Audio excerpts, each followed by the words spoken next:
Chapter 461. Kong Yingda was shouting and yelling like a madman, scaring the servants and maids of Yu Mansion. None of them dared to neglect him, as they immediately obeyed his order and ran to fetch a book. The book was the Analects of Confucius. Kong Yingda was not picky. He took the book and flipped it open. He shook his head and read aloud. Confucius said, "If a gentleman is not serious, he will not be powerful. If he learns, he will not be strong." This old man can see it clearly. It's really a divine tool. What is this thing, Brother Zio? It's so magical, it's really incredible. Li Wangyu was speechless. Kong Yingda must be crazy with joy, right? Why is even Brother Zio here? There's a difference in seniority, old man. This is Bai An. Duke Kong, have you forgotten? Oh, right, Bai An. This name is exquisite. It's really Bai An. Kong Yingda put on the reading glasses and was unwilling to take them off. His behavior made the other old officials, who were also suffering from presbyopia, even more curious. Duke Kong, can you let this old man try it? Brother Chong Yuan, can you let this old man wear this Bai An? Kong Yingda shook his head like a rattle drum. No, this Bai An was given to me by Brother Zio. How can I let you wait for it? Li Wangyu's face darkened even more. Damn you, stinking bastard. When did I say I was going to give it to you? I clearly said I was going to try it on. Don't you understand the meaning of trying it on? Kong Yingda's attitude made the old officials even more curious. They surrounded Kong Yingda and forced him to take off his glasses. Seeing this situation, Li Wangyu did not dare to take out the other glasses. Otherwise, they would definitely be gone forever. Brother Chong Yuan, this is a congratulatory gift from Zio. How can you wear it? Quickly take it off. When Yu Shinan heard Kong Yingda say that the Bai An could let his eyes see clearly, how could he not understand?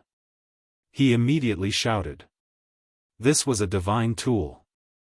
Yu Shinan was also suffering from eye problems. How could he not be anxious when he heard Kong Yingda's words? Kong Yingda waved his hands. No, Brother Bashi, your gift has already been smashed by the Wang family's kid. This painting is not a congratulatory gift from Zio, my younger brother. Yu Shinan was taken aback by Wang Ziyu's words. He immediately turned to glare at Wang Ziyu. The commotion caused by Li Wangyu and Kong Yingda was naturally noticed by Wang Renyu and Wang Ziyu. The two of them were a little stunned, not understanding why Kong Yingda and the others were so excited. Wang Renyu had a bad feeling in his heart. Being glared at by Yu Shinan made Wang Renyu even more flustered. Things seemed to have gone beyond his expectations. On the other side, the group of old officials that surrounded Kong Yingda finally took the reading glasses away from his face. Kong Yingda was so angry that he stomped his feet. Unworthy of being a son. You guys are really despicable. Bandits. Lu Quan, Dai Zhou, Yu Shinan, and the others paid no attention to his curses. Each of them impatiently put on the reading glasses and made a big fuss again. None of the scholars who put on the glasses could bear to take them off again. The others were forced to argue and quarrel again before someone else tried on the glasses again. When this scene fell into the eyes of the other guests who came to offer birthday wishes, they almost thought that they were hallucinating. Whether it was Kong Yingda, Lu Quan, or Dai Zhou, these people were all great scholars of the present age or big shots of the imperial court. Why would the normally cultured, refined, and gentlemanly scholars make such a fuss over such an unremarkable crystal accessory? Could it be that Bai An was really so miraculous? After the ruckus, Li Wangyu cleared his throat and asked in a clear voice, "Gentlemen, how much is the Bai An I gave to Duke Yu? How many copper coins are you willing to pay for it?" Kong Yingda replied without hesitation, "This old man is willing to pay 500 strings of cash. My brother Zio, please sell this Bai An to me." "Move aside, this old man is willing to pay 1,000 strings of cash." Humph, this old man will pay 1,000 taels of gold. Count who, please part with this bike and to old me. 1,000 taels of gold it is. Zio, you must keep this bike and for this old man. Don't be rude, today is this old man's birthday banquet. Zio, this old man will also pay 1,000 taels of gold. Give this old man another baipan. Yu Shernan was not to be outdone. Li Wangyu couldn't help but be dumbfounded. This group of old officials actually knew how to make an auction on the spot without a teacher. However, he also got the answer he wanted. He turned his head to look at the stunned Wang Renyu. Duke Wang, you also saw it. This old man is willing to pay 1,000 taels of gold to buy the junk that your noble young master spoke of. I wonder if Duke Wang's words of being willing to pay 10 times the compensation still stands? Wang Renyu was momentarily at a loss for words. He didn't know what to say. Li Wangyu clearly said that he spent 10 strings of cash to make this item. Why were these old officials willing to pay 1,000 taels of gold for it? Did they have so much money that they didn't know where to spend it? Wang Renyu didn't dare to say that Li Wangyu had colluded with Kong Yingda and the others. If he said that, it would only make him a laughingstock. No one would believe him. Even Pai Lupi might not be able to make Kong Yingda, Lu Quan, and Dai Zhou lie at the same time. Wang Ziyu was also anxious. His face was flushed red as he shouted at Li Wangyu, Count who, this thing of yours is clearly made from 10 strings of cash. Why do you want our Taiyuan Wang clan to pay 10,000 taels of gold? I think you're crazy, aren't you? Li Wangyu smiled contemptuously. Then why don't I give young Master Wang 10 strings of cash and you go make me a baitan? Wang Ziyu was speechless. How would he know how to make baitan? He also didn't understand why Kong Yingda and the others would fight over it so fiercely, even willing to pay 1,000 taels of gold for it. Wang Renyu was also in a bit of a predicament. He had just spoken big, but now it was difficult to clean up the mess. If they really wanted their Taiyuan Wang clan to pay 10,000 taels of gold to Yu Shernan, they naturally wouldn't be willing. The 50,000 taels of gold that they had lost to Li Wangyu was already a huge loss. If it weren't for that fool Li Wangyu being willing to accept private money, that 50,000 taels of gold really would have emptied the Taiyuan Wang clan's treasury. Don't look at how the Taiyuan Wang clan was very generous today and gave Yu Shernan the Lang Xian tree. It was called a treasure and was worth 10,000 taels of gold. But in reality, this kind of treasure was priceless. It was very difficult to sell it and exchange it for gold. If they wanted their Taiyuan Wang clan to pay 10,000 taels of gold, then it would be too much. But just now, Wang Renyu and Wang Ziyu had spoken so confidently, but now it was hard to take back what was spilled. Caught between a rock and a hard place, Wang Renyu's old face flushed red. He didn't know how to respond to Li Wangyu's question. It was Yu Shernan who laughed and helped him out of the predicament. Zio, don't joke with Lord Wang. What compensation or not, it's all a joke and can't be taken seriously. Since that Lang Xian tree is a congratulatory gift from Zio, naturally it's up to me to deal with it. This compensation can't be taken seriously, Lord Wang, don't mention it again. Today is my birthday banquet, and I can't thank all of you enough for coming to congratulate me. Come, everyone, let's drink. Since Yu Shernan, the host, had said so, Li Wangyu naturally didn't have any objections. Originally, he just couldn't stand the Taiyuan Wang clan's arrogance and Wang Ziyu's domineering attitude. Now that he had taught them a lesson, he naturally wouldn't continue to pester them. He raised the wine cup in his hand and drained it in one gulp. As for the Taiyuan Wang clan, although Yu Shernan helped Wang Renyu out of the predicament, Wang Renyu was sitting on the edge of the seat. However, Wang Renyu felt as if he was sitting on pins and needles at this moment. He kept feeling that the guests around him were talking about him. The hatred he had for Li Wangyu in his heart grew even stronger. When he thought about how he had been slapped in the face by Li Wangyu, he felt his face burn and his heart become even more stifled. "Father, that Li guy." Wang Ziyu was indignant. He lowered his voice and wanted to say something. In the main hall of Yu Manor, the guests were toasting each other when they heard a loud slap. Everyone turned their heads to look. It was Wang Renyu who had slapped his second son, Wang Ziyu, on the face, causing him to fall to the floor. Chapter 462. Wang Renyu's sudden outburst shocked the guests. The family heads who were familiar with him all tried to comfort him. "Why is Lord Wang so angry? Your family's second son is still young. If there's anything wrong, just teach him well. Isn't it just an accident that he broke that bai? Why is Lord Wang so angry at second son? Since Lord Yu doesn't care about this matter, Lord Wang shouldn't blame second son." The words of these family heads didn't ease Wang Renyu's expression. Instead, it turned even more ashen. Obviously, he could clearly feel that these patriarchs were comforting him on the surface, but in fact, they were laughing at the Wang family of Taiyuan. When Wang Renyu thought of the Langxian tree he gave to Yu Shinan as a gift today, he suddenly had the urge to vomit blood. Although the Langxian tree he gave couldn't be exchanged for 10,000 taels of gold, it was undoubtedly a treasure. For the Taiyuan Wang clan to generously give it to Yu Shinan as a gift, they naturally wanted to be in the limelight and regain the face they lost because of the bet a few days ago. But they didn't expect that bastard surnamed Li to turn the Langxian tree given by the Taiyuan Wang clan into a joke with just a portrait and a bai that cost 10 strings of coins. Now, all the guests in the hall were talking about the congratulatory gift from County Count Hu, but no one mentioned the Taiyuan Wang clan's Langxian tree that was worth 10,000 taels of gold. Wang Renyu could even foresee that tomorrow in Chang'an City, the Taiyuan Wang clan would be rumored to be a fool. Wang Renyu only felt a sharp pain in his heart. It was too late for regrets. He stood up and cupped his hands towards Yu Shinan.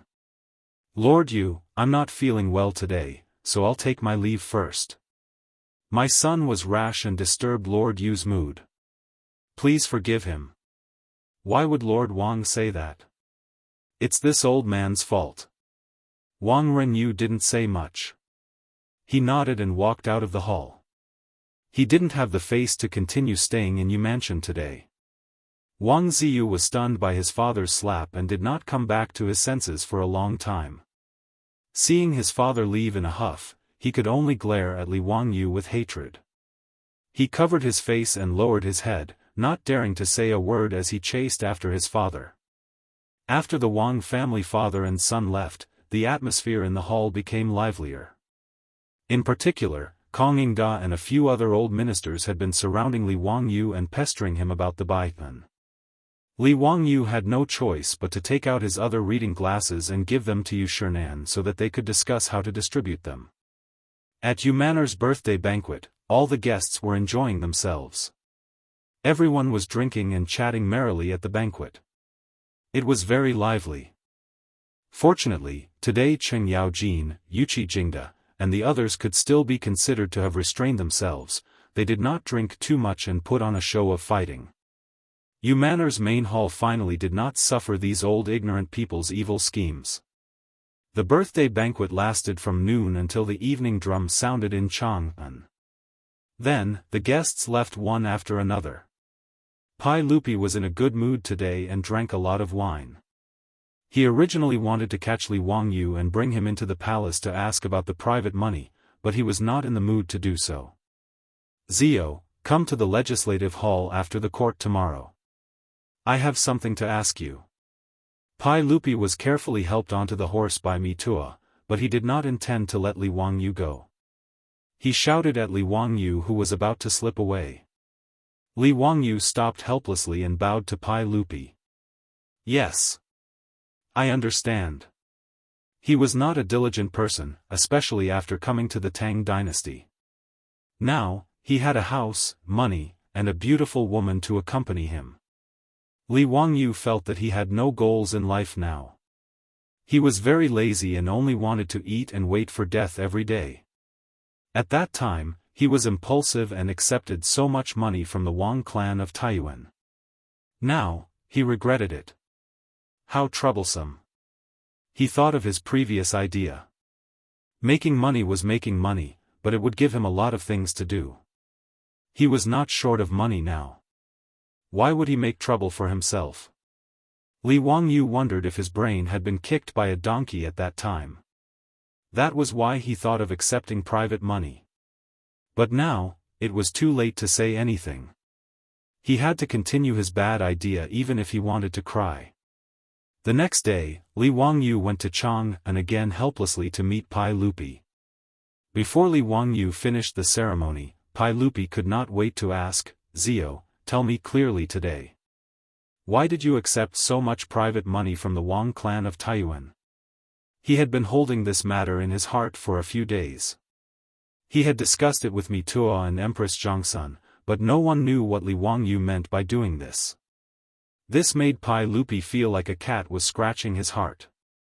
He had been holding it in for a few days, but Li Wangyu did not come to the palace to explain. Yesterday was Yu Shernan's birthday. He had finally caught Li Wangyu. How could he let him go? "Hey, uncle, don't worry. Let me tell you slowly." Li Wangyu was not in a hurry. He took a sip of tea and said under Pai Lupi's angry gaze, "Uncle, how much is the Kaiyuan Tongbao cast every year in the Tang dynasty?" "About 300,000 strings of cash. So, our dynasty is short of copper coins." "Uncle, you acquiesce to these aristocratic families casting private money for circulation, right?" Li Wangyu continued to ask. "Yes, that's right." Speaking of this, Pai Lupi was a little helpless. He was well aware that the Tang dynasty was short of copper coins. However, no matter how hard the Ministry of Revenue and the Directorate of General Works tried, they could not increase the number of copper coins cast. Casting copper coins was actually very expensive. Casting 300,000 strings of cash every year was actually a huge expense for the imperial court. This was also a headache for Pai Lupi. This was also the reason why the imperial court of the Tang dynasty acquiesced to the circulation of private money. The lack of money was not only limited to the Tang dynasty. It was the same for all the dynasties. In addition to the lack of copper, the main reason was the limitation of casting technology. Since the aristocratic families like the Wang clan of Taiyuan could cast private money, it meant that the lack of copper was not the only reason. In the Song dynasty, the number of copper coins cast had increased by 10 times compared to the Tang dynasty. This was the increase in the production of copper coins brought by casting technology. The process of casting copper coins in Wuxia was very complicated. First, the coin had to be made. Then, the coin had to be put into a mold. After the mold was formed, the coin had to be taken out and poured with copper water. After the copper water had solidified and cooled, the sandbox was opened and the cast copper coins were taken out. The copper coins that were poured out were not scattered copper coins, but a whole string of copper coin trees. These copper coins had to be broken off one by one and then polished by hand. After going through more than 10 procedures, the final product was the Kaiyuan Tongbao that could be circulated. Therefore, casting copper coins was very complicated and required a large number of skilled craftsmen. Even so, it was difficult to increase the production of copper coins. The annual production of copper coins was 300 strings of cash. The average daily production of copper coins was only 800 strings of cash. However, the number of craftsmen needed was in the tens of thousands. Li Wangyu naturally knew all of this. He grinned, revealing 8 white teeth. He smiled at Pai Lupi and said, "Uncle, if I only need a few dozen craftsmen to turn this private money into official money, and the daily production is no less than 1,000 strings of cash, would you be interested?" "What?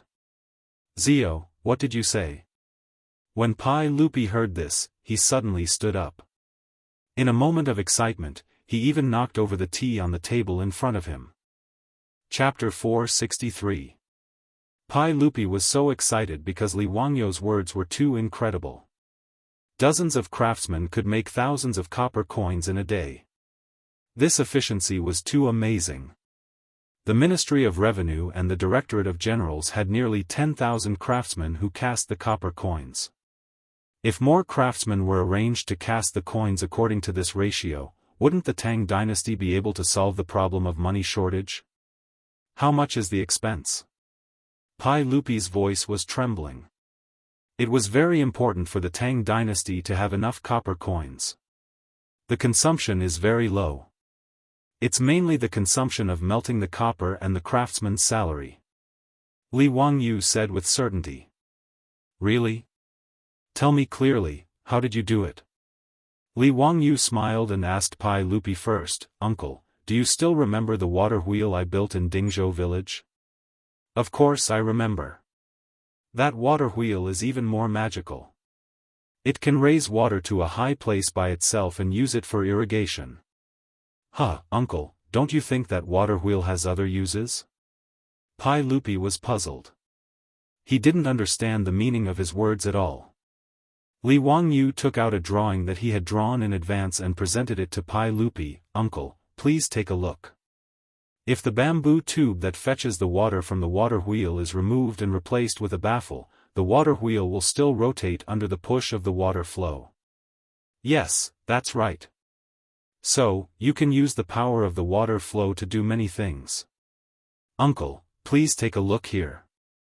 Li Wangyu pointed to a device drawn on the drawing and introduced, this nephew has designed a hydraulic forging hammer press. It uses the water flow to drive the water wheel to rotate. When the central axis of the water wheel rotates, it can constantly lift and drop the forging hammer. This nephew calls it the hydraulic forging hammer. Pai Lupi was still a little confused. He looked at Li Wangyu with a blank face. Li Wangyu could only curse in his heart. Damn, this technological illiterate. He doesn't have any scientific awareness. He didn't beat around the bush and went straight to the point. Uncle, the copper coins of the Tang dynasty are all cast, which takes a lot of time and effort. The hydraulic forging hammer that little nephew designed can directly punch copper into coins. Strike copper into coins? How is this possible? Pai Lupi was still in disbelief. Li Wangyu was speechless and face-bombed. Explaining technology to an illiterate was simply too painful. Since ancient times, Wuxia had always minted coins. Even in the Qing dynasty, it was still the same. The West, on the other hand, began to use stamping to make money during the Greek and Roman periods. Not only was the design of the stamped coins clear and distinct, but because of the technical advantage, it was very difficult for people to imitate it. It also had a very good anti-counterfeiting function. Of course, the most important thing was that the cost of stamping coins was much lower than the cost of casting coins. Moreover, it was faster. The coins were formed in one go, so there was no need to waste time and effort on subsequent processing. Li Wangyu spent a lot of effort to make Pai Lupi understand the meaning of the drawing in front of him. Wonderful. It's really wonderful. If we use this hydraulic forging hammer to make coins, the money shortage of the Tang dynasty can be solved. Pai Lupi was so happy that his eyes narrowed into slits. It was as if he could already see the scene of the national treasury being piled up with shiny yellow copper coins. However, he quickly reacted and looked at Li Wangyu in confusion. Zio, what does this have to do with you receiving so much private money? Li Wangyu resisted the urge to roll his eyes and could only patiently explain. Uncle, coins require copper. When he said this, Pai Lupi immediately understood. The copper coins of the Tang dynasty not only required copper, but also contained other metal components. The materials used in the early Tang dynasty were bronze, white copper, and some other metals. As for the private money, although the casting process was not as good as the official money, the materials used were very particular and were almost the same as the official money. If there was a new method of coinage, the private money could be smelted again and cast into official money. Li Wangyu exchanged 3 million caddies of private money from the Wang clan in Taiyuan. According to this method, it could be cast into 3 million caddies of official money. That was equivalent to 600,000 strings of cash.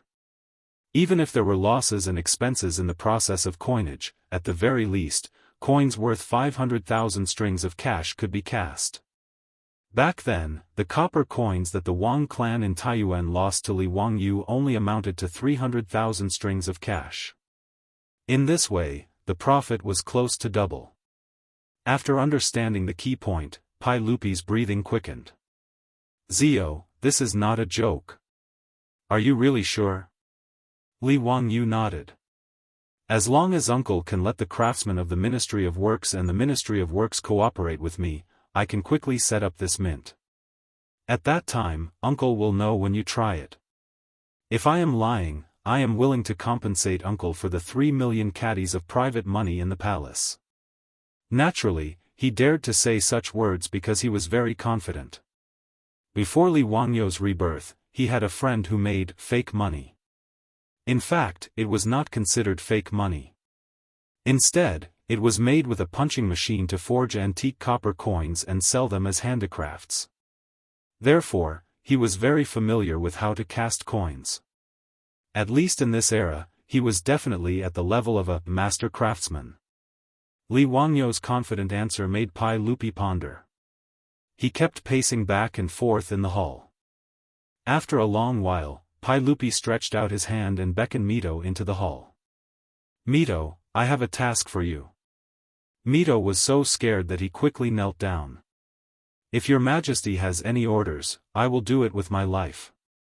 Alright, it's not a matter of life and death. I am going to let you transfer all the copper and gold coins in the palace and exchange them all for private money. What? Mito thought that there was something wrong with his ears. Was he hallucinating?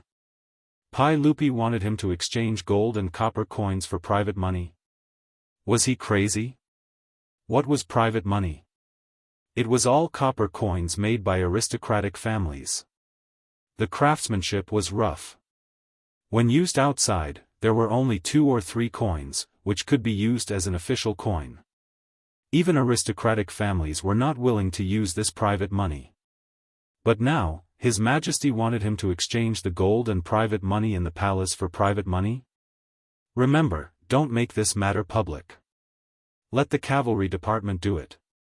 Convert all the gold and copper coins in the palace into private money and transport them into the palace. Do you understand? Pai Lupi ordered again. This time, Mito finally understood and confirmed that he was not hallucinating. He turned his head to look at Li Wangyu, hoping to get an explanation from him. Pai Lupi's request was really against common sense. Li Wangyu was also shocked by Pai Lupi's generosity. This guy was even more black-hearted than him. He remembered that last time when Pai Lupi wanted to go to the aristocratic family's gambling house to bet, he asked Mito and found out that there were more than 80,000 taels of gold in the palace. If he were to exchange all of this for private money and then melt them into copper coins, the profit would be an astronomical figure. However, Li Wangyu would not stop Pai Lupi. After all, most of the private money was made by aristocratic families. Pai Lupi was sucking the marrow out of the aristocratic families. He was naturally happy to see this happen. Li Wangyu did not forget to give Pai Lupi an idea. Uncle, you can let the cavalry department take the gold and copper coins to various counties to exchange. I heard that the more remote a county is, the higher the exchange rate of official money for private money. When Mito heard him say this, he was really about to cry. He racked his brain, but he could not figure out what this uncle and nephew wanted to do. Chapter 464. In recent days, many merchants in Jianghu city realized that the amount of private money they had was much less. There were even rumors that someone was buying up large amounts of private money. Moreover, the exchange rate was 1 to 2, which tempted many merchants who had private money. They discussed amongst themselves. How could there be such an idiot? When the private money of the aristocratic families was used, in Jianghu city, it was usually 5 copper coins for 2 official coins. As for the provinces and prefectures further away, 3-to-1 was the normal exchange rate. As for the aristocratic families who had large amounts of private money, they knew about this long ago. There were even merchants who came to ask if they were willing to exchange. Regarding this, these aristocratic families naturally did not reject anyone. If they rejected such a good thing, they would be stupid. In less than a month, there was almost no trace of private money in Chang'an City. Without a doubt, all of this private money had been silently moved into the treasury of the Taiji Palace. This was all for later, so let's not talk about it for now. Li Wangyu patted his chest and promised Pai Lupi that he would definitely create the hydraulic forging machine. Then, Pai Lupi gave an order for the Ministry of Works and the General Supervisor to cooperate with County Count Hu. Li Wangyu used the excuse that the mint needed to be kept a secret and that they needed an abundant water source to suggest that the mint be built in the Yellow Valley of the Qinling Mountains, near the Imperial Palace. Near the palace, there was a river that flowed out of the Qinling Mountains. The river water flowed rapidly and was very suitable for moving water wheels. Moreover, it was located in the Yellow Valley and was guarded by the palace guards, so keeping it a secret and safe was not a problem. As for whether or not the smoke from the blast furnace would pollute the environment, Li Wangyu could not be bothered to consider it. The main reason he suggested this to Pai Lupi was because it was close to home. 20 miles was only a matter of 15 minutes on horseback. For Li Wangyu, who was getting lazier and lazier, the most important thing was to be close to work. How could Li Er have thought of his cunning scheme? Naturally, he nodded his head in agreement. As a result, the area near the royal palace, Tsuewei Palace, became a bustling construction site. Countless craftsmen from the Bureau of Works were like diligent worker ants, carrying all kinds of wood and bricks, preparing to construct a workshop here. Fortunately, with the four-wheeled carriage and the mirage mud that could be considered a divine artifact, it was very easy for the Ministry of Works to build a workshop of this scale. It didn't take much time at all. On the other hand, Li Wangyu and the craftsmen under the works supervisor had to spend a lot of time and effort to develop the hydraulic press forging machine. Li Wangyu was very annoyed by this. He felt that it was wasting his time. He still had other things to do. Fortunately, he had a disciple like Yan Liben, who was proficient in mechanisms and construction.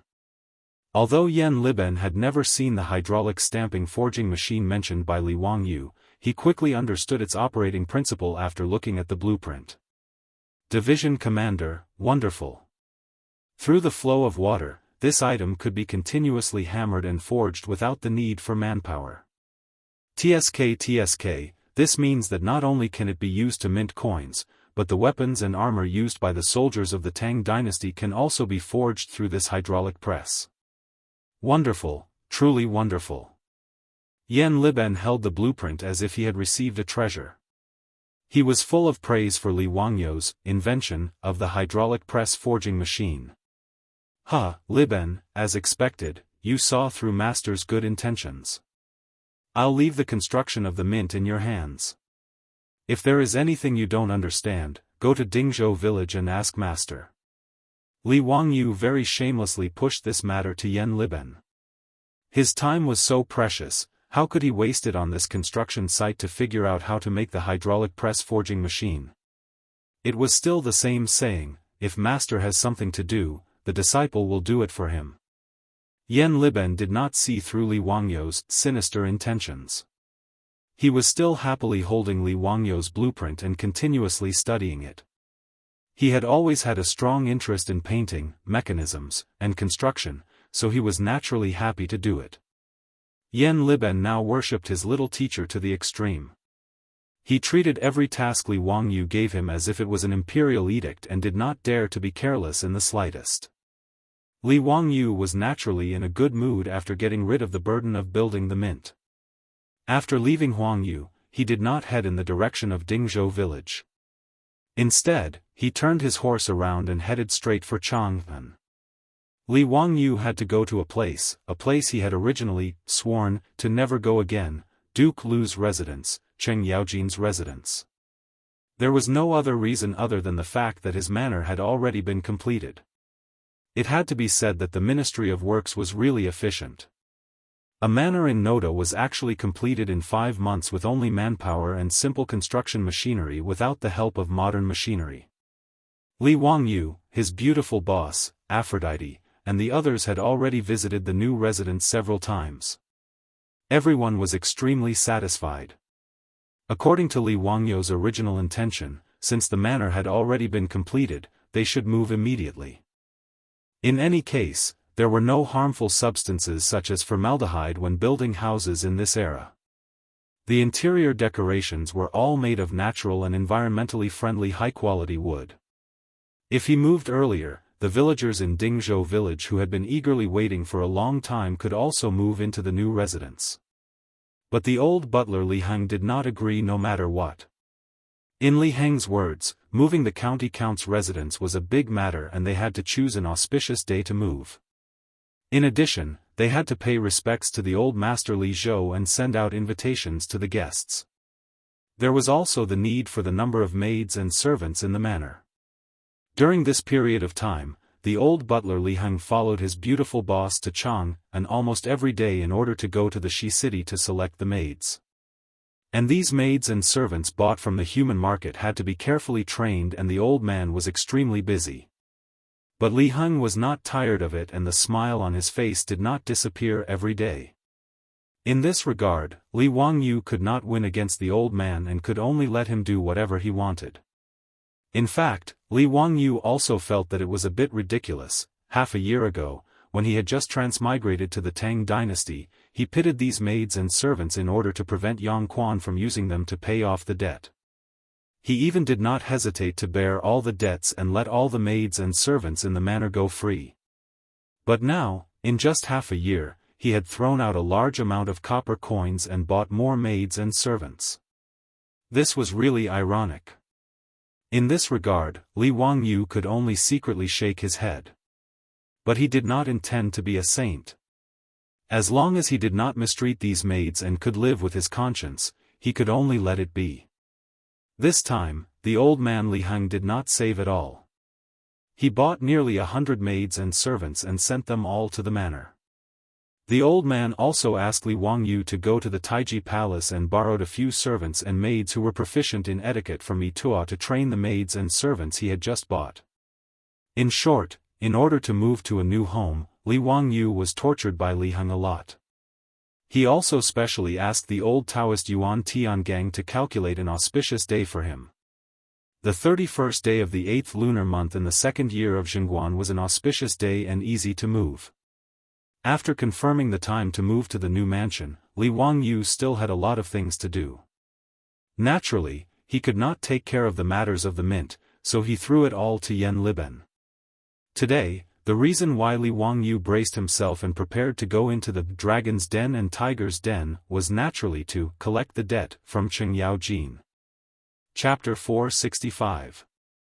That day, when Cheng Yaojin and his group of old men came to the Li family's old residence to drink and make a scene, they personally promised him that when his county magistrate's mansion was completed, they would give him 50 troops.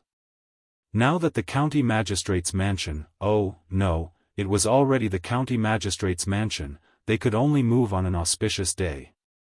Li Wangyu naturally had to find Cheng Yaojin and ask for people. He couldn't just rely on Niu Yong and Niu Wu to build such a large manor, right?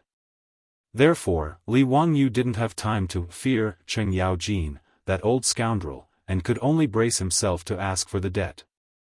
Wahahaha, nephew, what wind blew you here today? You came at the right time. Come, accompany me for a few drinks.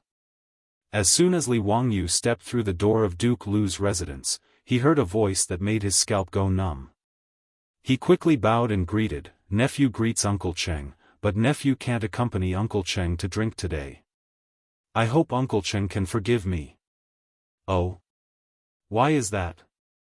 Cheng Yaojin's eyes immediately widened. In his opinion, coming to Cheng Yaojin's residence without drinking was simply heinous. There was no ceremony without wine, no joy without wine, no banquet without wine, no respect without wine. These were the family rules of Duke Lu's residence. Since Li Wangyu dared to come, he naturally thought of an excuse. Nephew has recently been following old immortal son to practice a kind of magic, so I need to abstain from drinking. Therefore, I can't accompany Uncle Cheng to drink today. It's really regrettable. Learning magic from Sun Simiao was naturally Li Wangyou's nonsense, using the tiger's skin as a banner. He was purely afraid of Cheng Yaojin, that old scoundrel, forcing him to drink, so he came up with this excuse. Although it was a fabricated excuse, Cheng Yaojin had nothing to say. When he heard that Li Wangyu didn't drink, Cheng Yaojin's face, which was brimming with enthusiasm, immediately darkened. He asked in a low muffled voice, "Li family's child, since you didn't come to drink, why did you come today?" *CK, just now he was still a virtuous nephew, and now he was a child of the Li family. Li Wangyou's fingers couldn't help but tremble a few times, and he suppressed the urge to raise his middle finger with great difficulty. "Hee, Uncle Cheng, that day when we were drinking in my mansion, you promised to give me 50 troops. I wonder if Uncle still remembers?" Li Wangyu did not beat around the bush and went straight to the point. Cheng Yaojin rolled his eyes. "Is there such a thing? Why can't I remember?" "Li family's son, you must have remembered wrongly." Seeing that Cheng Yaojin was planning to go back on his word, Li Wangyu could only curse the old gangster for being shameless. "Isn't it just that I didn't drink with you?" He actually turned his back on him and refused to acknowledge him. He was truly inhumane. Fortunately, Li Wangyu was not unprepared for this. "Hee, Uncle Cheng, I'm actually here to give you a gift." As Li Wangyu spoke, he reached into his waist and took out an item. He wore it in front of his eyes. "Uncle Cheng, look at this item. I specially made it for you." Cheng Yaojin took a closer look and flew into a rage. Isn't this the one you made? Boy, my eyes are very good, and I'm not old and dim-sighted. Why are you giving me this? Do you believe that I won't slap you to death?" No. This item is called sunglasses, and it's definitely not one. Uncle Cheng has misunderstood me. I feel that Uncle Cheng has to endure the scorching sun every day to go to the army and train the soldiers. It's very tiring. That's why I specially ordered people to make these sunglasses for Uncle Cheng to block the sun and make Uncle Cheng look even more heroic and heroic. When he said this, Cheng Yaojin finally noticed that the one in front of him was indeed different from the other sunglasses Li Wangyu was wearing. The outer frame was made of metal, and the crystal embedded inside was actually blue. Li Wangyu had thought of giving Yu Shernan a pair of reading glasses. Naturally, he wouldn't forget about these pretentious divine tools like sunglasses. Natural crystals, other than being transparent, had different colors such as purple, blue, yellow, and red. When Li Wangyu asked the craftsman to help him grind the reading glasses, he also used different colored crystals to grind out flat lenses to act as sunglasses. As a must-have summer artifact for handsome men and beautiful women, sunglasses naturally had their own uniqueness. What kind of sunglasses are you wearing? It's quite interesting. Hurry up and let me try it. Cheng Yaojin's interest was piqued as he impatiently reached out to Li Wangyu. This is a small gift from your nephew. I hope Uncle Cheng will accept it. Li Wangyu very obediently handed over the sunglasses with both hands. Cheng Yaojin immediately placed it on the bridge of his nose. The dazzling light in front of him suddenly dimmed. Through the blue crystal, the scenery outside made people feel exceptionally refreshed. Wahaha, not bad. These sunglasses are very interesting. It's rare for you to be so filial. You still think of me when you have such a good thing. Someone, bring me the bronze mirror. Cheng Yaojin laughed heartily. His palm leaf fan-sized palm landed on Li Wangyu's shoulder, slapping Li Wangyu until he grimaced in pain. Cheng Fu's servant girls immediately brought over the bronze mirror. Cheng Yaojin, this old fellow, wore the sunglasses and looked left and right in front of the mirror. He was very satisfied. Narcissist. Li Wangyu inwardly ridiculed. He had been looking at the bronze mirror for a few minutes, but Cheng Yaojin, this old fellow, still hadn't had his fill. Wahaha, not bad. Someone, prepare the horse. I'm going to the Duke of Yi's estate. Cheng Yaojin was in a very good mood. He called for his troops to prepare the horse and prepared to go to Yuqi Jingda's estate to show off.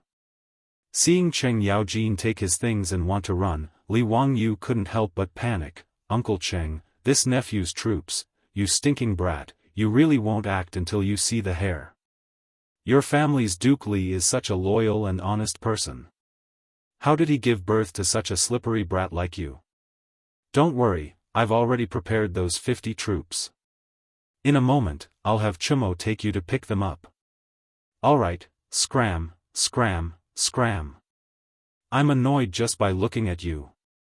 Scoundrel, why aren't my 3 disgraceful brats as smart as you? After Cheng Yaojin finished cursing, he no longer paid any attention to Li Wangyu. Wearing the sunglasses, he arrogantly walked out the door. Li Wangyu hurriedly bowed to him and sent him off with his eyes. This old scoundrel had a sharp tongue but a soft heart. He had already prepared troops to watch over the house, but he still insisted on scaring the little children like this. Cheng Chumo had naturally already been notified by the servants in the estate. When he rushed to the front courtyard, he saw his father carrying a blue cloak and walking out the door with his head held high. Ziyu, what did you give my family's Darren? It's quite interesting. Cheng Chumo immediately asked Li Wangyu. Needless to say, this kind of thing was definitely his doing. Li Wangyu wasn't in a hurry to speak.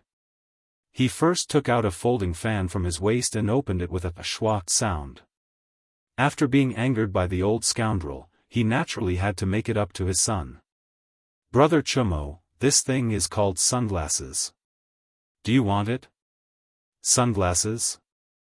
Ziyu, you made them? They look just like Baipan. Quickly bring them out and let your older brother see. Brother Chumo, I naturally have sunglasses, but... Chapter 466. Li Wangyu did not finish his sentence, which made Cheng Chumo's heart itch. He saw his father wearing sunglasses and thought it was very interesting. Naturally, Cheng Chumo wanted to get a pair. But what? Ziyu, if you have something to say, just say it. Even if I have to risk my life, I will not hesitate. Cheng Chumo patted his chest loudly. Li Wangyu heard him say this and could not help but smile until his eyes narrowed into slits. It was as if there was a fox's tail wagging behind him. Since Brother Chumo said so, I will not be pretentious. After Li Wangyu finished speaking, he pulled out a large stack of invitations like magic and stuffed them into Cheng Chumo's arms. I am moving to a new house on the 31st of this month. Brother Chumo, please help me with these invitations, please. The nobles of the Tang dynasty naturally had to formally hand over invitations if they wanted to treat someone to a meal. Moreover, these invitations could not be casually sent by the servants. They had to be of a certain status. This was basic etiquette. Now that Li Wangyu was in Noda's Chang'an city, he knew a lot of rich and powerful people. Since he was moving to a new house, he naturally had to invite many guests. Therefore, on such a hot day, running all over Chang'an city to deliver invitations was definitely a difficult task. Cheng Chumo was naturally aware of this. Hugging the stack of invitations in his arms, his expression was bitter, but he was also curious. Zio, you have too many invitations. Where did you get them from? That's not important. Like Doraemon, Li Wangyu reached into his waist and pulled out a pair of purple crystal sunglasses and put them on his face. Brother Chumo, what do you think of these sunglasses? Cheng Chumo swallowed a mouthful of saliva and replied with difficulty, Ziyu, leave this matter to me. These sunglasses. Li Wangyu was not stingy and immediately pulled out 3 more pairs of sunglasses and handed them to Cheng Chumo. In fact, these sunglasses were originally prepared for the rich. Now that they could exchange them for free labor, it was a huge profit. Cheng Chumo was just like his father. After putting on the sunglasses, he immediately asked the servant girl to bring him a bronze mirror. In front of the bronze mirror, he stroked his hair and flirted for a long time. Finally, the flirtatious man was satisfied and put down the bronze mirror. Li Wangyu was about to ask him to take him to see the troops that Cheng Yaojin had given him, when he saw Cheng Chumo waving his hand to summon another maidservant. Go get Erlang and San Lang. Yes. Under Li Wangyu's puzzled gaze, Cheng Chumo made a shushing gesture to him, indicating that he should not speak. After Cheng Chuliang and Cheng Chubi were called over, they exchanged greetings with Li Wangyu. Then, they saw the rainbow-colored crystal sunglasses that Li Wangyu and his elder brother were wearing. Dalong, what are you carrying? These are the sunglasses that Zio gave me. These sunglasses can block the sun after you wear them. It's amazing. The most important thing is, don't you think that your elder brother has become a lot more handsome? Cheng Chumo laughed and began to explain the benefits of the sunglasses to his two younger brothers. Good stuff, Dalong, lend it to me. When Cheng Chuliang heard this, he could not hold back and reached out to grab it. Cheng Chumo was already prepared and dodged. Do you want it? Yes. But there is no free lunch in the world. Cheng Chumo turned around and stuffed the stack of invitations into the arms of his two younger brothers. Zio will be moving to a new house in a few days. You go and help him deliver these invitations. This elder brother will give you these sunglasses. Cheng Chumo's actions left Li Wangyu dumbfounded. *CK, this is too shameless. Very Cheng Yaojin style. Deceiving his two younger brothers like this, really despicable. However, Li Wangyu did not intend to expose Cheng Chumo. He just watched from the sidelines and watched the show with peace of mind. As long as someone helped him deliver the invitations, he did not care whether it was Cheng Chumo or Cheng Chuliang. When Cheng Chubi heard his elder brother's words, he was just about to nod and agree, but he was stopped by Cheng Chuliang. Wait, it's just a pair of sunglasses. How can San Lang and I split them? Then let's add another set. One for each of you. That should be fine, right? Cheng Chuliang nodded with satisfaction. Okay, then it's settled. Give us the sunglasses first. After the two sides agreed on the terms, Cheng Chumo immediately took out 2 pairs of sunglasses and gave them to his younger brothers. Cheng Chuliang and Cheng Chubi immediately put on their sunglasses, hugged the stack of invitations, and laughed as they walked out. Erlang, you are really smart, otherwise Dalong would have deceived us again. Humph, of course, I have seen through Dalong's trick long ago.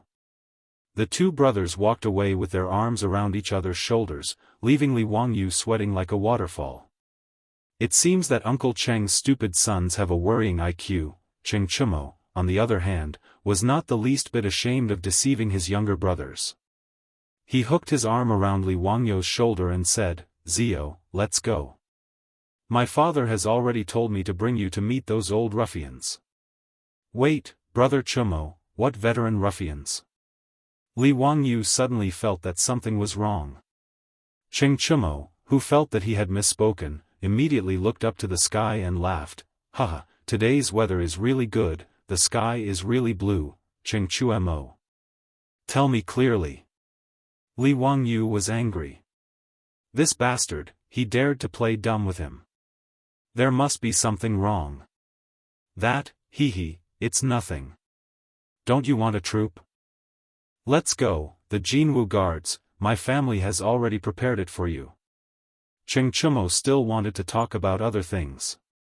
Li Wangyu was so angry that he grabbed Cheng Chumo's collar. Tell me clearly, what veteran ruffians are you talking about?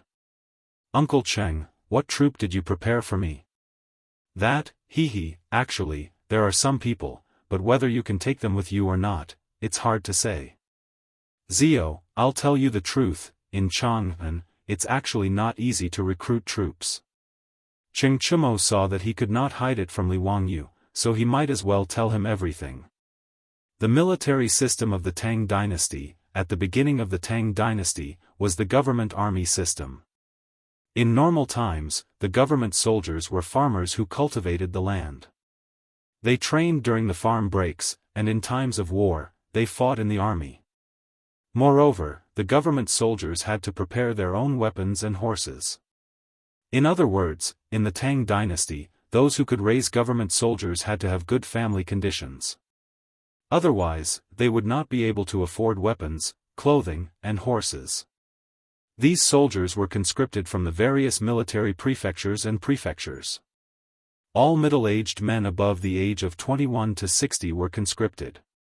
The imperial guards of the 16 guards of the southern Yamen were all selected from the government soldiers and took turns to serve. Therefore, there were not many government soldiers who were willing to join the noble families and become part of their troops. After all, being part of a troop was dependent on one's status.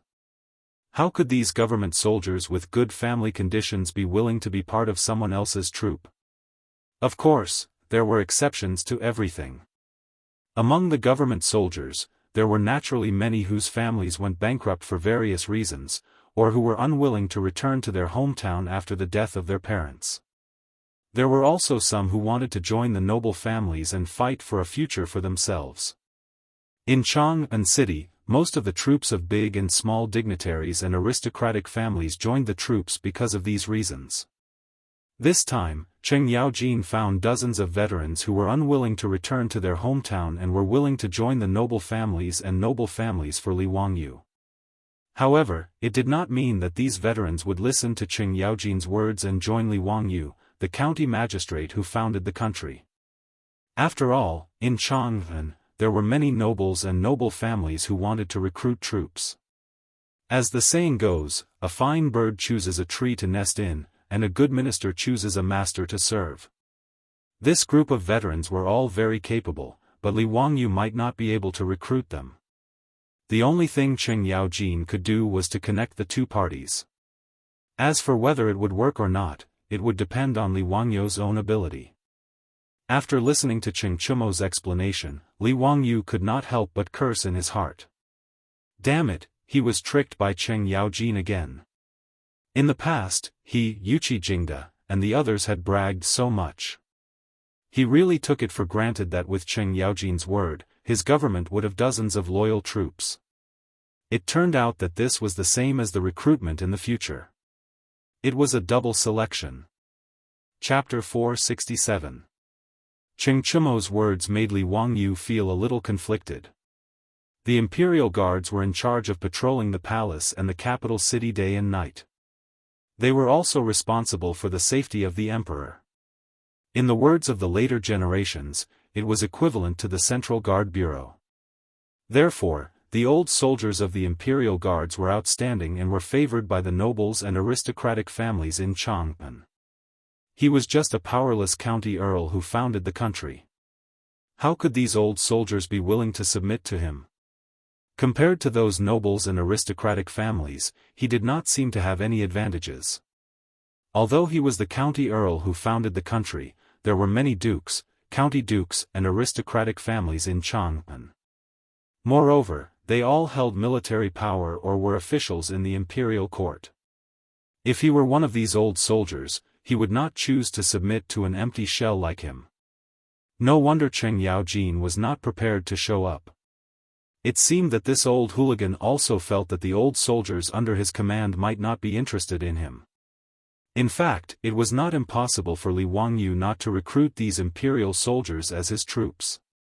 If it was not possible, he could go to the market and buy some strong servants to guard the house.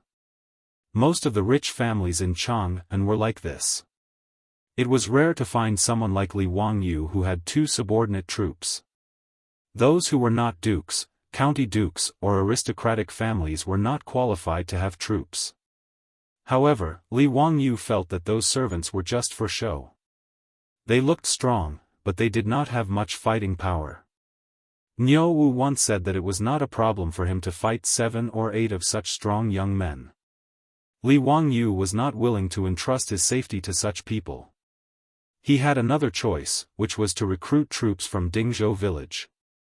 In Dingzhou village, there were more than 500 villagers and about 200 young men.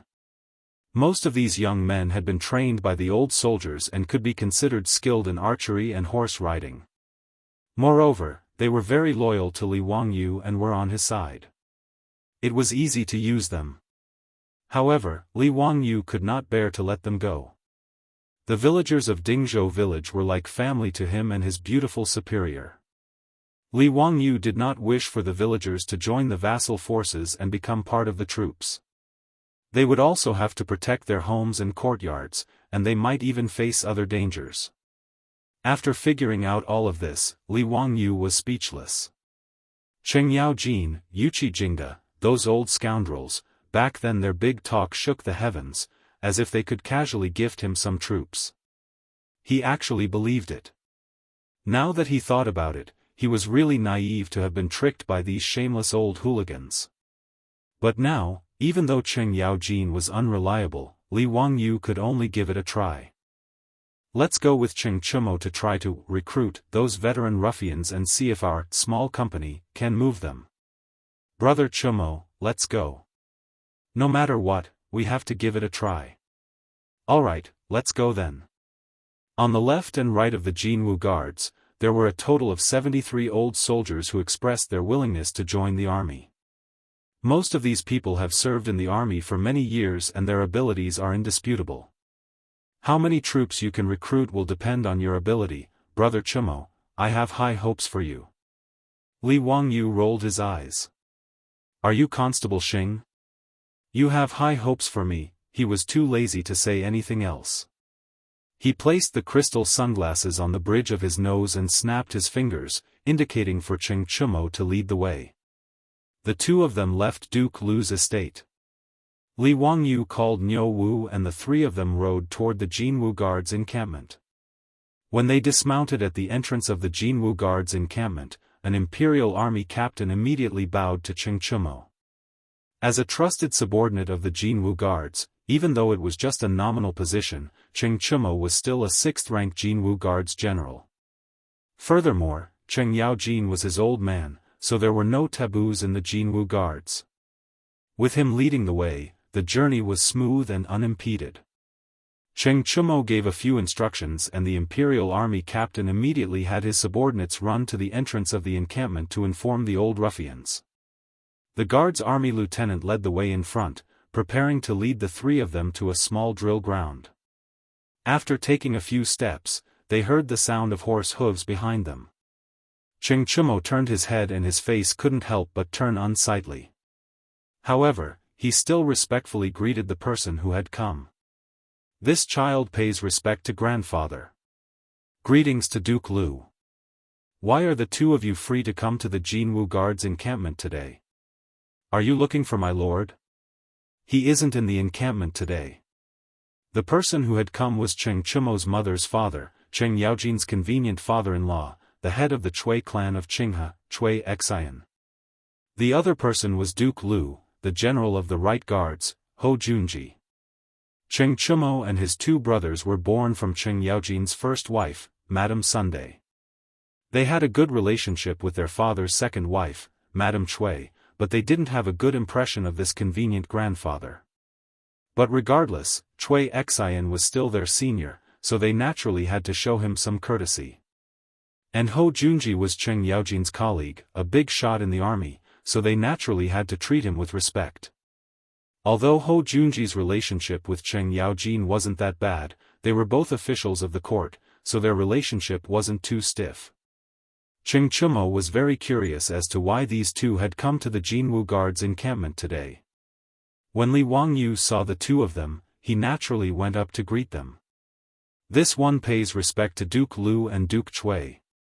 Although he didn't have a good relationship with the great clans, he still had to show the necessary courtesy.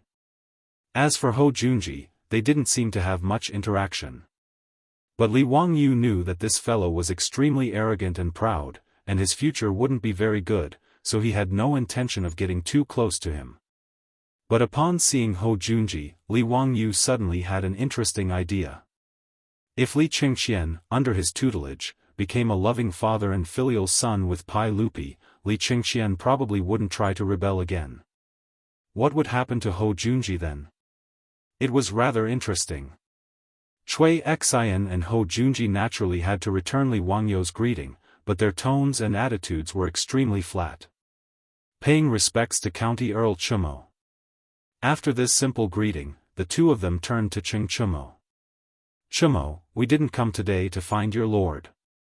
Rather, we heard that many old soldiers of the Imperial Army in the Jianghu Guards intend to stay in Chang'an and join the vassal army. Thus, we came today to recruit these old soldiers. Nanny? These two fellows also came to recruit those old ruffians? Li Wangyou's face instantly turned rather nasty.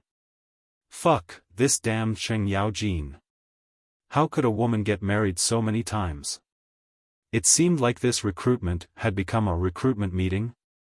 Even competitors had come out. In truth, Cheng Yao Jin had no other choice. No matter what, Cui Xian was still his father-in-law. And Hou Junji was a fellow duke in the army, so he naturally couldn't give these two any face.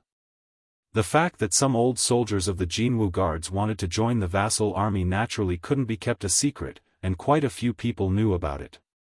Hearing this, Ching Chumo's face turned ugly. He looked at Li Wangyu with a troubled expression, but he could only nod his head and say, if that is the case, then I ask grandfather and Duke Lu to travel with us. County Count who has also come today for this matter. Cui Xian couldn't help but reveal a mocking expression when he heard this. He snorted coldly but didn't say anything. Hou Junji, on the other hand, had a playful smile on his face as he looked at Li Wangyu. County Count who, you also want to recruit soldiers? That's truly interesting, heh. After saying this, Hou Junji strode back into the Jianghu Guard camp, leaving Li Wangyu with a pained expression as he mentally cursed, interesting your sister. Chapter 468. On a small drill ground in the barracks of the Golden Guard, the old soldiers of the Golden Guard who had received the notice had already gathered. The 73 old soldiers were either standing or squatting, chatting in groups of twos and threes as they waited for Wang Chong and the others to arrive. When they saw Ching Chumo, a general of the Imperial Guard, arrive, they simply stood up and gave a casual bow. But they were more interested in Cui Xian, Hou Junji, and the others behind Ching Chumo. They were well aware that if nothing unexpected happened, this would be the main family they would be joining in the future. As for Li Wangyu, he had long been ignored by this group of ruffians. They all thought that he was just here to watch the show and was a descendant of some noble family. Li Wangyu followed Ching Chumo into the drill ground. When he saw the ruffian appearance of these old soldiers, he couldn't help but be speechless. Are you sure that these are valiant soldiers? What difference was there between this group of people and the villagers who had finished their farm work and gathered together to chat? In his imagination, shouldn't these elite soldiers have bright armor, imposing appearances, and valiant spirits as they crossed the Yalu River? Ah, pooey, wrong, should they be majestic and valiant? These fellows wrapped in jackets and wearing scarves, standing and sitting without a proper posture, were they really the valiant soldiers of the left and right Golden Guards? Li Wangyu cast a doubtful glance at Ching Chumo, wondering if this old hoodlum Cheng Yao Jin was trying to trick him again. Ching Chumo could see the doubt in his heart and chuckled. Before he could explain, Niu Wu suddenly spoke. Lang Jun, these people are incredible. They are all valiant soldiers who have killed and seen blood. Li Wangyu couldn't help but be stunned by Niu Wu's words.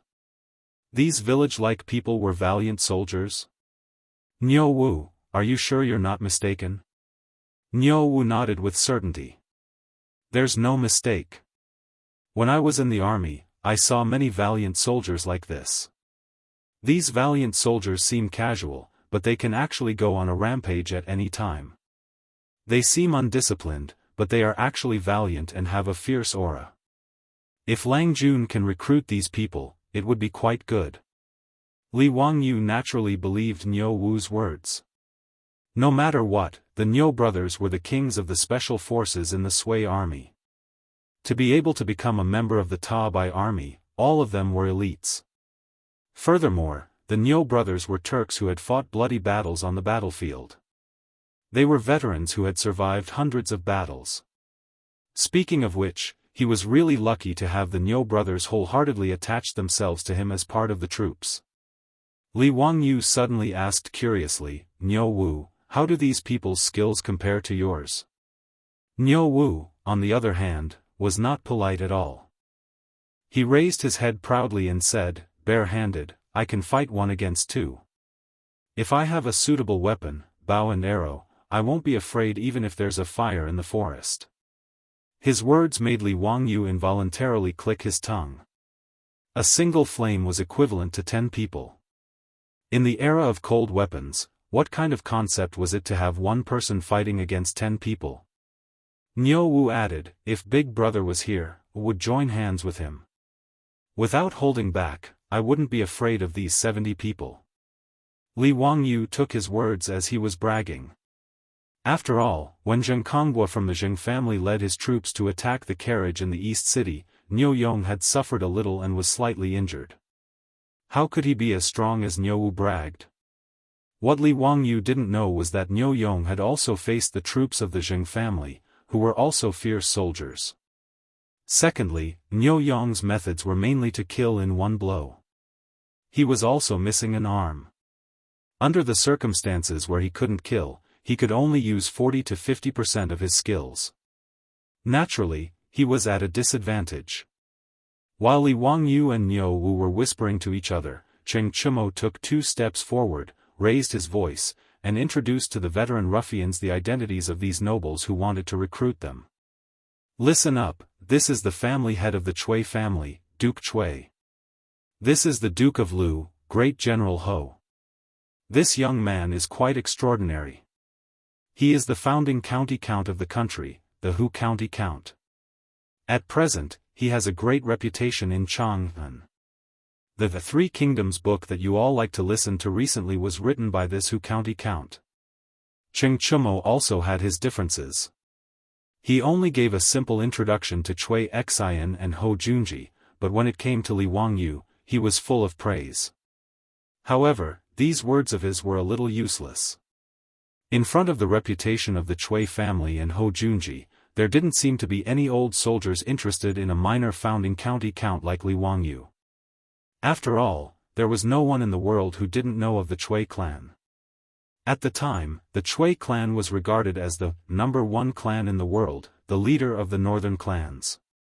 In the 6th year of Zhengguan, in order to suppress the influence of the great clans and strengthen his imperial authority, Pai Lupi ordered people to revise the clan annals and re-rank the clans. But in the 12th year of Zhengguan, when the clan annals were completed, the Chui clan was still ranked first. This infuriated Pai Lupi so much that he wanted to die. Under the forceful suppression of Pai Lupi, he ordered people to revise the clan annals, and only then did he carry out Pai Lupi's orders. With the imperial clan as the leader and the relatives of the emperor as second, the Chui clan was demoted to the 3rd tier. From this, one could see the status of the Chui clan in the eyes of the common people. Today, the head of the Chui clan, Chui Xian, had personally come to recruit them. What sort of glory was this? As for Ho Junji, although he wasn't from a great clan, he was the Duke of Lu and the great general of the Right Guard. To those old soldiers who wanted to fight for a better future, he was rather attractive. As for Li Wangyu, he was beautifully ignored.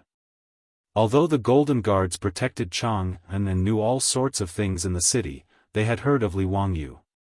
They had long ago heard of Li Wangyu, the newly promoted county count of Huxian, and they knew that he had stirred up a great deal of trouble. But in any case, in their view, a young county count who had yet to become an official of the court had no power or influence. How could he possibly compare to the other 2 clans? After hearing Cheng Chumo's introduction, the attitude of these old soldiers became much more respectful, and they once more bowed to Chui Xian, Ho Junji, and Li Wangyu. But the majority of their gazes were on Chui Xian and Ho Junji. They only curiously glanced at Li Wangyu. After all, Li Wangyu was a young county count, and there were many rumors about him in the market square of Chang'an. Some called him a wastrel, some called him the god of wealth, and some said that he was the reincarnation of the literati star or a divine physician. But to these old soldiers, these were just idle chatter. If they wanted to entrust the rest of their lives to such a young man, throw themselves into a vassal state, and regard him as their master, they would almost never consider it. Cui Xian and Hou Junji naturally noticed the behavior of these ruffians. The two of them looked at Li Wangyu with ridicule. They felt that this county count was about to lose a great deal of face today. Cui Xian was already thinking that once this matter was over, he would bring this matter to the banquet and have a good talk about it. County Count Huxian had wanted to recruit troops, but he had ended up returning in defeat. For the great clans, this matter was enough to make them laugh for a very long time. Cheng Chumo's face also darkened, but there was nothing he could say. He could only mutter, "Grandfather, Duke Marquis, Zio, tell them about the salary." He was going to talk about the salary and benefits. Li Wangyu was well aware that whether or not he could recruit troops today would depend on whether or not the benefits he offered were attractive enough. Chapter 469. After exchanging some pleasantries, Cui Xian and Hou Junji ignored Li Wangyu and turned to the veterans. The Cui clan of Qinghe receives a monthly salary of 6 strings of coins. If there is any injury or death, there will be additional compensation and rewards. This one's residence is the same as Duke Cui's. In truth, Cui Xian and Hou Junji's conditions were the customary conditions for the great clans and nobles of Chang and to recruit soldiers. A monthly salary of 6 strings of coins was truly not a low income. This was the same as the salary of a rank 2 official of the imperial court. Of course, officials also received other benefits, as well as income from land. But 6 strings of coins was still equivalent to the actual income of a rank 4 official. In a situation where the average income of Chang was the same, this was considered a high-income class. Thus, unless one was a noble, one would not be able to support a troop. If not for the fact that Li Wangyu didn't lack money, he wouldn't have dared to ask for 50 soldiers. Even at the market price, 50 soldiers would still cost 300 strings of coins a month. After all, the soldiers had to protect their master, and when needed, it was very normal for them to put their lives on the line. Thus, the master naturally gave his soldiers generous treatment, similar to that of bodyguards in the future. The veterans nodded in satisfaction at Cui Xian and Hou Junji's conditions, and they began to whisper to each other about whether to join the Cui clan of Qinghe or Hou Junji. While everyone was discussing animatedly, Li Wangyu burst out laughing, attracting everyone's attention. Cui Xian and Hou Junji didn't like Li Wangyu to begin with, and now, they found him even more frivolous and couldn't help but show anger. Li Wangyu put away his smile and lightly coughed. "My apologies, I couldn't hold back for a moment. I just didn't think that the monthly salary of the soldiers in Chang would be so low. The monthly salary that my county count of Hu County gives to the soldiers." Cough, Nyo Wu, tell me, how much is your monthly salary? Soldiers were different from servants. Although they were subordinates, they did not sell their bodies to the master, so they naturally had to be paid. Li Wangyu had been a poor loser in the past, so he had been unwilling to take in the Nyo brothers mainly because he was poor and couldn't afford a salary. Fortunately, the Nyo brothers didn't care about this at all. The two of them were here to repay the debt of gratitude. Li Wangyu made a fortune very quickly. In less than half a year, his net worth had increased rapidly. The treasury in the old house could not hold any more copper coins. Naturally, he would not be stingy with the Nyo brothers. Moreover, after the Nyo brothers got married, they would also have to support their own mother-in-law. Li Wangyu naturally couldn't let these two brothers be embarrassed. Nyo Wu grinned at the group of veterans and said with a simple and honest smile, "Now that eldest brother and I have received Langjuan's favor, our monthly salary will be 50 strings of copper coins." His words caused an uproar among the veterans. 50 strings of coins a month? Was this a joke? How could the main family give such a high salary to the troops? Could it be that this county earl was, as the rumor said, the god of fortune in this world? Actually, Li Wangyu originally wanted to give the Niu brothers a monthly salary of 100 strings of copper coins. But the two brothers refused to accept it no matter what, so he reduced it to 50 strings of copper coins. Li Wangyu's businesses were now bringing in a daily income that he couldn't even calculate, so how could he care about such a small sum of money? If everyone is willing to come to my county earl's residence, 50 strings of copper coins is temporarily out of the question. But I'm still willing to pay 30 strings of copper coins a month. Li Wangyu wasn't afraid of messing up the market. He directly shouted out a price 5 times that of Cui Xian and Hou Junji, causing the faces of the two bigwigs to turn green. It wasn't that they couldn't afford it, but that they couldn't pay it like this. After all, the two of them weren't a single person like Li Wangyu. They were a large family with a large business, so how could they act so recklessly? If they used this price to recruit these troops, wouldn't the old people in the residence also get a raise? Li Wangyu now somewhat understood the thoughts of the owner of Chelsea Football Club, Roman Abramovich. This daddy isn't a rich family, but this daddy has money. I'll use money to smash you to death. Are you tempted by a monthly salary of 30 strings of copper coins? If the Cui clan of Qinghe and Hou Junji wanted to compete with him in terms of money, then he didn't care. Even if it was a monthly salary of 100 strings of copper coins, he would still be willing to pay. At the same time, he would have an excuse to give the Niu brothers a raise. After saying these words, Li Wangyu beamed at Cui Xian and Hou Junji, waiting for them to raise the conditions for recruiting troops. Everyone present was tempted by a monthly salary of 30 strings of copper coins. Wasn't it precisely for the sake of fame and fortune that they were willing to join the noble clans? For a moment, they hesitated. The county earl's residence that they had never considered before had now entered the sights of these old ruffians.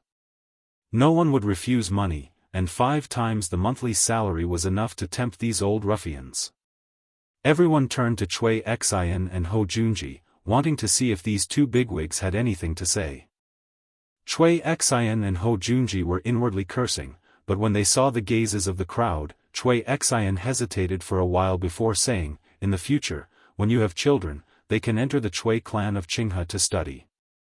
Hou Junji scanned the crowd and said, "The troops of this residence will follow this one into battle, and their contributions will be calculated.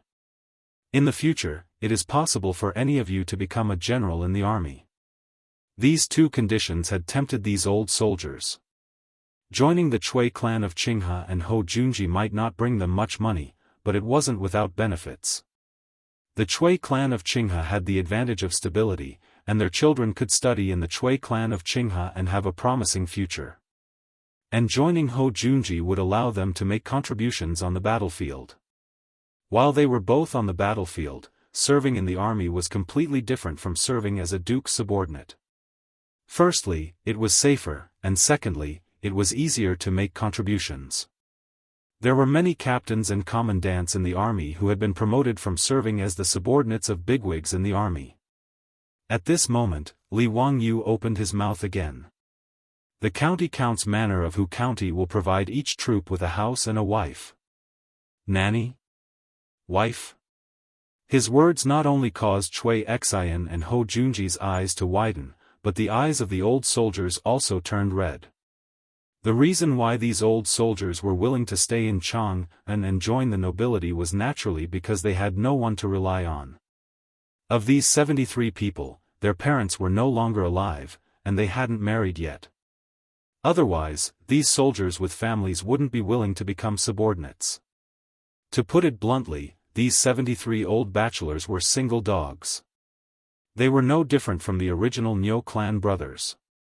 Hearing that they would be given a wife, the crowd naturally went into an uproar. "County Earl of Huxian, you must be joking. You can give a wife? She can't be a maid bought from the market, right? Is she really a woman with a clean background?" Li Wangyu turned to Niu Wu and asked, "Niu Wu, tell us, what is your wife's background?" Niu Wu couldn't help but be a little surprised. He rubbed his hands together and chuckled foolishly. "Before my wife married me, she was a palace maid in the Taiji Palace. Is she beautiful? As beautiful as a fairy. Li Wangyu nodded his head in satisfaction.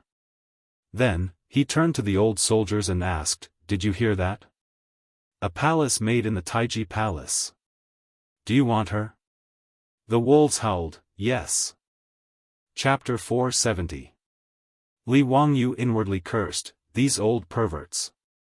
When they heard that he was going to marry a beautiful wife, they started howling like wolves. His words just now had Cui Xian and Hou Junji panicking. Hou Junji's face turned stiff. Count Hu, how could you say such things? Marriage is naturally decided by the parents. What reason is there to give them away? Aren't you a sex matchmaker? Li Wangyu rolled his eyes. How am I a sex matchmaker? Of course, it's a formal marriage. Isn't this Chu of mine also a formal marriage? Duke Marquis should know that the sage personally gave her away, right?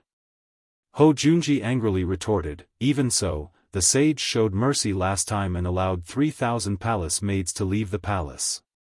Presumably, this Chu of yours is also one of those palace maids. But now, where are you going to give your fellow soldiers the chance to marry palace maids? Aren't you just using your fellow soldiers to tease us?" His words made the old ruffians rather suspicious. Just because Count Hu's soldiers could marry palace maids didn't mean that they could as well. Li Wangyu chuckled. Why not? I can ask the sage to release several dozen palace maids. This isn't a difficult matter. You, who do you think you are? Hou Junji was so infuriated that he almost choked on his own saliva. Me? Surnamed Li, given name Wangyu, given name Zio. Has Duke Marquis forgotten? Li Wangyu shook his head, seemingly regretting that Hou Junji's memory was poor. Before Hou Junji could speak, he added, "Right, my uncle's surname is also Li." Hou Junji was rendered speechless by his words. On the other hand, Li Wangyu was delighted. He had finally experienced the pleasure of shouting, "My father is Li Gang," in the Tang dynasty. Moreover, how could "my father is Li Gang" compare to "my uncle is Li Shimen"? Saying these words made his mind and body feel refreshed, his thoughts clear. Li Wangyu truly wasn't trying to fool these old ruffians. In any case, there were still several thousand palace maids in Taiji Palace. With his reputation, it would not be difficult to ask Pai Lupi to release dozens of palace maids who were willing to marry. The performance of these veteran ruffians even made Li Wangyu wonder if he could use this method to recruit long-term troops in the future. He didn't think that having a few dozen troops was enough. Even that Zhang Liang had shamelessly taken in 500 fake soldiers. He, Li Wangyu, had so many businesses. If he didn't recruit more troops to protect them, it wouldn't do. If Pai Lupi knew that Li Wangyu used the palace maids in his Taiji palace as a bargaining chip to recruit troops, he would probably chop Li Wangyu into pieces. Li Wangyu's shameless words made even Cheng Chumo's eyes widen. Hedonistic, he was too hedonistic. Seeing that many of the Golden Guard still didn't understand, Cheng Chumo could only lightly cough and say to the stunned veterans, Count whose uncle Tsong is the current sage. The uncle Tsong who hasn't stepped out of his first marriage. With his explanation, the old ruffians from the Jianghu Guard finally understood why Li Wangyu had said those words. The young count in front of them was the current sage's nephew Tsong who hasn't stepped out of his first marriage. 5 times the salary, a promised daughter-in-law, and a frighteningly deep background, this count who seemed to be the one in high demand. Before anyone could say anything, Li Wangyu added another heavy bargaining chip. In the future, when you have children, they can study with His Highness the Crown Prince, His Highness King Yu, and the sage's 7th Prince, His Highness King Jin. This lord might also accept them as disciples. His words first stunned the veteran ruffians, then they became ecstatic. Yes, how could they forget that this count who was the Crown Prince's imperial tutor? If they became his troops, wouldn't their sons be able to study with the Crown Prince in the future? In comparison, the teachings of the Chui clan of Qinghe weren't even worth a mention. In truth, they had also forgotten that the crown prince was already 9 years old, but they didn't even know where their daughter-in-law was. Even if they were to get married right away and give birth to a son after 10 months, how old would Li Qingxian be by the time he reached the age where he could study? How could he possibly study with those brats? However, Li Wangyu wasn't trying to fool them. After all, the future emperor of the Tang dynasty, Li Ji, had just been born. If they moved fast enough, it wasn't impossible for their children to study with Li Ji in the future. Li Wangyu's many conditions left Cui Xian and Hou Junji with bitter expressions. They had thought that this county count who was overestimating himself by competing with them for a troop. But looking at the gleaming eyes of the veteran ruffians, how could they not know that they had made a wasted trip today? As the head of the Cui clan of Qinghe, Cui Xian didn't like Li Wangyu, but he didn't have much of a grudge against him. Of the 5 clans and 7 watches, only the Zheng clan of Xingyang and the Wang clan of Taiyuan were like fire and water with Li Wangyu. While the other clans didn't like Li Wangyu, they weren't so bad as to make things worse. Seeing that he couldn't do anything, Cui Xian decided to leave. Too lazy to stay any longer, he coldly snorted and led his servants away. Hou Junji wasn't as straightforward. His triangular eyes were filled with hatred as they constantly scanned Li Wangyu's body. Hou Junji had always been a narrow-minded man with a crude personality. The Old Book of Tang described his character as arrogant and reserved. Pai Lupi had ordered Li Jing to teach him the art of war, but this fellow had turned to Pai Lupi and falsely accused Li Jing of plotting a rebellion. From this, one could see just how narrow-minded Hou Junji was. He had rendered a great service in the coup at the Xuanwu Gate and had been made Duke of Lu and Great General of the Right Guard. With his pride, he naturally looked down on Li Wangyu, the founding county count. But today, Li Wangyu had managed to steal the limelight when he had come to recruit soldiers for the Golden Guard, infuriating Hou Junji. In truth, Li Wangyu had never offended him. It was just a fair competition. His offer wasn't as generous as Li Wangyu's, but Hou Junji was so angry that he vented his anger on Li Wangyu. But Hou Junji also knew that Li Wangyu was a noble and also Pai Lupi's nephew, so he couldn't do anything to him. His triangular eyes couldn't help but turn to Niu Wu, who was standing behind Li Wangyu, and a sinister smile appeared on his lips. County Count Hu, this one has heard that one of your 2 soldiers is one-armed and one-eyed. Today, I see that this is just as I expected. Since you're willing to give this one-eyed soldier a monthly salary of 50 strings of string of coins, he must be very capable for County Count Hu to value him so highly, right? But County Count Hu is willing to give the one-eyed soldier a monthly salary of 50 strings of coins, but County Count Hu is only giving 30 strings of coins to these elite soldiers of the Golden Guard. Isn't this a little unfair? TSK, this one truly feels that these soldiers aren't worth it. Hou Junji's words were extremely harsh. He was clearly trying to sow discord between these old ruffians of the Golden Guard and Niu Wu, painting Li Wangyu in the eye. As expected, as he tried to sow discord, those old ruffians of the Golden Guard began to look at Niu Wu with ill intent. They were already planning to submit to Li Wangyu, so they naturally wanted to display their abilities in front of him.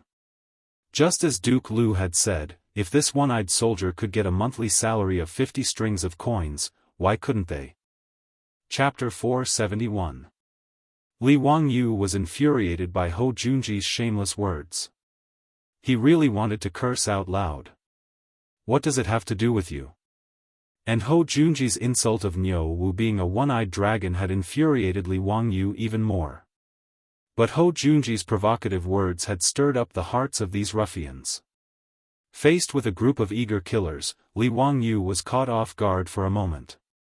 He had a deep relationship with the Niu brothers, and it wasn't something that could be described as formidable. Even if the Niu brothers didn't have much skill, he wouldn't look down on them. He would never abandon them. When he was still insignificant, he was still having a headache over how to survive the plague of locusts. At that time, the Niu brothers had already pledged themselves to him. How could this friendship be measured by a monthly salary? To put it bluntly, Niu Yong and Niu Wu were Li Wangyou's family in the Tang dynasty. Let alone a monthly salary of 50 strings of coins, even if he had to give half of the family fortune to these two brothers, Li Wangyou wouldn't even bat an eyelid. But he couldn't explain these words to these ruffians in a short time. But Li Wangyou didn't want Niu Wu to fight with these ruffians to prove his ability. Although Niu Wu had said that he wouldn't have a problem fighting one against two, fists and kicks had no eyes. If Niu Wu was injured, Li Wangyou would be heartbroken. Even if he injured these ruffians, it would still be very troublesome. Li Wangyou naturally understood that this group of old ruffians had the intention of throwing themselves into his residence. In the future, these people would be Niu Wu's comrades. If they were to get angry and hurt the harmony, it wouldn't be good. But before he could think of a way to speak, Niu Wu puffed out his chest and strode forward. This one truly doesn't have much skill, and I was even blinded in one eye by the Turks. But if you want to measure this one's ability, you can come and try. Niu Wu seemed rash, but he was actually quite meticulous. The reason he had stepped forward to challenge these ruffians wasn't just because of Hou Junji's provocation. Niu Wu was well aware that if this group of assassins wanted to pledge their allegiance to his Lang Jun, they would become his subordinates. The leader of this song was none other than him and his brother. This was not only due to their confidence in their own abilities, but also due to their understanding of Li Wangyou's righteousness. Therefore, Niu Wu naturally had to consider Li Wangyou. Using his fists to subdue this group of killing geniuses was the best choice. Otherwise, a group of ruffians born in the Jianghu guards might not necessarily submit to him and his older brother. If they could not achieve unity, how could they protect their own Lang Jun? Niu Wu's words stunned Li Wangyou, and he subconsciously wanted to object. However, Niu Wu's resolute gaze caused him to hesitate. At the same time, he immediately understood Niu Wu's intentions. But he couldn't stop it, and this only made Li Wangyou even more furious at Hou Junji's despicable conduct.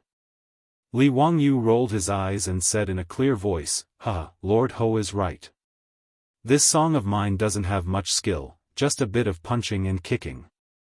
After hearing the Marquis's words, I felt that they made sense. This monthly salary of 50 strings of coins was most likely a loss. But since Lord Hou wants to recruit troops today, why don't you let my good-for-nothing troops test their skills against Lord Hou's troops? Let me see the difference between a monthly salary of 6 strings of coins and a monthly salary of 50 strings of coins. TSK, a monthly salary of 6 strings of coins is truly cheap. Lord Hou is truly formidable. Since he couldn't stop Niu Wu, he decided to direct the spearhead to Hou Junji. Didn't you insult Niu Wu for being a one-eyed man? Then let's see how formidable Hou Junji's troops are. Li Wangyou's mention of a monthly salary of 6 strings of coins made the troops behind Hou Junji pale. Just now, when Hou Junji's troops had heard that Li Wangyou's troops were being paid 50 strings of coins a month and that he was offering 30 strings of coins to the veterans of the Jianghu guards, their eyes had turned red with envy and jealousy.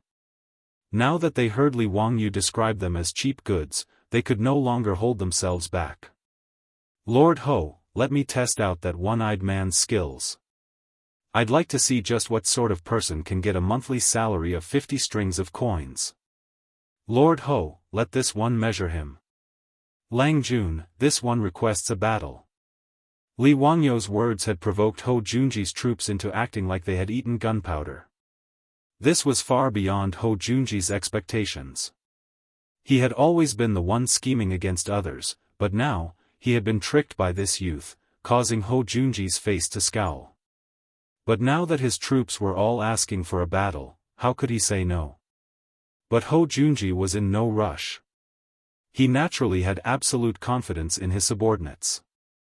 These were the valiant soldiers of his army who had fought alongside him for many years. Hou Junji felt that dealing with a one-eyed man was no problem. He only regretted that his plan to sow discord had been ruined by Li Wangyou's simple words. Since Count who is interested, then let them have a match. But Ho Junji's triangular eyes gleamed with cold light as he stared at Li Wangyu like a viper. But since it's a match, there should be a little prize. What does County Count Hu think? Oh. What does Lord Ho mean? Ho Junji sinisterly chuckled. This one has heard that County Count Hu's estate has a 40% share in the Shadaozi wine workshop. This one is not greedy, so if you use 20% as the wager, does County Count Hu dare to make a bet? Li Wangyu inwardly cursed at these words. This bastard was actually eyeing his businesses?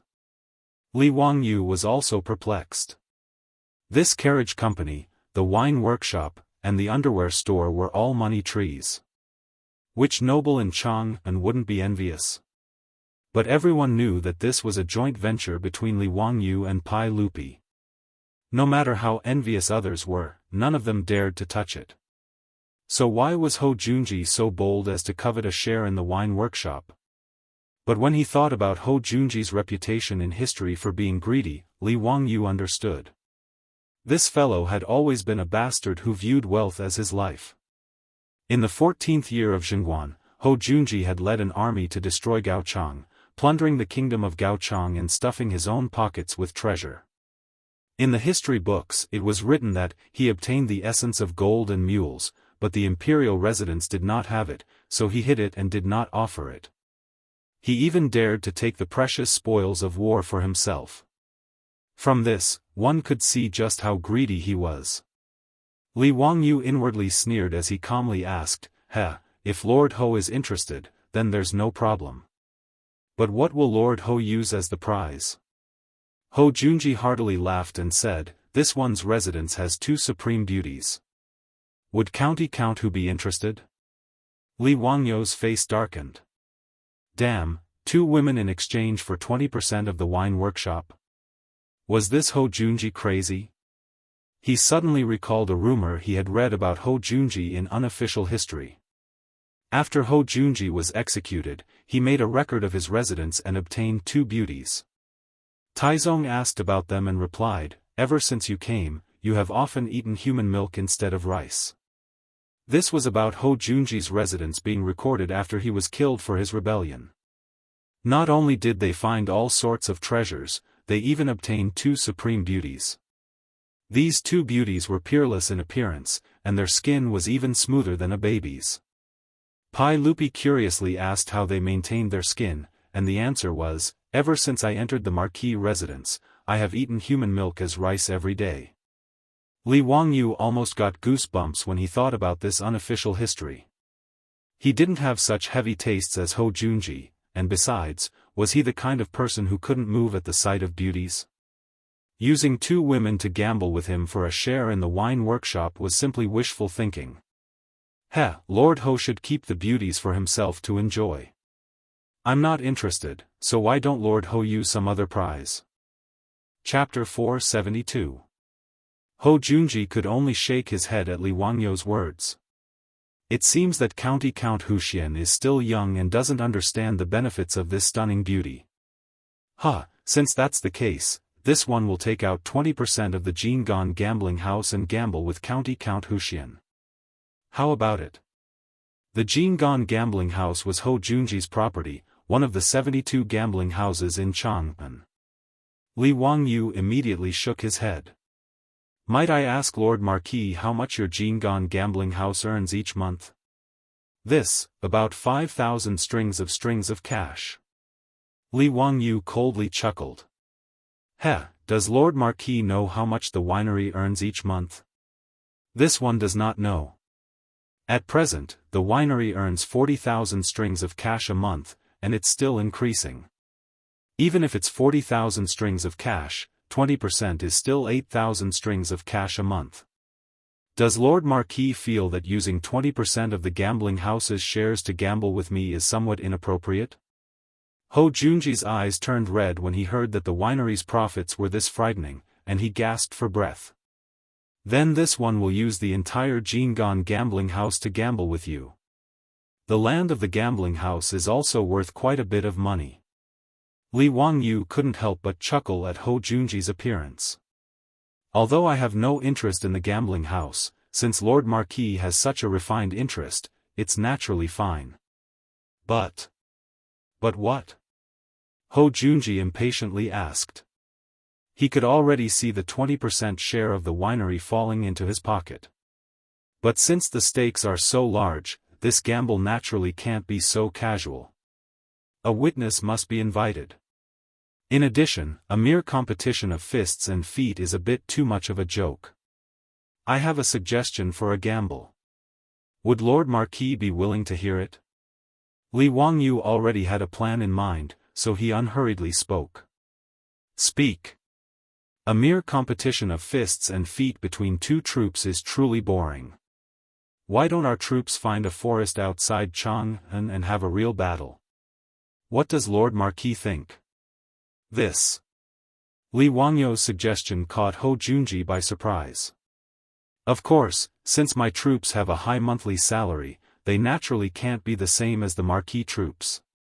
TSK, a monthly salary of 6 passes is truly cheap. Li Wangyu's words caused Ho Junji and his subordinates to scowl. This bastard, is he addicted to talking? Logically speaking, the 2 troops in my residence have a monthly salary of 100 strings of coins, which is equivalent to the salary of 16 troops of the Marquis. However, as Marquis Ho said, these 2 troops in my residence are handicapped. Li Wangyu pointed at Niu Wu and continued, so, after weighing the pros and cons, let's have 2 troops from my residence fight against 10 troops from the Marquis residence. How about it? Is Marquis interested? Li Wangyu's words caused Ho Junji's eyes to brighten. 2 cripples against 10 of his troops, weren't they rushing to give him money? There was no reason for him to refuse. In a one-on-one battle, he didn't think that Li Wangyu's troops had a chance of winning, much less 2 against 10. This was simply suicidal. Was this young man worried that his troops wouldn't die quickly enough? Agreed. Let's do as County Count Hu says. Ho Junji was worried that Li Wangyu would go back on his word, so he immediately nodded. Li Wangyu happily smiled. Okay, then it's settled. Of course, in order to avoid harming the relationship between our 2 clans, when they fight, the weapons and arrows must be wrapped in cotton cloth. They can be smeared with lime, and if they are struck by a sword or saber, they will have to withdraw from the competition. Does Lord Marquis think this is acceptable? Ho Junji thought about it and decided that there was nothing disadvantageous to him, so he nodded. It's fine. Since that's the case, how about Duke of Lu and the Duke of Yi act as mediators and referees? 3 days later, our 2 clans will find a forest near the Jade Star Palace and decide the victor. Ho Junji naturally nodded in agreement, and the 2 clapped their hands together to seal the deal. Then this one won't delay County Count Hu from recruiting troops. This one will go find Duke of Lu and the Duke of Yi and have them act as mediators. See you in 3 days at the Jade Star Palace. After saying this, Ho Junji heartily laughed and led his troops away. Li Wangyu looked at Ho Junji's back, a smile on his lips. Cheng Chumo hurried over and anxiously asked, Zio, have you gone crazy? How could you agree to this kind of condition? Even if it's a one-on-one, the Niu brothers might not be able to win. Why did you ask for a 2-on-10 battle? How could you possibly win? Before Li Wangyu could reply, Niu Wu replied in a low, muffled voice, so what if it's 2 against 10? Do you think that my brother and I are afraid of them? You can't say it like that. Zio, why did you agree to this kind of bet? It's completely unfair. Cheng Chumo anxiously said, this won't do. I'll go find my lord and have him come forward to stop this bet. Li Wangyu hurriedly grabbed Cheng Chumo and said, big brother Chumo, don't be anxious, don't be anxious. Since this little brother dares to propose such a bet, he naturally has complete confidence in winning. What confidence do you have? I know that the Niu brothers are very capable, but they're still. Cheng Chumo glanced at Niu Wu, too embarrassed to say the word cripple. Let's keep it a secret for now. In any case, big brother Chumo, be at ease. I'm not a wastrel. How could I possibly go and make a bet with that bastard Ho Junji if I'm not confident? Humph, just watch. He dared to call Niu Wu and Niu Yong cripples. This time, this old man will definitely make Ho Junji take a big tumble and obediently hand over his gambling house. Right, go back and ask Uncle Cheng if he's interested in taking over the Jianghu gambling house. I have no interest in the gambling house. If Uncle Cheng is willing to take over, I'll sell it to him at a cheaper price. Cheng Chumo was somewhat dumbfounded by these words. Could it be that he had made an error in judgment? Were these Niu brothers some sort of peerless expert? But now that things had gotten to this point, he could only nod hesitantly. Fine. Then Zio, you have to be careful. Duke Lu's troops aren't easy to deal with. They're all fierce soldiers of the army. Huh, what's there to be afraid of? Isn't it just a troop with a monthly salary of 6 strings of coins? Big brother Chumo, haven't you heard of this saying? Nothing good comes cheap. Cheng Chumo's nose was about to become crooked from anger. How could there be such a comparison? Moreover, didn't the troops of his Duke Lu residence also have a monthly salary of 6 strings of coins? Could they also be cheap goods? Zio, it's best if you be careful and don't be careless. Okay, I understand. Let's not talk about this for now. I still have to recruit troops, Li Wangyu said and then turned to the group of veteran ruffians. Everyone, what do you think? Are you interested in joining the vassal forces and joining my Hu County's county count residents? The confrontation between Li Wangyu and Ho Junji had already left them dumbfounded. At this moment, they no longer had any desire to compete with Ho Junji. Hearing Li Wangyu's question, the veteran ruffians of the Golden Guard glanced at each other. One of them asked, "Dare I ask County Count Hu, is our monthly salary the same as what County Count Hu said just now, the monthly salary of 30 strings of coins? Does it still count?" "Of course. Since I said it, it's only natural that I keep my word." Another veteran ruffled his feathers and asked, "County Count Hu, are you in charge of finding ants?" Li Wangyu heartily laughed, "Haha, of course." The veteran ruffians glanced at each other and finally made their decision. In the next moment, the 73 veterans of the Golden Guard all got down on one knee and said, "We pay our respects to Lang Jun. Lang Jun didn't abandon us and was willing to take us in. We dare not serve you with our lives." Li Wangyu had originally planned to recruit 50 troops, but he didn't expect that he would be able to recruit 73 veterans today. He naturally didn't refuse anyone. This was Han Xian's army, so the more the better. Huh, good. Everyone, please rise. From today onwards, as long as you don't betray me, I will definitely not betray you. When he thought about how he would be able to lead a group of troops and strut around the city, Li Wangyu couldn't help but throw his head back and laugh heartily. How delightful. Chapter 473. When Li Wangyu led the 73 troops to the county office of Hu County to complete the citizenship procedures, Yang Quan was shocked. Especially when Yang Quan learned that the troops Li Wangyu recruited were all from the Golden Guards, he looked as if he had seen a ghost. The troops of the Sui and Tang dynasties were very different from the troops of the Wei and Jin dynasties. The troops of the Wei and Jin dynasties were considered private soldiers. It was normal for aristocratic families to have several thousand troops. However, the troops of the Sui and Tang dynasties were more like servants or bodyguards. The troops in the main household had a master and follower status, but they were different from servants. They had their own private property and could marry good girls, but they didn't have an independent household registration. In Chang'an, it was already very difficult for the other aristocratic families to recruit a few troops.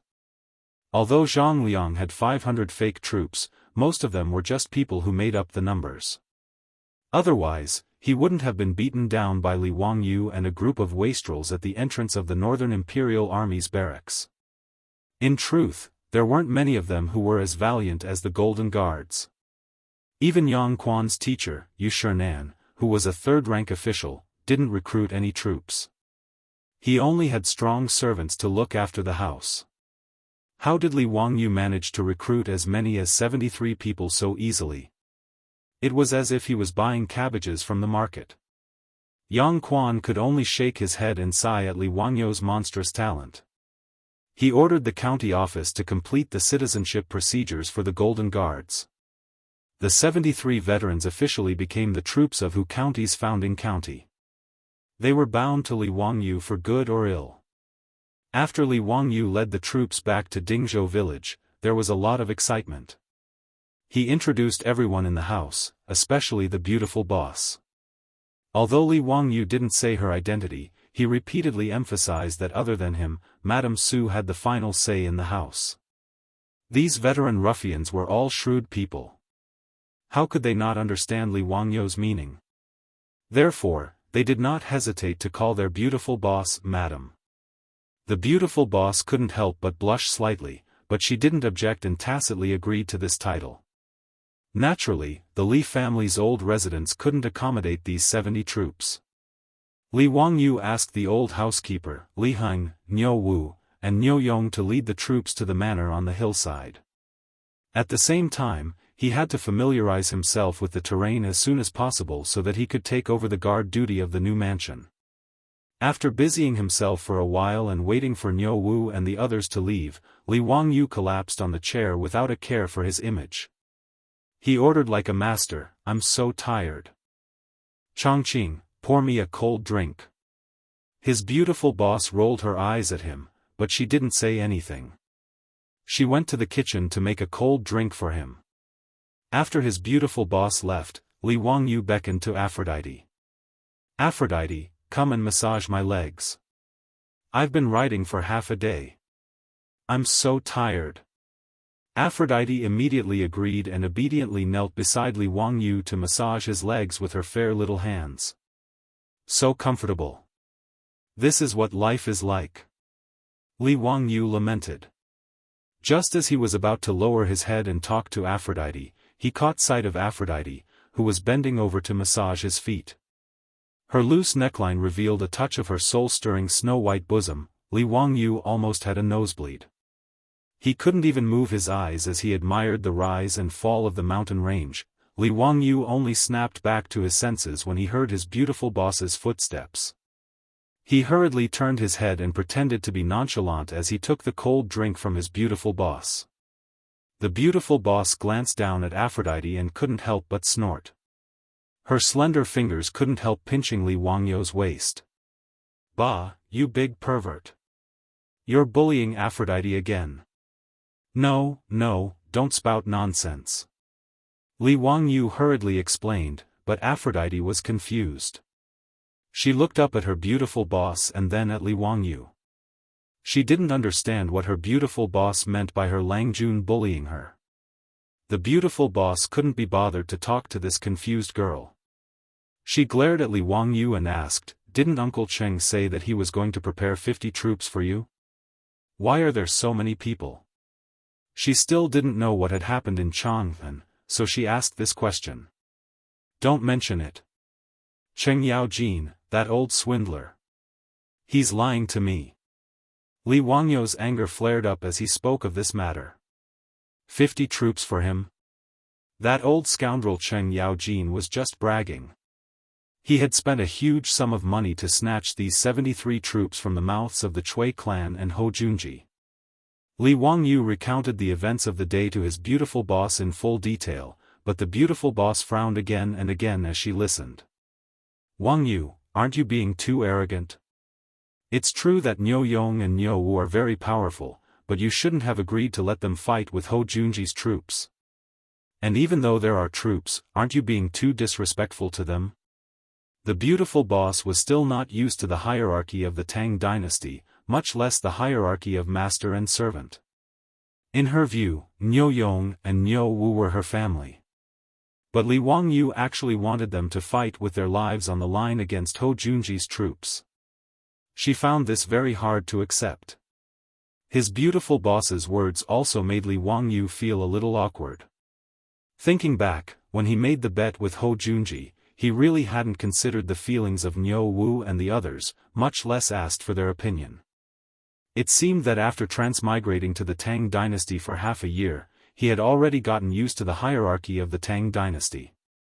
Li Wangyu seriously reflected on his beautiful boss's criticism before nodding his head and replying, "Chongqing, you've said too much. It was my lack of consideration. I'll apologize to Niu Yong and Niu Wu later. But don't worry, I only agreed to that bastard Ho Junji's request because I was completely confident." He looked at his beautiful boss guiltily and said, "It's mainly because that bastard Ho Junji humiliated Niu Wu as a cripple and called him a one-eyed dragon. In a moment of anger, I proposed the bet with him. Then what method do you have to ensure that Niu Yong and Niu Wu win? They have a total of 10 opponents." His beautiful boss wasn't angry at Li Wangyu. She just felt that Li Wangyu lacked consideration and put the Niu brothers in danger. "He, who asked Niu Wu to boast to me? He said that he and Big Brother together could defeat the 73 old soldiers of the Jianghu Guard. No matter how powerful Ho Junji's troops are, they can't be as powerful as these 73 people, right?" Li Wangyu explained with a smile. "And I have a divine weapon." Li Wangyu lowered his voice and whispered a few words into his beautiful boss's ear. Hearing this, his beautiful boss raised her eyebrows and asked, "That's it? Are you sure?" "Yes, it's definitely true. If you don't believe me, we can give it a try first. I'll have to trouble you to bring Afro, Perrin, and the others to make it first. Then, I'll have Niu Yong and Niu Wu use it to fight against the 73 soldiers. If it really doesn't work, I'll just admit defeat. Isn't it just 20% of the winery? I can afford to lose. Don't worry, I definitely won't let the Niu brothers take the risk." "Alright, since you've said so, I'll listen to you." His beautiful boss didn't waste any time. She pulled Afro to the rear courtyard and called over Perrin and the 4 maids in the residence. Then, she got to work. Chapter 474. 3 days later, in the Yellow Valley of the Qinling Mountains. The originally quiet Jade Star Palace of the Tang dynasty was exceptionally lively today. When Li Wangyu led the Niu brothers and the 73 newly recruited troops over on horseback, he was also shocked by the scene in front of him. What was going on? Wasn't today the day of the bet between him and that bastard Ho Junji? Why was the Jade Star Palace so lively? Looking around, he realized that they were all familiar faces.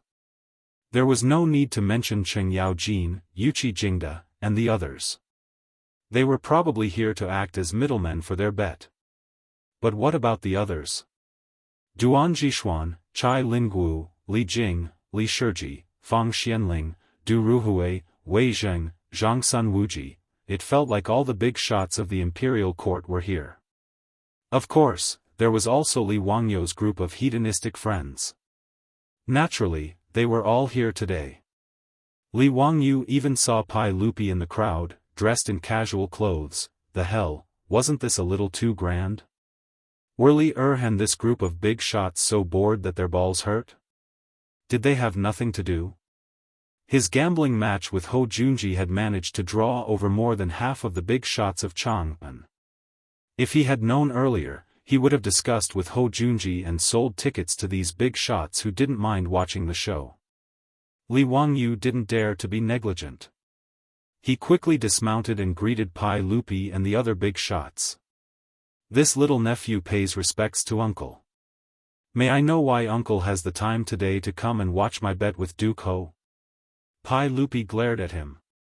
"Zio, what are you up to now? Why do you want to bet with Junji for no reason? And you're still so arrogant, wanting to fight 2 against 10? Do you know that the troops in Junji's residence are all valiant soldiers who have fought with him for many years? How could they be incompetent?" Li Wangyu rubbed his nose and chuckled. "Hee, uncle, this little nephew might not lose. Whether it works or not, we'll know after we try." His words angered Pai Lupi so much that he coldly snorted. He was too lazy to waste any more words with him. He simply stretched out his hand, where are my sunglasses? Li Wangyu was stunned. Pai Lupi, aren't you jumping from topic to topic a bit too fast? Just now, they were still talking about the bet. How did the topic change to sunglasses? He then looked at Pai Lupi's side. Cheng Yaojin, that black-faced old hooligan, was wearing the crystal sunglasses he had given him, proudly showing off to the others. Naturally, he understood everything. Li Wangyu quickly and respectfully took out a pair of sunglasses from his waist and presented it to Pai Lupi. Pai Lupi didn't stand on ceremony. He took the sunglasses and skillfully put them on the bridge of his nose. From the looks of it, he had already learned how to use the sunglasses from Cheng Yaojin and had even tried them on. Li Wangyu was even surprised to find that not only was Cheng Yaojin wearing sunglasses today, but many of the big shots present were also wearing sunglasses that he had made himself. Chai Linggu, Yuqi Jingda, Niu Jinda, Fang Xianling, Du Ruhui. Li Wangyu suddenly understood that these were the sunglasses of the rich playboys, which had been confiscated by his father. He had asked Cheng Chumo to give the sunglasses to the debauches. Now, it seemed that these big shots had benefited. Cheng Yaojin, who was wearing a pair of sunglasses, came over and slapped Li Wangyu's shoulder heavily. Wahaha, my dear nephew, you've got guts. Using 2 troops to fight against 10 troops of Duke Ho, even this old man wouldn't dare to do such a thing. But don't worry, this old man will definitely support you. This old man even went to those gambling houses of the great clans and placed a bet of 100 taels of gold on your victory. Li Wangyu was confused, but he could only hurriedly bow and say, "Many thanks for Uncle Cheng's great favor. This little nephew can't thank you enough." What bet? What did this old hoodlum bet with the gambling houses? Li Wangyu had no idea that over the last 3 days, everyone in Jianghu knew about the gambling match between him and Hou Junji. It was naturally Hou Junji who had ordered people to spread the news. He had done this because he was worried that Li Wangyu would go back on his word and cause him to miss out on the 20% share of the winery. Thus, when Hou Junji had decided on the gambling match, he had ordered people to spread the news so that Li Wangyu wouldn't be able to go back on his word. This was also why everyone had gathered here today. How could Pai Lupi and the others not come to personally witness such a spectacle? The gambling houses of Jianghu had also begun to place bets on the outcome of the battle between County Count Hu and Duke Lu. However, even these gambling houses, including Cheng Yaojin, Yuqi Jingda, and the other gambling houses in the Duke's public houses, did not think that Li Wangyu would win. The gambling houses placed the odds that Duke Lu's troops would win, with the odds being 1-1. 2. It meant that if one bet a copper coin and won, the gambling house would pay out 200 copper coins with interest. If the county count of Hu County, Li Wangyu, won, the odds would be 10. If one bet a copper coin, one bet a copper coin, one could win back 10 coins. But even so, very few people dared to bet that county count who would win. Everyone in Jianghu believed that Li Wangyu had brilliant literary talent, was the god of wealth, and was also a divine doctor. But no one believed that his 2 crippled troops could defeat Hou Junji's 10 elite troops. Li Wangyu knew nothing of this. In the last 3 days, he had been holed up in Dingzhou village with the Niu brothers, studying the divine tool. He had not gone to Jianghu even once.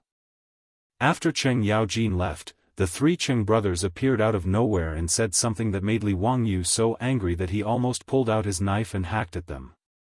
Ziyu, in truth, my family's milord even bet 1,000 taels of gold on Duke Lu's victory. If it weren't for the fact that he was in front of the 3 Cheng brothers, Li Wangyu would have given Cheng Yaojin the middle finger as a sign of respect. This old hoodlum was truly too shameless. He actually bet on both sides. And he even said that he supported him. This was truly a disgrace to the Tang dynasty. The group of silk pants also squeezed to Li Wangyu's side, but all of them looked dejected. Ziyu, those sunglasses, why don't you give your older brother another pair? Ziyu, your older brother is so pitiful. Those sunglasses weren't even warm before my milord took them away. Me too. Ziyu, can't you make more sunglasses? When Li Wangyu saw the wastrel's expressions, he almost burst out laughing. Brothers, this younger brother doesn't have any more sunglasses. You all know that these sunglasses are made from crystal. Although they aren't expensive, grinding the lenses takes a lot of effort. This younger brother can't take out any extra sunglasses in such a short time.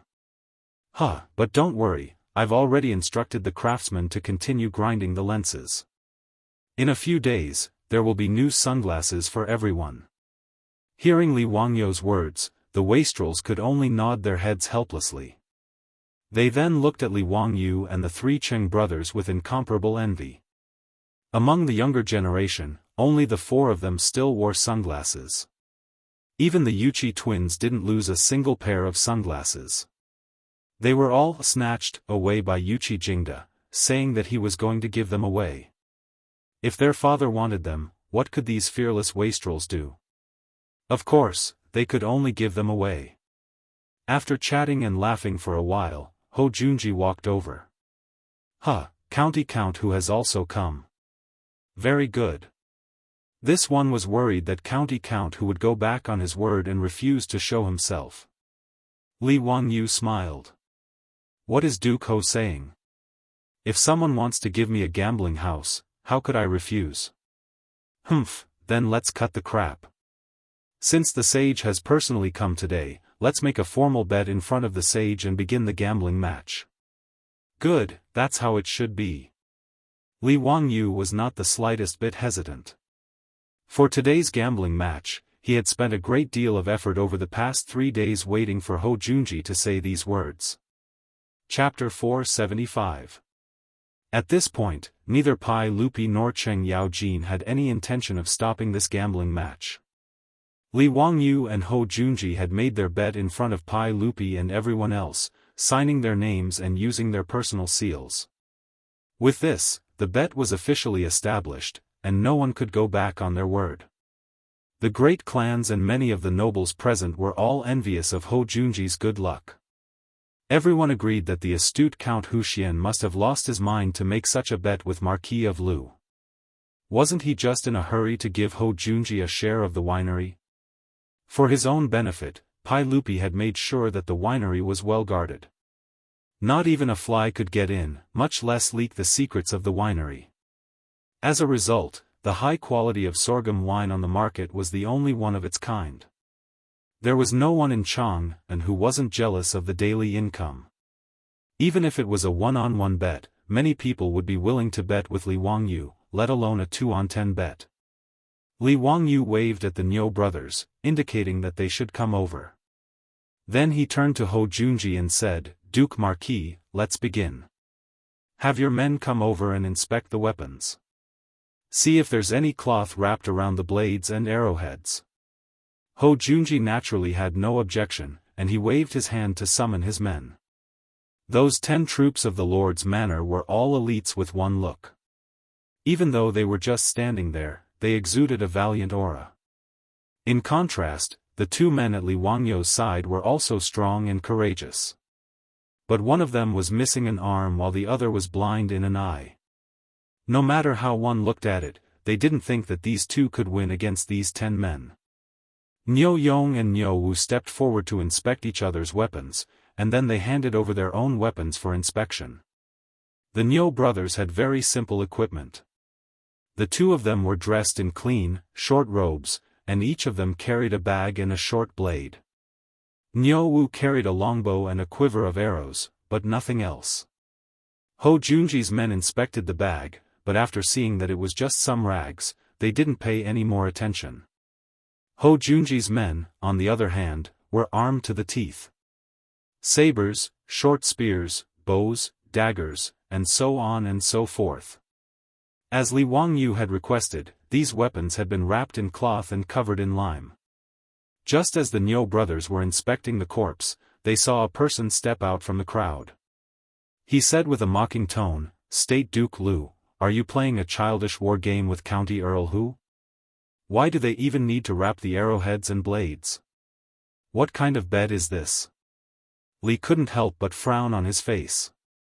It was the head of the Wang clan of Taiyuan, Wang Renyu. Just as he was about to open his mouth to speak, another person stood out from the crowd and echoed, "What Lord Wang said is right.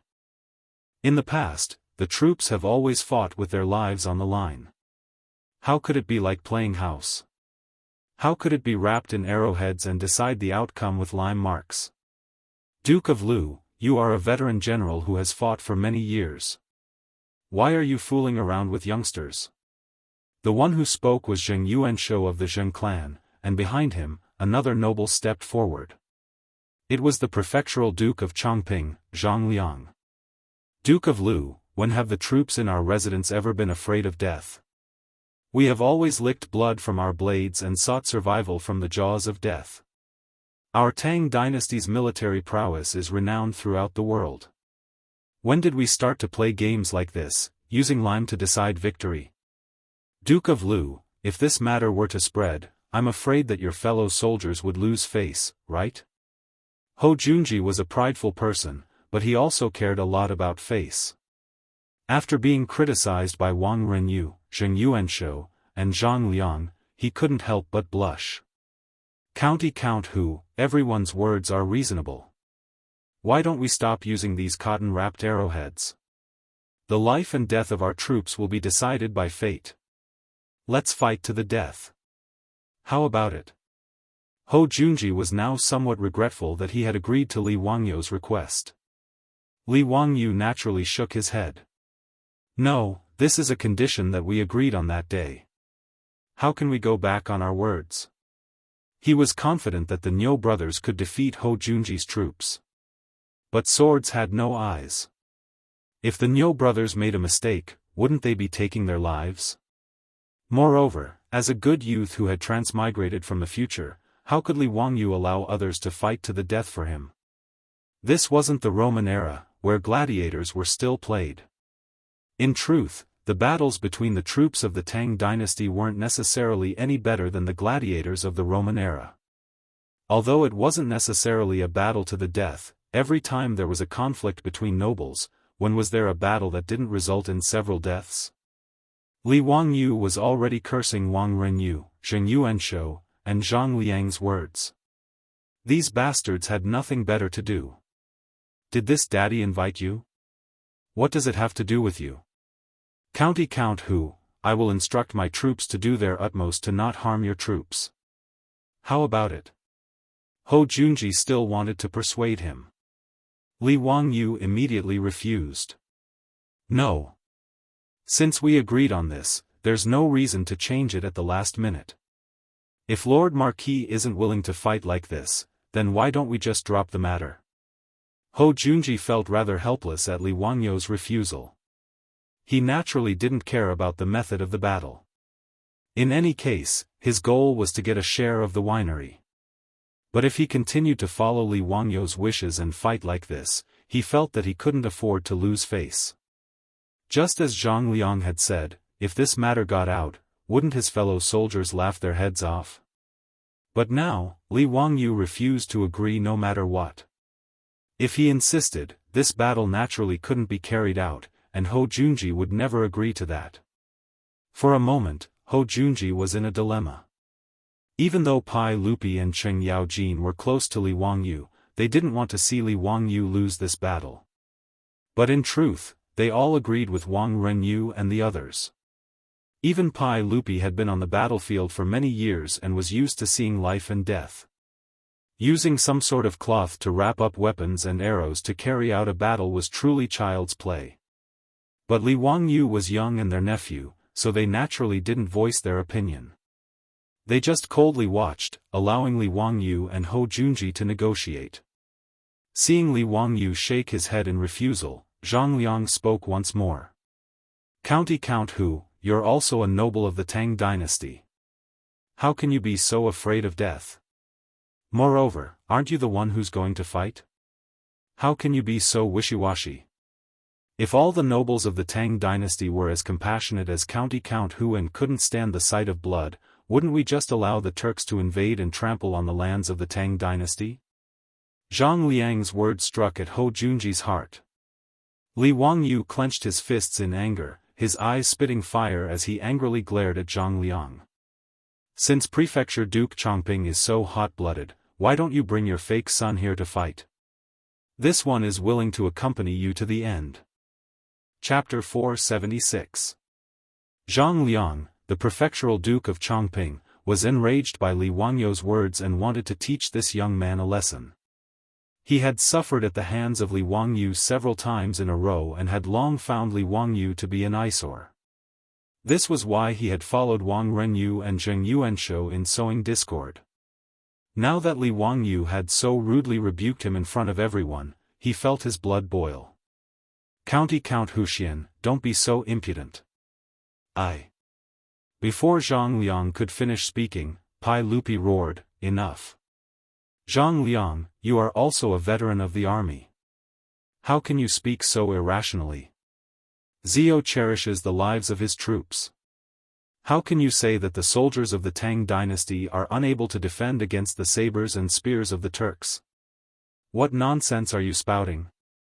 Zhang Liang's blood that had just surged to his head quickly receded like the receding tide after being scolded by Pai Lupi.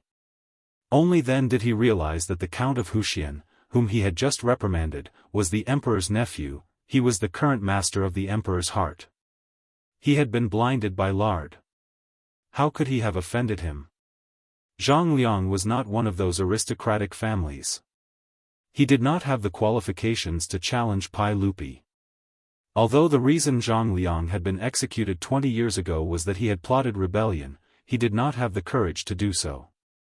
After being reprimanded by Pai Lupi, Zhang Liang immediately cracked a smile that was uglier than crying. Yes, Your Majesty.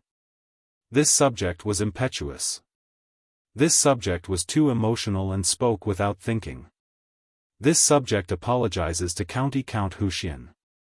Just now, I was muddle-headed and spoke nonsense. Please do not blame me. Seeing Pai Lupi stand up for him and Zhang Liang immediately lower his head, Li Wangyu could not say anything more. He could only silently nod his head, indicating that he accepted Zhang Liang's apology. The reason why Pai Lupi spoke up to defend Li Wangyu was naturally because there was a difference between them. Right now he had a lot of trust in Li Wangyu.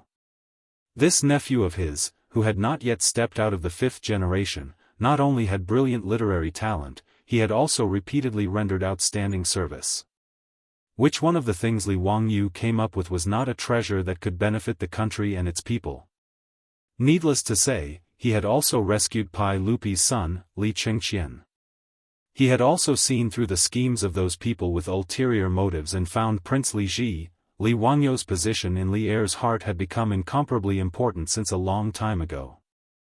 Therefore, Zhang Liang's words against Li Wangyu naturally made Pai Lupi very unhappy. Therefore, he directly reprimanded Zhang Liang and helped Li Wangyu out of the situation. But this matter was not over. After Li Er reprimanded Zhang Liang, he waved at Li Wangyu and called him to his side. He lowered his voice and said to him in a soft voice. He lowered his voice and whispered, Zhou, although Zhang Liang's words just now were unreasonable, they weren't without reason. Since you and the Junji family want to make a bet, you should have mentally prepared yourself. The cotton cloth wrapped around the saber is truly unseemly. Zhou, why don't you reconsider and follow the usual procedures? If you're worried about your own troops, I'll tell Junji to make sure that your troops don't die. How about it? Seeing that Pai Lupi was also trying to persuade him like this, Li Wangyu couldn't help but panic. He could never have imagined that things would develop like this. It was completely out of his expectations. Uncle, For a moment, Li Wangyu didn't know what to do. Zhou, listen to us. We will not harm you. Don't look at how close Chengjijia and the others are to you.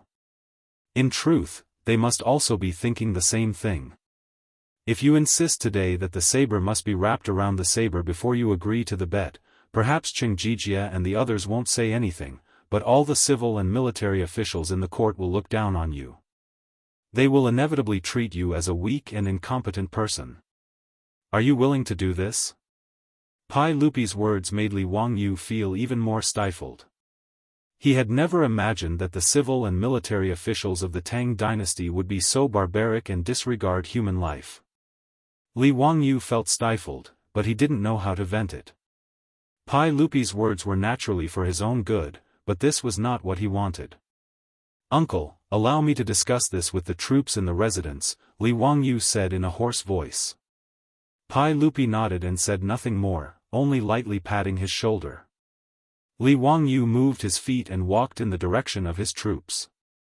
Niu Yong and Niu Wu were staring at him with burning eyes. Behind them were the 73 old soldiers of the Jianghu Guard, all of whom were looking at Li Wangyu. "Lang Jun, what do you think? But do you want to fight with them with real swords and spears?" "Don't worry, my brother and I will definitely not lose to those bastards."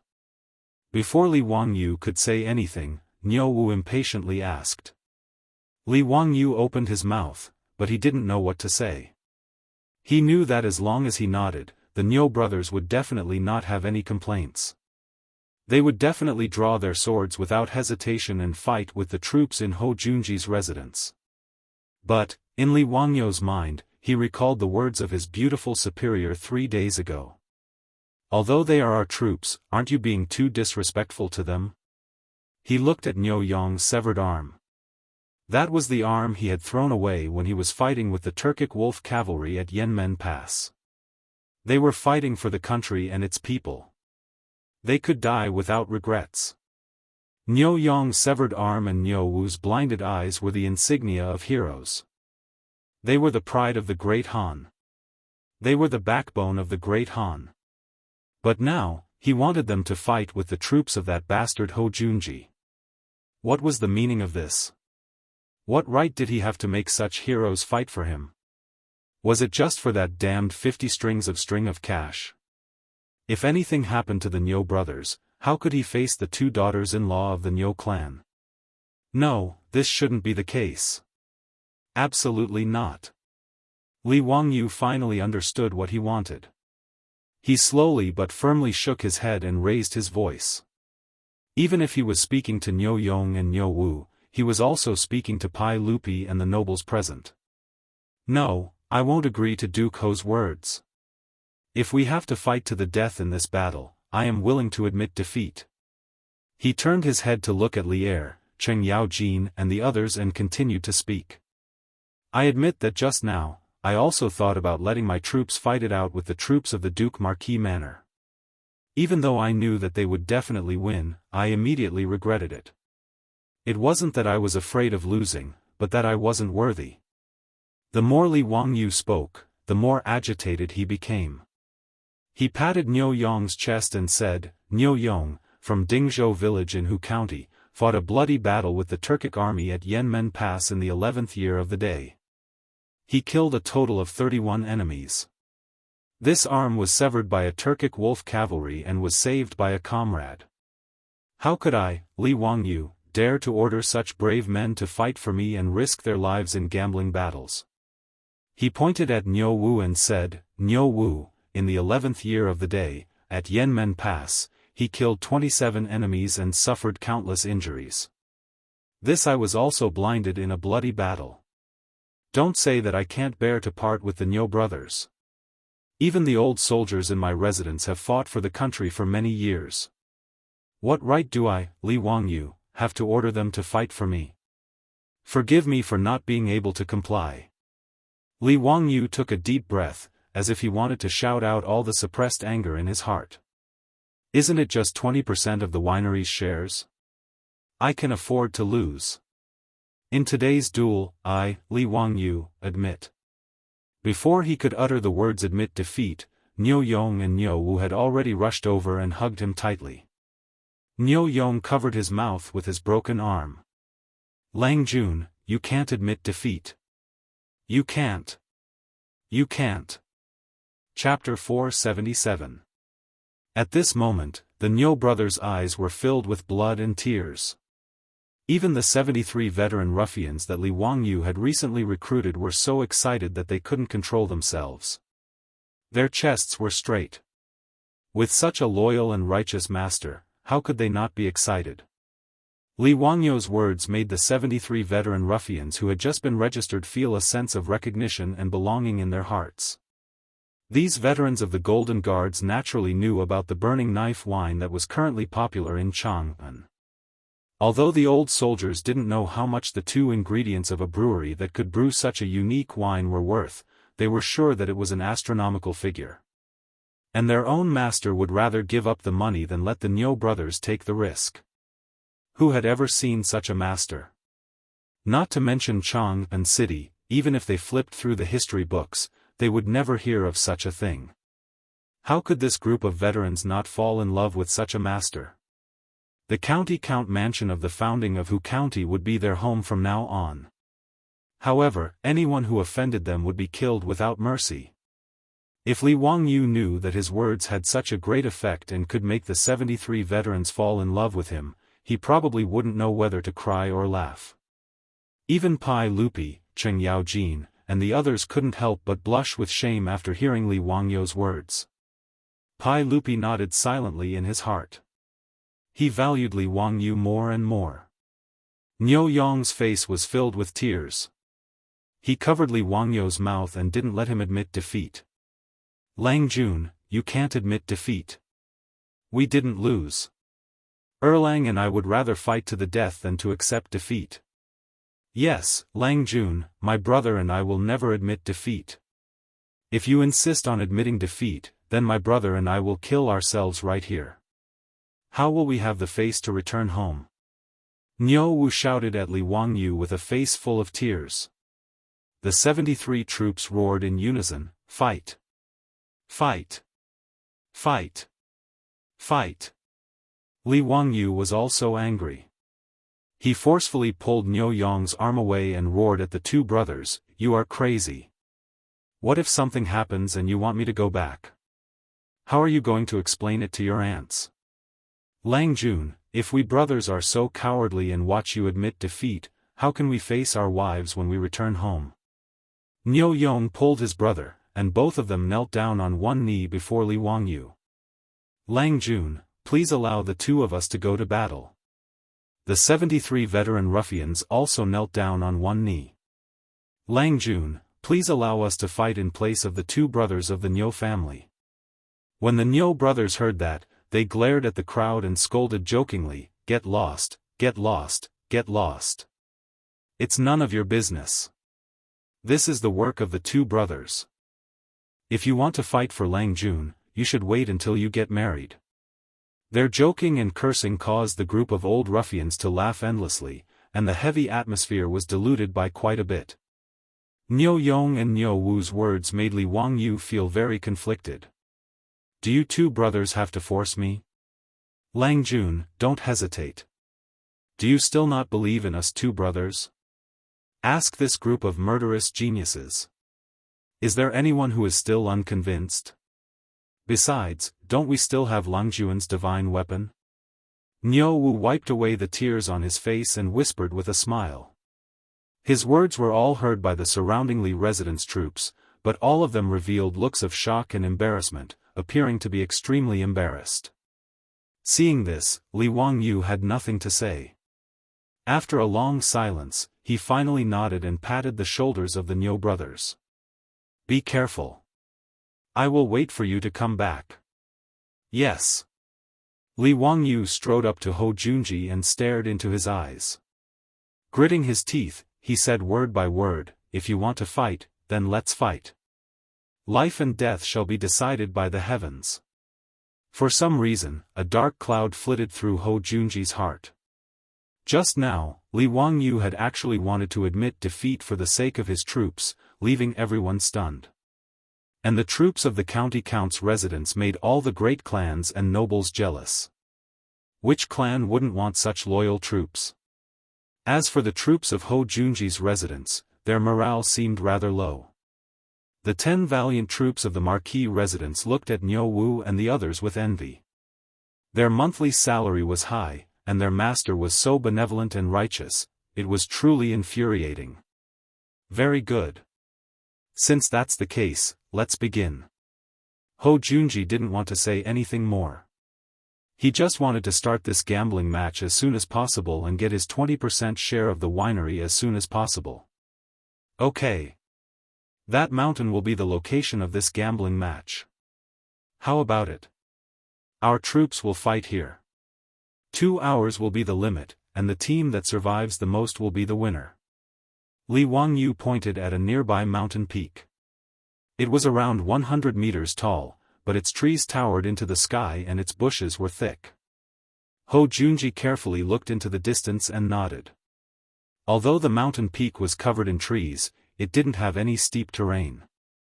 It was just an ordinary mountain peak. In this way, there was no need to worry about Li Wangyu's 2 troops occupying some strategic location and defending from above. Pai Lupi and the others couldn't help but shake their heads when they saw the mountain peak.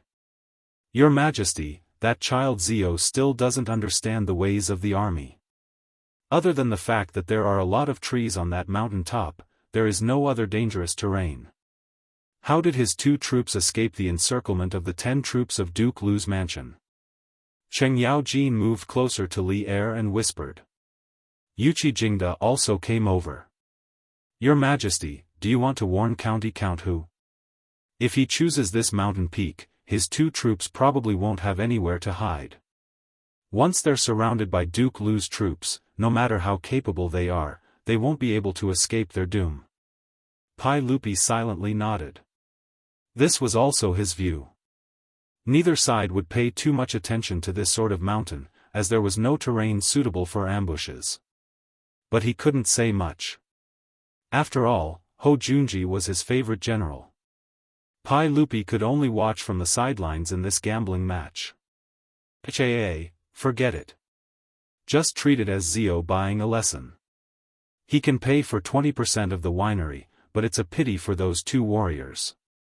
Pai Lupi decided not to interfere in this matter. Pai Lupi had a deep impression of Niu Yong and Niu Wu, and he couldn't help but sigh. Duke Lu, since you have no objections, let's begin.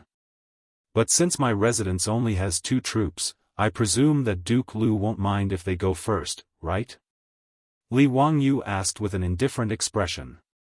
Hou Junji naturally didn't mind and gestured for them to go first. Niu Yong and Niu Wu glanced at each other and then got down on one knee. After bowing to Li Wangyu, they turned and rushed toward the mountain peak. Li Wangyu and his 73 troops all bowed to the departing figures of the 2. The figures of the Niu brothers quickly disappeared into the forest not far away and could no longer be seen. 15 minutes later, Hou Junji waved his hand, and his 10 subordinates all pulled out their shining weapons and charged into the forest. Chapter 478. Once Hou Junji's troops entered the forest, everyone, including Pai Lupi, craned their necks to look up the mountain to see what the result was. The mountain peak that Li Wangyu had pointed out was only a few hundred meters away from where everyone was. Hou Junji was a high-profile individual, and the clothes he had distributed to his troops were also the same. The troops of his residence all wore red cloaks over white robes embroidered with violet flames, making them appear rather imposing. The color of these clothes was very conspicuous, so even after entering the forest, everyone could still make out their silhouettes. From the occasional red and white silhouette, everyone could see that Hou Junji's troops had distanced themselves from each other and were beginning to search the mountain for the Niu brothers. As for the Niu brothers, no one had seen them since they had entered the forest. The mountain wasn't big. From the foot of the mountain to the top, it was only about 100 meters high. The troops of the Marquis's residence had only needed 15 minutes to find the mountain. But even those at the base of the mountain could see that the troops of the Marquis's residence had come up empty-handed. There was no sign of the Niu brothers. Could the Niu brothers have ascended to the heavens on such a flat and unassuming hill? Pai Lupi and Cheng Yaojin glanced at each other, confused as to why the troops of the Marquis's residence had failed to find them. Wang Renyu chuckled and said, "County Count Huxian, those 2 troops of your family didn't just speak pretty words but have already crossed the mountain and fled for their lives, right? No wonder the troops of the Duke of Lu residence couldn't find them. That's most likely the case." As expected, anyone can speak pretty words. This old man thought that Count Huxian's troops were truly chivalrous and courageous men, but in the end, they ran away. Truly laughable. Zheng Yuanshou naturally wouldn't let go of this chance to ridicule Li Wangyu. Zhang Liang's lips twitched, but when he thought about how he had been angrily reprimanded by Pai Lupi, he swallowed his words, but everyone could see the sneer on his face. Pai Lupi, Cheng Yaojin, Yuqi Jingda, and the other big shots were also suspicious. They couldn't help but be filled with doubt. He was somewhat skeptical of Wang Renyu and Zheng Yuanshou's words. The hillside was not big. Other than the towering trees and shrubs, there was no place for people to hide. The 10 troops of the House of the Marquis formed a human net and searched from the foot of the mountain all the way to the top of the mountain. However, they did not find anything. This was naturally abnormal. Those were 2 living people. Could it be that they could dig a hole and hide? Ho Junji stared at the faintly discernible figures of his own troops on the mountain and couldn't help but jeer. Count Huxian, those 2 warriors of yours shouldn't have already run off, right? That's really a good idea. But in this way, there's no need for this battle to continue. Li Wangyu showed a look of disdain towards the crowd's mockery. Even the 73 old ruffians behind him were the same.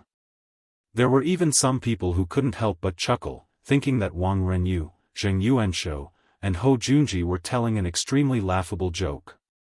Li Wangyu was in no rush. In any case, he couldn't stop the Niu brothers from putting their lives on the line, so he would just wait and see. He had absolute confidence in the divine tool he had given the Niu brothers, and he had even more confidence in the skills of the Niu brothers. Upon hearing Ho Junji's words, Li Wangyu adjusted the sunglasses on his nose and calmly replied, "Why is Duke Lu in such a rush? Only the time it takes for an incense stick to burn has passed since the 2 hours. Could it be that Duke Lu is so impatient to see your own troops lose their lives?" Count Huxian and your troops are all so eloquent. Since that's the case, this lowly one would like to see what sort of tricks those 2 troops of yours can play. What's the point of just saying nice things? Quite a few of the great clans and nobles who had come to watch the show began to chatter.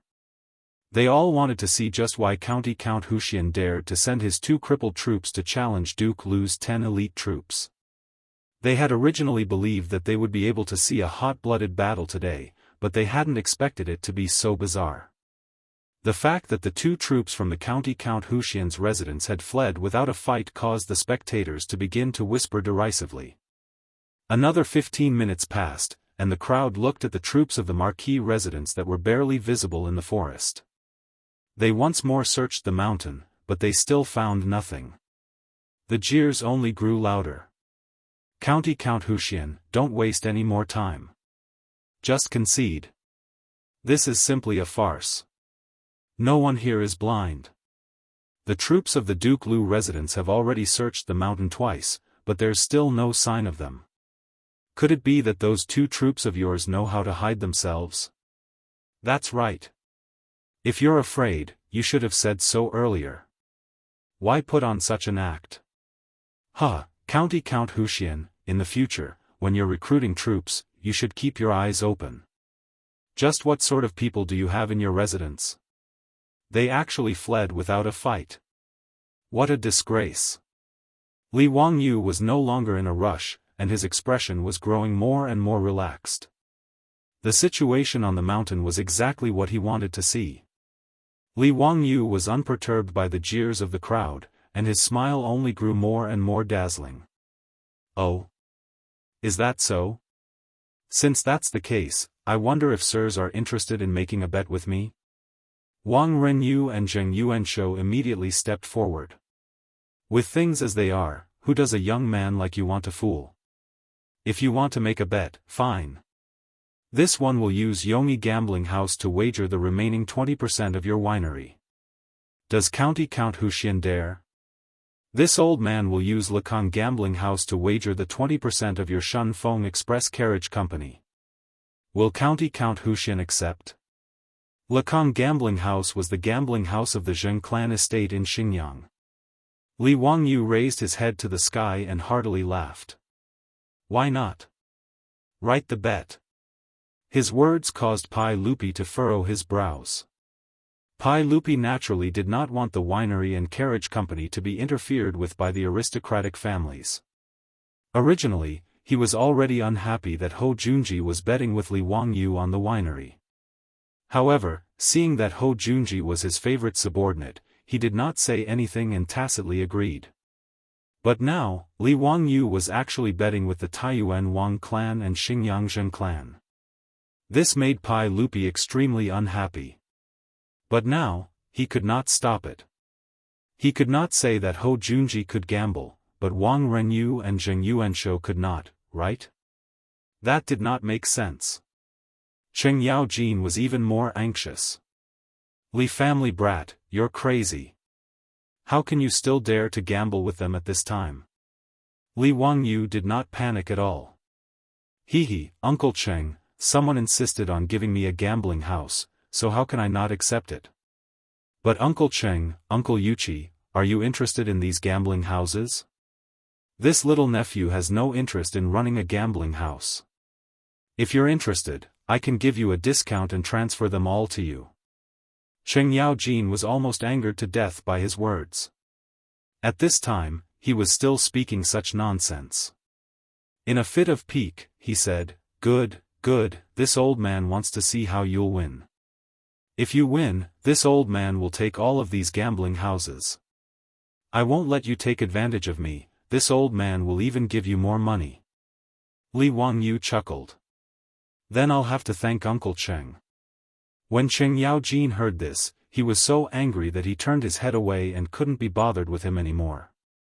Li Wangyu, Wang Renyu, and Zheng Yuanshou immediately wrote down the terms of the bet in front of everyone and signed with their seals. Ho Junji coldly watched from the side. In his heart, he also felt that this county count was crazy and completely unreasonable. But this had nothing to do with him. In any case, his goal was only 20% of the winery. Ho Junji looked at the sky and coldly asked, County count who? An hour has already passed. Do you still not intend to admit defeat? Li Wangyu once more looked at the mountain and saw that the red and white figures of the marquis residents had already spread out and were searching for the Niu brothers. A smile appeared on his lips. Since Duke Lu is in such a hurry, then I'll invite your troops to meet their deaths. Just as he finished speaking, he heard an extremely terrifying and miserable howl coming from the mountain forest. Chapter 479. Ho Junji was rather surprised to hear Li Wangyu say, invite your troops to their deaths. But before he could ridicule Li Wangyu's wishful thinking, he heard a scream coming from the nearby mountain. This scream immediately attracted everyone's attention. The people who had been discussing spiritedly before didn't say anything. They all widened their eyes and looked towards the mountain top. What's wrong? What's going on? What was that scream just now? Wang Renyu and Zheng Yuanshou were in the midst of receiving congratulations from the surrounding clans, but they were also struck dumb by that scream. Ho Junji's face instantly turned ashen. He was a veteran soldier, so he naturally knew that the scream just now had been the final scream of a man before he died. What made him even more uneasy was that the voice was rather familiar. It seemed to belong to one of the soldiers from his residence, one of the soldiers who had come out to fight today. Before Ho Junji could suppress his fear, he heard someone call out from behind him, one person is missing. The Duke of Lu residence's soldiers are missing one person. Everyone carefully counted the red and white figures that could be vaguely seen in the forest. 1, 2, 3, 8, 9. No matter how they counted, there were only 9 figures. As expected, one person was missing. The soldiers of the Marquis's residence had apparently been alarmed by that scream, and they were all running toward the source of the scream. Could it be that one of the soldiers from the Marquis's residence accidentally slipped and fell off the mountain? Someone guessed. Don't speak nonsense. This mountain is so flat. How could there be a place where someone could slip and fall to their death? Someone immediately retorted. Then what do you think is going on here? I don't see anything happening on that mountain. Perhaps they were attacked by some fierce beast? This is the vicinity of Jade Star Palace. If there were any fierce beasts, the Imperial army would have already wiped them out. And this is such a small mountain. How could there be any fierce beasts? Could one of the soldiers from the Marquis's residence have been bitten by a rabbit? While everyone was discussing, they suddenly heard another scream coming from the other side of the mountain. Ho Junji paled at this scream. It was clearly the voice of one of the soldiers from his residence. Another person is missing. Dao ancestor above, could it be that there are ghosts on that mountain? That's right. I saw it very clearly just now. The figure of that troop member from Duke Lu's estate had just passed by a pile of shrubbery when a black shadow suddenly flashed past. After that, I heard a blood-curdling scream. The troops of Duke Lu's mansion were nowhere to be seen. What the hell is going on? Wang Renyu and Zheng Yuanshou grimaced. The two of them had placed a heavy bet on Ho Junji, even using their own gambling house. Was there really going to be an accident in today's match? Marquis, what do you think about this matter? What happened to the troops in your mansion? Ho Junji mentally cursed at Wang Renyu's question. If you're asking me, who am I supposed to ask? However, there was a smart person who suddenly asked Li Wangyu, County Count who, could it be that two of your troops made a move just now? Li Wangyu had a smile on his face, but in truth, his palms were covered in sweat. Heh, Marquis, just keep watching. Although he had been brimming with confidence and accepted the enormous bet between the Wang clan of Taiyuan and the Zheng clan of Xinjiang, how could he not be nervous? Moreover, he had been an ordinary white-collar worker in his last life. How could he have ever experienced such a bloody scene of slaughter? Although he was very far away and couldn't see what was happening on the mountain, and the dense foliage obscured his view. However, every time they screamed, Li Wangyu's heart would beat violently. On the mountain top, the troops of Duke Lu's mansion, who had been silent all this time, also discovered the corpse of their comrade at this moment. They couldn't help but shout in panic. Hurry, he was struck, dead, you, keep your eyes open, pay attention to the trees. Ho Junji's face turned even paler as he heard these shouts carried by the wind.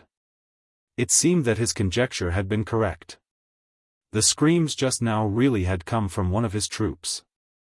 This meant that not only had those two of Li Wangyu's troops not fled, they had hidden themselves and used this chance to ambush his troops.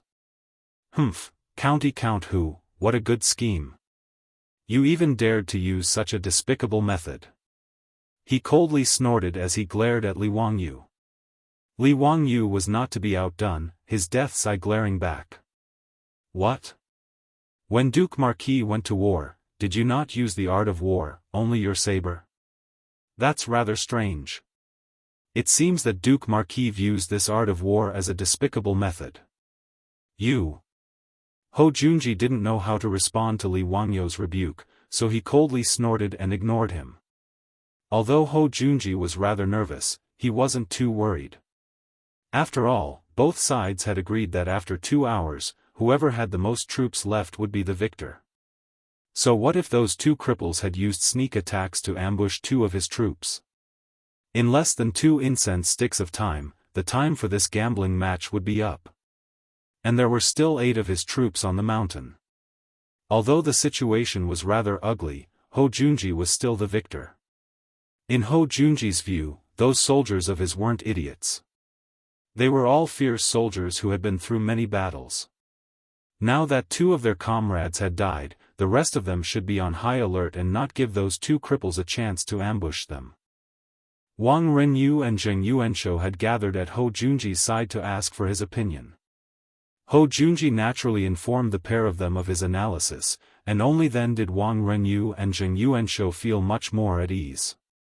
But before the 3 of them could breathe a sigh of relief, another scream came from the mountain.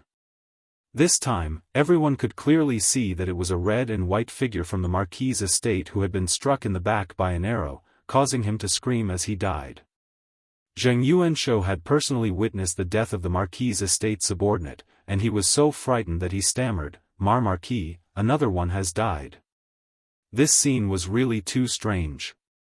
No matter how wide everyone at the foot of the mountain opened their eyes, they were unable to see the figures of the Niu brothers. And this wasn't even mentioning the fact that the Marquis' estate's troops had already begun to panic after losing 3 men in a row. In everyone's line of sight, there were only the 7 red and white figures in the forest. They were like headless flies, flying around in all directions. "Brat from the Li clan, you better explain to this old man what's going on here. Are those 2 troops of your family human or ghost?" Cheng Yaojin was also frightened out of his wits. He had always believed that with his abilities, he would find it difficult to find a match. However, even if he were to personally go into battle, he would not be able to do it so silently. Pai Lupi turned to Li Wangyu and asked, "Zio, could it be that those 2 troops of your family can fly through the air and travel through the earth?" Uncle Cheng, this little nephew is also unable to explain this matter clearly. Once the gambling match is over, you will understand. Li Wangyu's answer made everyone even more anxious and impatient. And what made Hou Junji, Wang Renyu, and Zheng Yuanshou even more worried happened. 2 more screams came from the mountain. It was clear that 2 more of the Marquis' estate subordinates had died. Half of Hou Junji's 10 troops had been killed, leaving only 5, and the Niu brothers were still nowhere to be seen. Chapter 480. Hou Junji could no longer maintain his composure. Seeing that 5 of his men had died, he anxiously stomped his foot and began to curse. "Bastard! You bunch of farmhouse slaves can't even find 2 handicapped people. What are you standing around for? Stick together for this old man. Don't spread out and give them a chance. Hold the line for this old man." No matter how loud his curses were, they couldn't reach the mountain several hundred meters away. Fortunately, the soldiers of the Marquis' residence were no fools. After losing 5 of their comrades without even seeing where the enemy was, the remaining 5 no longer dared to spread out and search for the Niu brothers. The 5 soldiers quickly gathered together, all of them wielding sabers and knocking arrows as they nervously watched their surroundings. Only when he saw the red and white figures of his 5 soldiers gathered together did Hou Junji relax. There was still 1 incense stick of time before this gambling match was over. Hou Junji was confident that as long as his soldiers stayed together and guarded against the sneak attacks of those 2 cripples, they would have no problem enduring this incense stick of time. Although the scene was very ugly and his soldiers had been completely defeated, what did it matter? In short, he would be the one to win the bet. Wang Renyu and Zheng Yuanshou, the 2 patriarchs of the aristocratic families, naturally saw this scene on the mountain top and could not help but let out a long breath. What they had feared the most was that the soldiers of the Marquis' residence would not know when to retreat and search for the 2 brothers, only to be defeated one by one. But Cheng Yaojin couldn't help but coldly snort when he saw the 5 soldiers of the Marquis' residence. "Hou Junji, your soldiers are really quite good. 5 against 2, but they're still scared out of their wits, trembling in fear and huddling together for warmth. What is this? Have their guts been scared out of their wits?" Hou Junji's face was ashen at Cheng Yaojin's jeers, and he said nothing, pretending not to hear. He also knew that he, Hou Junji, had lost a great deal of face in this gambling match. 10 soldiers of the Duke of Lu's residence had been beaten so badly by 2 crippled soldiers of the county count of whose residence that they didn't even dare to move. If this matter were to spread, it would probably cause massive waves in Chang'an. But at this point, it was too late for regret. Winning the bet was the most important thing. As for losing face, so be it. Between face and 20% of the winery, Hou Junji would rather win the bet. At this moment, on the mountain top, the remaining 5 troops of the House of Marquis stood back to back in a circle. All of them were extremely nervous. Even the slightest movement would make them extremely nervous. Sweat was already dripping down from the foreheads of the 5 men. Just now, 5 of their fellow soldiers had died in the forest one after another. This had already scared the guts out of these 5 men. When they first entered the forest, they still had a playful attitude, like a cat catching a mouse. They planned to find the crippled brothers, tease them, and then kill them. Daring to challenge the 10 of them with just 2 people, such arrogance, the troops of the House of the Marquis had long since been impatient to let these 2 crippled brothers experience their power. However, no one expected that even after the 10 of them searched the entire mountain, they still couldn't find any trace of the 2 brothers. Among these 10 troops, there were naturally some original scouts. Scouts were the scouts in the ancient army. They were mainly responsible for scouting the enemy. These scouts were skilled in disguise, concealment, and reconnaissance. They believed in their own eyes. Other than the 10 of them, there was absolutely no one else on this mountain top. Just like the rest of the people at the foot of the mountain, the troops of the House of the Marquis naturally believed that the Niu brothers had fled over the mountain. They couldn't help but laugh and jeer at the audacity of the Count of Huxian's troops. But the time wasn't up, and they still had work to do, so they scattered and continued to search the mountain. No one took this bet seriously, and they relaxed as if they were on a scenic tour, casually strolling through the forest to kill time. After an hour, many of the troops of the House of the Marquis couldn't even be bothered to continue searching. They simply found rocks or tree stumps to rest, waiting for the time to end so that they could return victorious. But just when everyone was in a good mood and brazenly jeering at the 2 troops of the Count of Huxian's house, something unexpected happened. When the first scream rang out, everyone was given a fright, not understanding what was going on.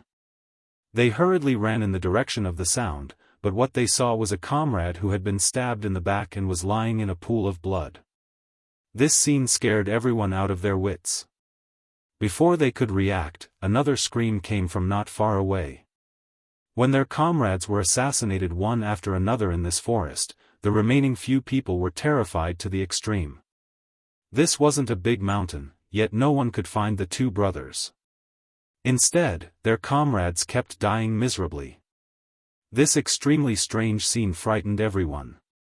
If it weren't for the strict prohibition of the Duke of Lu's house, they wouldn't have dared to run. Otherwise, the remaining few people would have run away long ago, far away from this suffocating mountain forest. Brother Ran, this troop of the Count of Huxian's house, are they people or ghosts? Why can't I see their figures? How the *CK would I know? Damn it, all of you, get your spirits up and open your eyes wide. I don't want to die in this damned place. Before he could finish his words, he saw an arrow flying through the air like a phantom. Before anyone could react, an arrow was nailed into the head of the soldier surnamed Ran who had just spoken. The tail of the arrow was still slightly trembling. This time, he didn't even let out a scream. He only let out a muffled groan and stood still for a long time. Then, under the gazes of the 4 soldiers around him, he fell on his back. The 4 of them stood there in a daze for a few seconds. In the next moment, the 4 of them were like frightened quails, scattering in all directions. They no longer cared about sticking together to defend. At the base of the mountain, Ho Junji and the others naturally saw this sight. Ho Junji's hands began to tremble in anger at the sight of his own troops fleeing. He wanted nothing more than to take out his sword and cut off their heads to vent his anger. Wang Renyu and Zheng Yuanshou were ghastly pale. The thought that their gambling house would fall into someone else's hands made their hearts drip blood. But it was too late to say anything now. Ho Junji's group of 3 could only pray that their 4 troops would be able to last through the remaining time. But it was clear that their prayers were not accepted by the heavens. 2 more screams came from the forest, and Ho Junji's heart sank to the bottom of a lake. The conceited Ho Junji only had one thought in his mind: I lost. Not only did he lose the gambling house, he would also lose the lives of his 10 troops. He had tried to steal a chicken only to end up losing the rice used to lure it. Moreover, after today, Ho Junji could almost hear the jeers of Chang and all over the place. As for Pai Lupi, Cheng Yaojin, and the others, they were all in disbelief, their mouths hanging open. Before the battle began, no one had expected such a result. Junji, admit defeat. Don't take the lives of those 2 troops in your residence. If you continue, you have no chance of winning, Pai Lupi finally said, hoping to stop the slaughter. But Ho Junji firmly shook his head, his eyes bloodshot as if ready to devour someone. Your Majesty, no, this one still hasn't lost. Before he could finish his words, another wail was heard from the mountain forest. Chapter 481. On the nameless mountain, the last soldier of the Duke Lu residence participating in the gambling match was already scared out of his wits. He no longer cared about the rules and immediately prepared to charge out of the mountain. He would rather accept Duke Lu's punishment than stay in this man-eating forest any longer. For humans, the fear of the unknown was the most frightening. An invisible enemy could hunt and kill them silently. This psychological pressure caused this troop of the Marquis's estate to collapse. He madly ran down the mountain, not even daring to stop when he fell. He got back up and continued running. However, just as he passed by a bush, something strange happened. The bush that seemed to be the same as the other bushes on the mountain suddenly stood up and rushed toward him. Without waiting for him to react, a sharp cold light flashed by, directly aiming for his throat. In the next moment, the last troop of the Marquis's estate tightly clutched his throat that was constantly gushing out blood. His eyes looked in disbelief at the one-armed man in front of him. His last thought was that he was a soldier of the Count of Huxian, and his clothes were very strange. The nameless mountain regained its silence once more, as if nothing had happened here. At the base of the mountain, Ho Junji's mouth was filled with bitterness, his mind in turmoil. Lost. He had actually lost. How could he have lost? Wasn't this supposed to be in the bag? Even if they were thrown onto the battlefield, each of them would be able to fight against 10 ordinary soldiers. They would not feel any pressure when facing a regiment of ordinary soldiers. How could they have died so cleanly in the face of 2 cripples, not leaving a single one alive? Wang Renyu and Zheng Yuanshou were even more miserable and regretful. They had clearly come to watch the show, so why had they used their own gambling house to gamble with that little bastard surnamed Li? In the last few months, their Taiyuan Wang clan and Xingyang Zheng clan had repeatedly suffered grievous losses at the hands of Li Wangyu. They had gambled with Li Wangyu several times, but they had never won a single time. These 2 clan leaders were beginning to doubt their lives.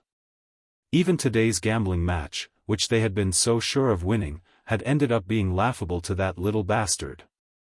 This sort of blow made these 2 clan leaders of the 5 surnames and 7 hopes seem to age a little. The 2 of them glanced at each other, their interest waning.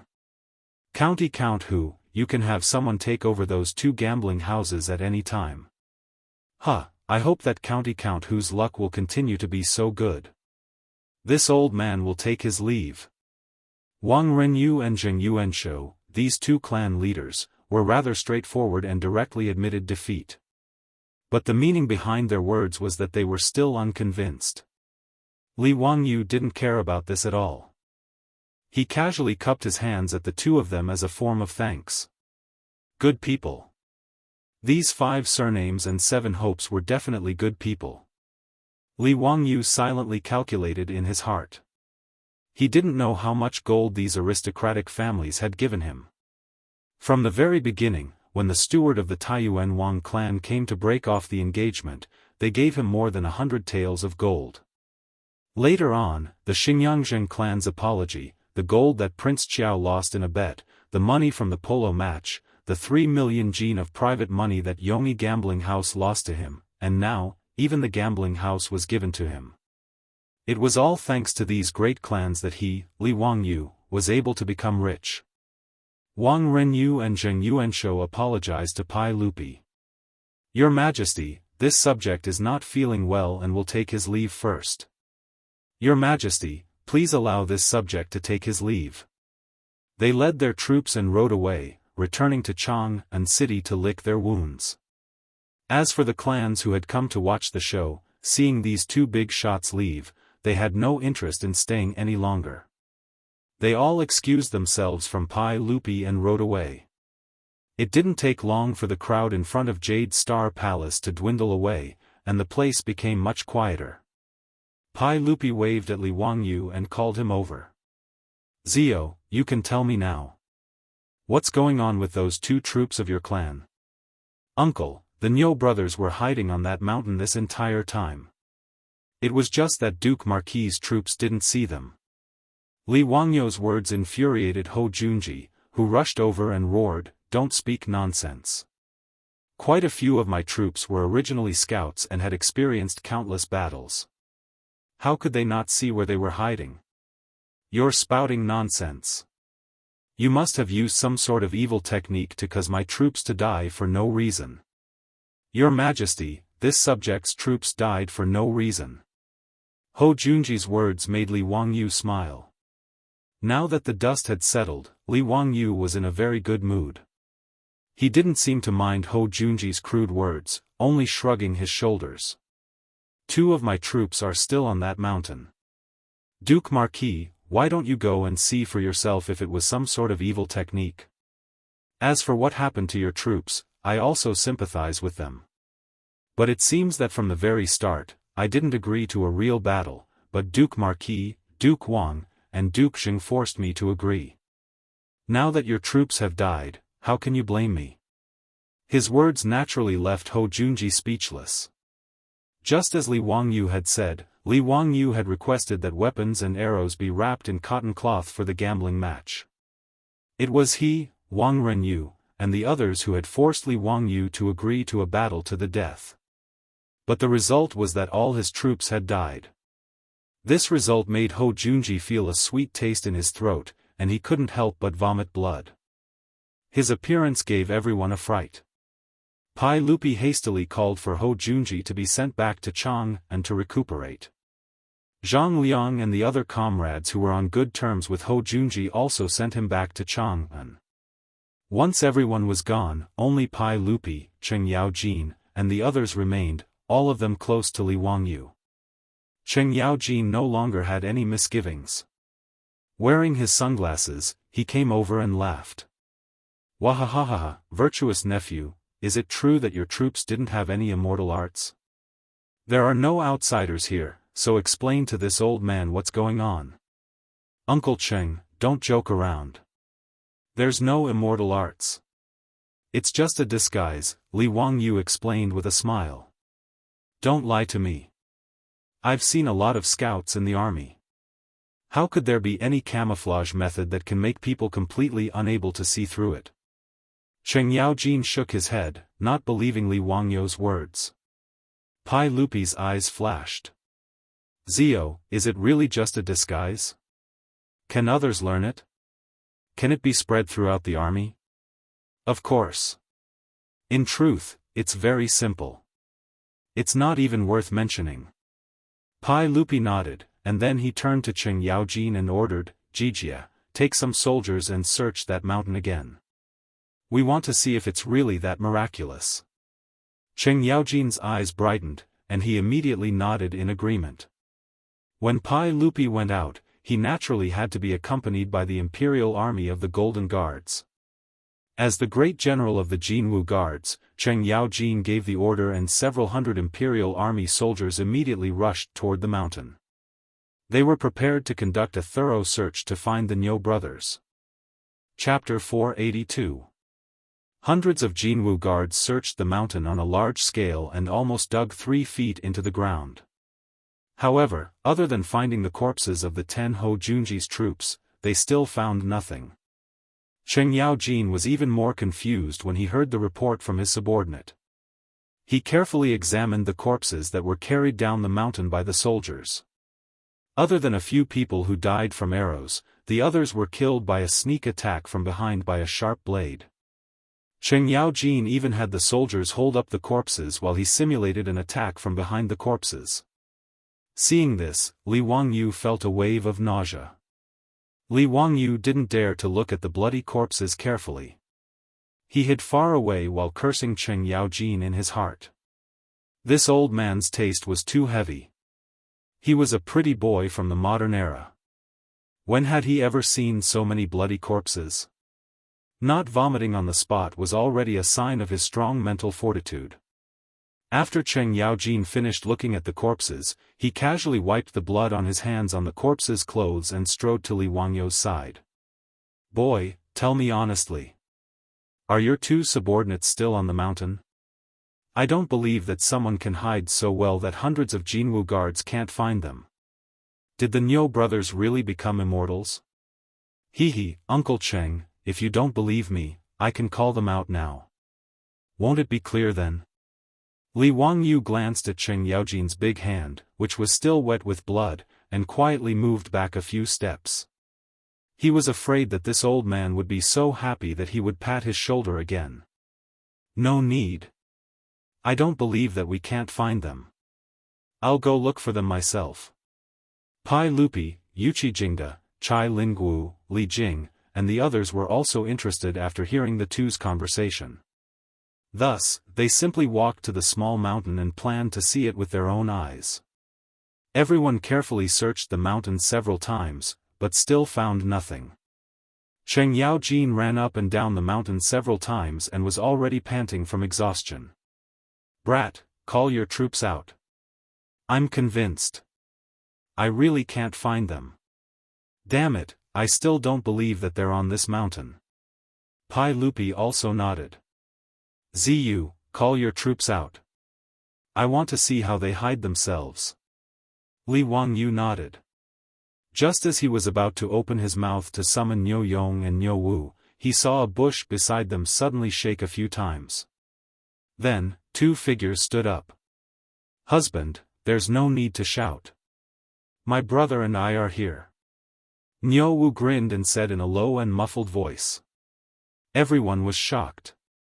Cheng Yaojin did not expect that two people would appear from the bushes near his feet. He was so scared that he pulled out his knife. Where did the two of you come from? Hee, greetings, High Duke Lu. Niu Wu laughed.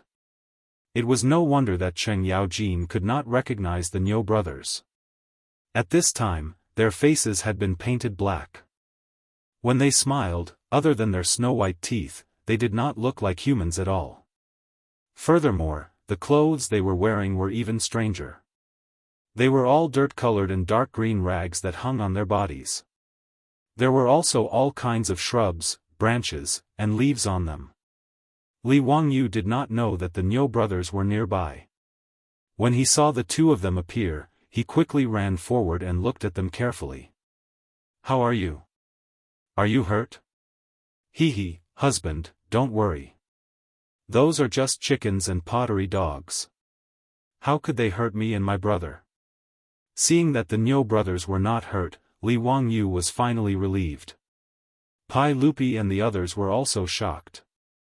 No one expected that the Niu brothers would be lying in the bushes near their feet. Niu Yong, Niu Wu, the two of you have been here all this time? Your Majesty, the two of us have been here all this time. Hide again for me to see. Yes.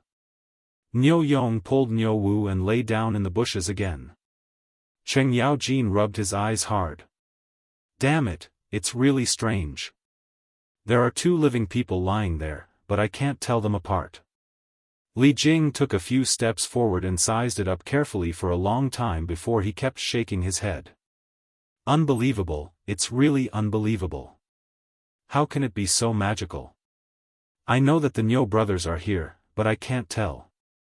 TSK, if this is used to ambush the enemy or to scout, who can find out? Pai Lupi also nodded. He had thought of this just now. My two Niu brothers, please get up. Pai Lupi called the Niu brothers up again and asked, if I'm not wrong, the two of you can hide your bodies because of the clothes you are wearing, right? Your Majesty is right. This set of clothes was specially made for us two brothers by my husband. My husband said that this is called auspicious clothing. Li Wangyu almost spat out blood. What the hell is auspicious clothing? Auspicious? This Niu Yong is really infuriating. He should be punished and not allowed to sleep with his wife. Brother, it's auspicious clothing. Niu Wu quickly corrected his brother. Niu Yong patted his head. Yes, auspicious clothing. My husband said it a few times, but I can't remember it. Pai Lupi couldn't help but shake his head. Your husband is good at everything, but why is the name so unpleasant? What auspicious clothing? I don't know what it is. I think this clothing can hide your bodies, so it should be called evasive clothing. Li Wangyu silently rolled his eyes. You are the boss, so you have the final say. The cement was changed into mirage mud by Pai Lupi, so the auspicious clothing didn't escape from Pai Lupi's evil claws. He understood what Pai Lupi meant. Evasive clothing was the ancient Chinese name for chameleons. It was not bad to call it evasive clothing. Anyway, the so-called ghillie suit was just a transliteration of the later generations. It didn't have any practical meaning. Li Wangyu was just used to calling it ghillie suit. The clothing that the Niu brothers were wearing was the disguise clothing used by the special forces in the future, the auspicious clothing. The auspicious clothing was invented by a Scottish hunter during the First World War. It was basically a coat made of cloth and cloth with many ropes and strips. It was usually made into the color of the soil or plants. After the soldiers wore the auspicious clothing, they would be able to blend into the background like chameleons. It would be hard for the enemy to discover them. Li Wangyu was also a fan of the military in the future. Although he couldn't recite the data of the various military equipment, he was still familiar with the general military knowledge. In the future, he was also a frequent visitor to a few famous military forums. That day, when Niu Wu said that he and his brother could deal with dozens of golden guards in the wild, Li Wangyu only thought that he was bragging. Of course, Niu Wu's words were also an exaggeration. Although he and Niu Yong were members of the White Trampling Army, they weren't supermen that could deal with dozens of people. Li Wangyu suddenly thought of the scenes of special forces ambushing the enemy in the movies. Especially the snipers wearing the auspicious clothing, they left a deep impression on him. Therefore, when he was unhappy with Ho Junji for sowing discord and angrily brought up the matter of the forest fight, it was because he suddenly thought of the auspicious clothing. Reality also proved that the auspicious clothing's camouflage effect was surprisingly good. The troops of the Marquis estate who never thought that there would be people who could conceal themselves so well were ambushed by the Niu brothers. In the end, they all died in the forest. After Pai Lupi understood the use of the auspicious clothing, he had the Niu brothers take it off and had 2 golden guards put it on. As expected, it had the same camouflage effect. Good. Zio, I didn't expect you to have such an understanding of the military. I have underestimated you. I'll accept this auspicious clothing, but I won't give you anything else. After all, you have gained a lot this time. TSK, the 3 gambling houses in Chang, and all belong to you now. Chapter 483. The 2 sets of ghillie clothes that the Niu brothers were wearing were naturally made in 2 days by their beautiful superior, the maids in the estate, Afro, and Perrin.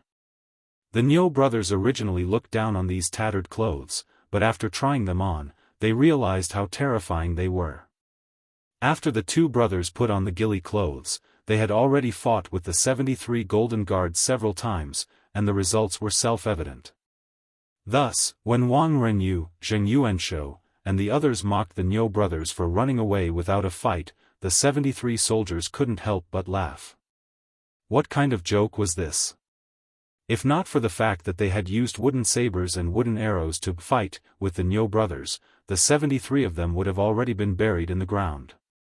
Even the 73 of them had been killed by the Niu brothers in the forest. No matter how formidable Ho Junji's troops were, how strong could they be? After a few rounds of fighting to the death, these old ruffians were now full of admiration for the Niu brothers. Thus, no one was jealous of the fact that the Niu brothers could earn a monthly salary of 50 strings of gold. The 2 sets of ghillie clothes were carried on the backs of the Niu brothers for today's gambling match. After they entered the forest, they immediately changed their clothes and darkened their faces, palms, and other parts of their skin that were exposed. Then, they hid in the bushes of the forest.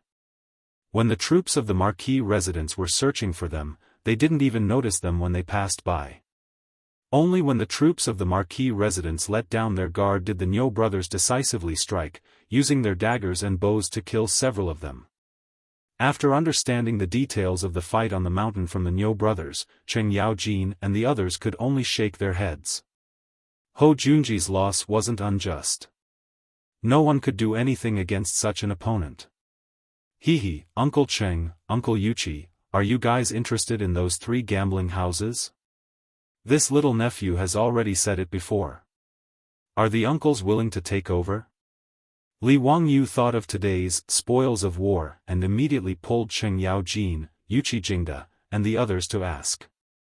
Cheng Yaojin glared at him and said, "Enough, this daddy already said that I'll take over those gambling houses. Would I lie to you? Of the 3 gambling houses that you won, I will take Yongyi gambling house. I will give you 10,000 taels of gold. How about it?" Li Wangyu naturally nodded. Yongyi gambling house was about the same as Hou Junji's Jingan gambling house, with a monthly profit of around 5,000 strings of thread. Cheng Yaojin bought it for 10,000 taels of gold, which was equivalent to 60,000 strings of coins. He was quite generous. With Cheng Yaojin's help, the other dukes would naturally not give up on the opportunity to expand their own businesses. In any case, they already had a gambling house in their residence, so it would be good to have another one. Pai Lupi wanted to ban gambling, but was unable to do so due to the pressure from the aristocratic families and nobles. However, Pai Lupi also made an agreement with the aristocratic families. In Chang'an, only the existing 72 gambling houses were allowed to exist. Other than that, no one else was allowed to open any gambling houses. This was somewhat similar to the gambling card system of the later generations. Only with gambling cards could one open a casino. Those aristocratic families and nobles, as those with vested interests, naturally didn't want anyone else to take a share of the profits, so they naturally nodded in agreement. This was also why Hou Junji, Wang Renyu, and Zheng Yuanshou were so sad today. If they lost their gambling houses, they would lose the right to operate gambling houses. Unless their 3 clans took over gambling houses from other aristocratic families, they would not be able to open any more gambling houses. Gambling houses were businesses that made huge profits with little capital. Last time, Li Wangyu had used his understanding of history to work with Cheng Yaojin to take a huge bite out of the gambling houses of the aristocratic families, but who had ever heard of a gambling house losing money? Yuchi Jingda and Chai Lingwu also expressed that they were willing to buy Hou Junji's and the Zheng clan's gambling houses for the same price as Cheng Yaojin, 10,000 taels of gold. This naturally made Li Wangyu grin so much that his eyes turned into slits, and he repeatedly bowed in thanks. To suddenly earn 30,000 taels of gold, it truly was true that one could not become rich without a windfall. After dividing up the loot, everyone was very satisfied with their harvest. Pai Lupi ordered his men to carefully put away the 2 evasive uniform. While these things didn't seem very eye-catching, their concealment ability had greatly tempted Pai Lupi and the other military bigwigs. As the Minister of War, Li Jing was naturally very concerned about military equipment. He looked at the evasive uniform that Pai Lupi had given its name to and shook his head. These evasive uniforms are not bad, but they have a flaw. These clothes are too trivial. The cloth, ropes, and branches on them hinder the soldiers from wielding their weapons. Pai Lupi and Cheng Yaojin nodded in agreement, finding Li Jing's words reasonable. That's right, the evasive uniform is not suitable for ordinary soldiers. How can they fight when they're dressed like this? Cheng Yaojin also shook his head. Hearing this, Li Wangyu couldn't help but burst into laughter. Duke Wei, Uncle Cheng, this auspicious, oh, no, evasive uniform is used for special operations. It's used by special forces when they are in hiding. They are used for special operations, but normal soldiers don't need them. Pai Lupi couldn't help but frown when he heard this. Ziyu, what is special operations? What's the meaning of special forces? Li Wangyu was also stunned.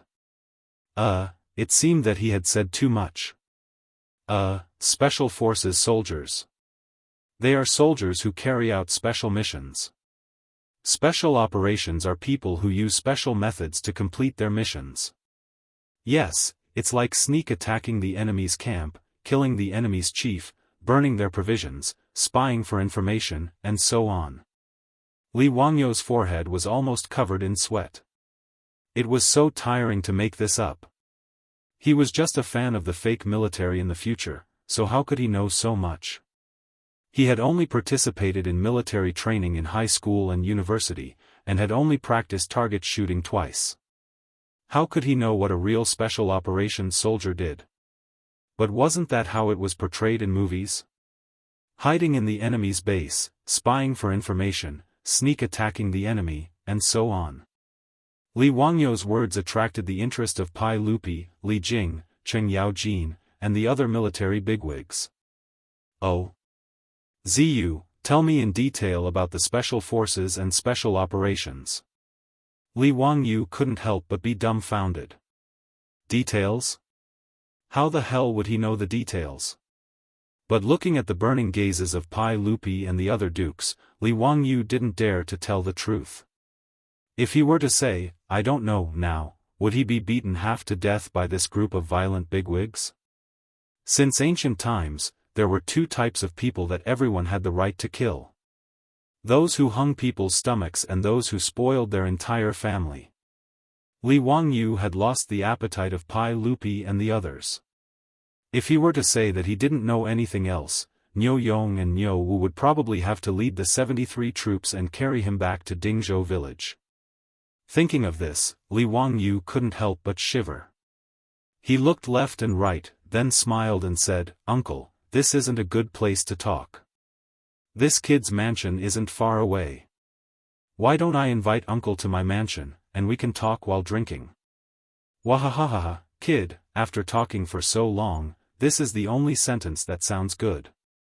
Let's go, lead the way. I've been thirsty for a long time, and I need wine to quench my thirst. Cheng Yaojin's blood-stained and dirty hand finally landed on Li Wangyou's shoulder. Looking at the handprint on the shoulder of his white robe, Li Wangyou was about to cry. F***ck, this old hooligan, did he do it on purpose? Chapter 484. Today, because Li Wangyou and Hou Junji were having a gambling match, Cheng Yaojin and the other Grand Dukes had also brought along quite a few of their own troops to watch the match at Jade Star Palace. In addition, Pai Lupi had the Golden Guards protecting him. A group of nearly 1,000 people followed Li Wangyou to Dingzhou village. With so many people, there was no way they could return to the Li family's old residence. Otherwise, they wouldn't even have a place to stay. Li Wangyou pondered for a moment. In any case, the manor had already been completed. The 100 servants and maids that the old steward Li Hang had bought had already made the manor ready to move in at any time. He might as well invite Pai Lupi, Cheng Yaojin, and the others to the new manor. He gave an order to the troops behind him, and two of them immediately urged their horses forward to inform the magistrate that they were ready to welcome Pai Lupi and the other Grand Dukes. The large group slowly advanced. When they arrived at Dingzhou village, fortunately, the troops had come back to inform them in advance, so they didn't cause any commotion among the villagers. Under Li Wangyou's guidance, the group passed through Dingzhou village and headed toward the hillside outside the village. The walls surrounding the manor and Dingzhou village had already been completed. In order to get to Li Wangyou's residence, they had to first pass through the new village that Li Wangyou had built for the villagers. After the group passed through the gates of Dingzhou village, the scenery before them caused the eyes of Pai Lupi and the other Grand Dukes to brighten. Compared to the old village they had just passed through, this Dingzhou village was like a paradise on earth. The smooth winding roads in the village, the flowing water canals on both sides, the constantly rotating water wheels, and the trees and flowers that Li Wangyou had people transplant from the Qinling Mountains, it was a truly idyllic scene. After seeing the dilapidated yellow mud and thatched huts in the old village and then looking at the green-tiled and white-walled courtyards, Pai Lupi didn't know what to say. Not to mention that he had never seen such a village before, even in the entire Tang dynasty, Pai Lupi estimated that he would not be able to find another village that could be comparable to this brand new village in front of him. Zio, you're really generous. TSK, even we are a little envious of these farmers. Hee, uncle, you flatter me. This is what I should do. Pai Lupi looked at the spinning water wheels beside the canals, constantly sending cool spring water to the roofs of the green-tiled houses, forming rain houses. One could imagine how comfortable it was to live in such a house on a hot summer day. Pai Lupi was not in a hurry to move forward. He dismounted from his horse and casually walked to a small courtyard by the side of the road. He reached out and pushed open the courtyard door. Since Li Wangyu had not yet moved into his new home, the villagers of Dingzhou village were naturally unwilling to move into their new home first. Therefore, these small courtyards were still empty. However, all the small courtyards in the village had already been distributed to the 127 families in the village by the number of family members and drawing lots under the auspices of the old village chief. Although they had not yet moved in, the villagers would come to the new residence when they had nothing to do. The small courtyards had already been cleaned by their owners until they were spotless. Pai Lupi looked at the small courtyard inside and out and even used his hand to knock on the wall a few times to see how sturdy it was. Good. If the people of the Tang dynasty could live in such a residence, how prosperous would it be? Pai Lupi reached out to catch the water droplets dripping from the eaves and muttered to himself. Uncle, you are skilled in civil and military affairs, wise and powerful, and you know how to make good use of people. You are kind and thrifty, and you rest and take care of the people. As the saying goes, with a wave of your hand, you flatten the world, and with your feet, you set the world. With Uncle's guidance, the prosperous Tang dynasty is right before our eyes. This is the fortune of all the people. The fortune of all the people.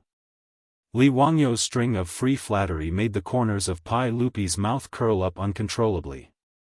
After hearing Li Wangyu's words, Cheng Yaojin blinked a few times and pondered for a while. Then, he turned around and slapped Cheng Chumo and his two brothers on the head. Listen to how Li Jia Xiaolang talks. You three bastards should learn from him. Hearing Cheng Yaojin's flattery, even Pai Lupi couldn't help but blush, and Li Wangyu almost spat out a mouthful of blood. Old Cheng, you bastard, you must be doing this on purpose. However, Cheng Yaojin's words made Yuqi Jingda, Chai Lingwu, and the others nod their heads repeatedly. They also turned around and slapped their sons on the head. You guys should learn from him too. Li Wangyu was so angry that his teeth creaked. Pai Lupi also coughed awkwardly. He pretended that he didn't hear this group of old bastards and turned around to walk out of the courtyard. Pai Lupi was very interested in all the places in the newly designated Zhou village. He simply didn't ride a horse and walked leisurely like a carriage. Under the guidance of Li Wangyu, they walked around the village and looked around. Li Wangyu felt that he was just short of raising a small red flag. Pai Lupi, Cheng Yaojin, and Little Red Riding Hood could form a tour group. Zio, you're really generous. This road is actually built with mirage mud and cobblestones? Li Jing finally found the difference in the road under his feet. He curiously squatted down and touched the road. When he said this, Pai Lupi and the others were also curious. They all squatted down and touched the road with their hands. Li Wangyu was speechless again. This group of tour group members had a lot of questions. Was it strange that the road was paved with cement and cobblestones? However, he didn't know that ever since the Ministry of Work started to make mirage mud, it was used to make bricks and walls. No one had ever used it to pave the road. Moreover, the production of mirage mud wasn't high now. Who would be willing to use such precious mirage mud to pave the road? Duke Wei, this mirage mud is a good thing to pave the road. Not only is it flat, but it's also sturdy and won't be washed by the rain. If the roads of the Tang dynasty were all paved with mirage mud, then it would be called a natural moat changing the road. Li Jing couldn't help but shake his head. How is that possible? How much mirage mud is needed to do that? Although mirage mud is a good thing, it's not easy to make. It's a waste to pave the road. What a waste. Pai Lupi and the others also shook their heads. They looked at Li Wangyu as if they were looking at a prodigal. Li Wangyu was so angry that he cursed this group of country bumpkins in his heart. He was too lazy to explain. If I'm a prodigal, then I'm a prodigal. I'm rich, so what? Everyone continued to move forward. They were like a group of curious babies who kept asking questions. The tour guide, Li Wangyu, was almost dry from talking. Finally, he led Li Er and the others to the entrance of his mansion. The beautiful boss and the old butler, Li Heng, were already waiting in front of the mansion. When they saw Pai Lupi and the others arrive, they quickly went forward to greet them. All right, there's no need to be so polite. Today, I'm here to visit Zio's new mansion. I didn't send any congratulatory gifts today. In a few days, when Zio moves in, I'll send a congratulatory gift. Pai Lupi smiled and gestured for everyone to stand up. He then turned his head and looked at Li Wangyu. Zio, lead the way. Show me and everyone else your new mansion. Duke Duan has complained to me a lot about your mansion. He said that your mansion doesn't conform to the rules of the Tang dynasty. Duanluan was the Minister of Works. Li Wangyu's mansion was built by the Ministry of Works. Naturally, this European-style mansion didn't conform to the rules. Fortunately, Pai Lupi saw Li Wangyu's hard work and contributions, so he made an exception and allowed it to be built in violation of the rules. Hehe, I thank Uncle for your kindness. Uncle, everyone, please. Li Wangyu didn't waste any time and led everyone into the mansion. Chapter 485. Li Wangyu's manor covered an area of nearly 1,000 mu, making it extremely huge. Even if one rode a horse, it would still take a while to get to the castle from the gate. As for the Imperial Army soldiers of the Jianghu Guards and the Duke's troops, the old housekeeper, Li Heng, instructed the servants and maids in the mansion to lead them to rest. Li Wangyu, on the other hand, led Li Er and the others on horseback and slowly moved forward in the mansion, admiring the scenery. Unlike the mansions of the nobles of the Tang dynasty, Li Wangyu's manor did not have many courtyards. On the hillside of Noda, other than the main castle, there were many small buildings scattered around. They were the residences of the manor's troops, servants, and other facilities.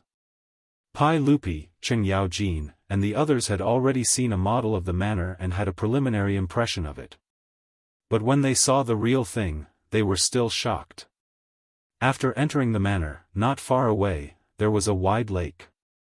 The ripples were faint, and when the breeze blew, ripples appeared on the water surface. It was almost dusk. The setting sun sprinkled mottled dots on the surface of the lake, making it look like a dream. Li Er and the others couldn't help but stare in a daze.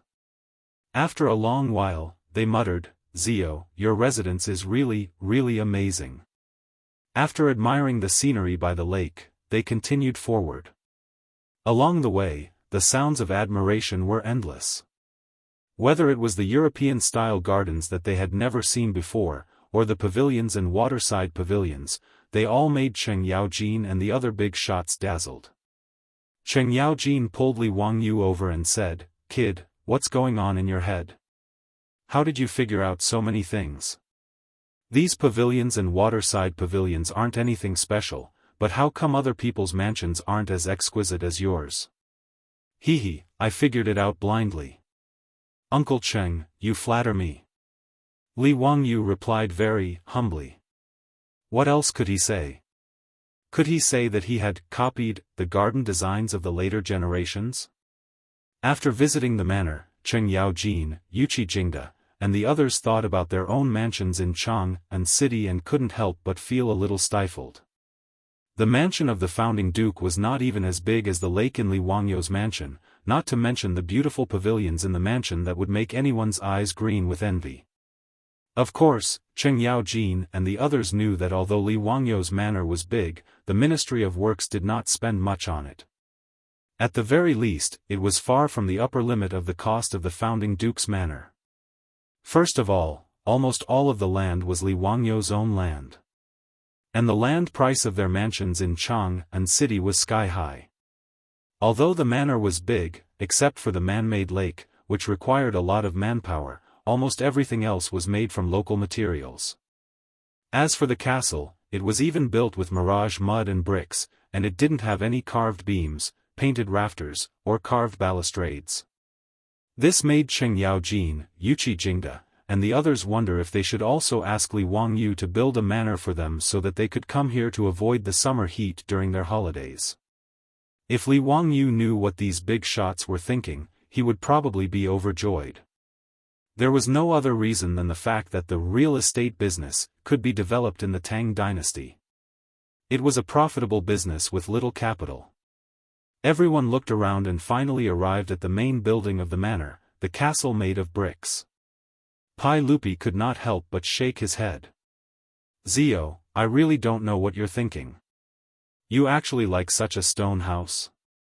Yes, nephew, everything about this manor is good, but this manor is really outrageous. I heard from the barbarian merchants in Jianghu city that in the far west, there is a country called the Qin. They like to live in stone houses like this. Nephew, did you learn from them? Cheng Yaojin and the others also didn't like this castle. Li Wangyu could understand. After all, castles were incompatible with Chinese traditions. In fact, he didn't necessarily like castles. It was purely his bad taste that made his manner like this. Uncle Cheng, you're indeed knowledgeable. Yes, this castle is a custom of Daqin. Hehe, don't you have a Daqin barbarian in your manor? This is also to let her think of her loved ones who are thousands of miles away when she looks at the objects. Li Wangyu could only use Afro as a shield. Otherwise, he would not be able to explain to Pai Lupi and the others why he had to build such a castle. Huh, Zio, you're a playboy. You actually built such a big manor for a barbarian. Tisk tsk, nephew, there are many rumors in Jianghu city that you're a wastrel. Looks like it's true, wahahaha. Li Wangyu couldn't help but blush at the mockery of a bunch of old ruffians. He quickly coughed dryly and changed the topic. Uncle, everyone, please. I've already prepared some food and drinks. Pai Lupi and the others opened their eyes when they entered the castle. Noda's castle was divided into different areas, including the master's resting area, the servants' living area, the troops' living area, the guest rooms, the living room, the spacious living room, the dining room, and so on. The most important thing was that Li Wangyu had specially designed a large bathroom. Not only was there a bathtub comparable to a small swimming pool, there was also a sauna room and a shower room. The reason why Li Wangyu built such a large bathroom was naturally because he had an indescribable thought.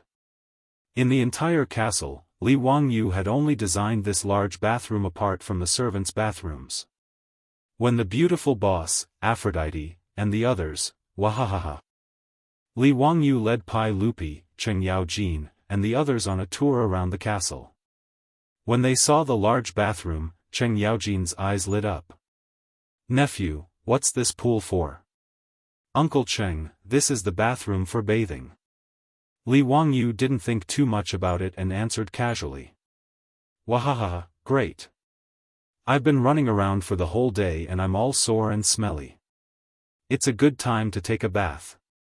Your Majesty, what do you think? Why don't we take a bath together? Cheng Yaojin's words made Li Wangyu's face darken. Damn it, this wasn't what he had imagined. Cheng Yaojin, this old man, was he being too friendly with others? He really didn't treat him as an outsider. He actually came all the way to his residence to make such a request.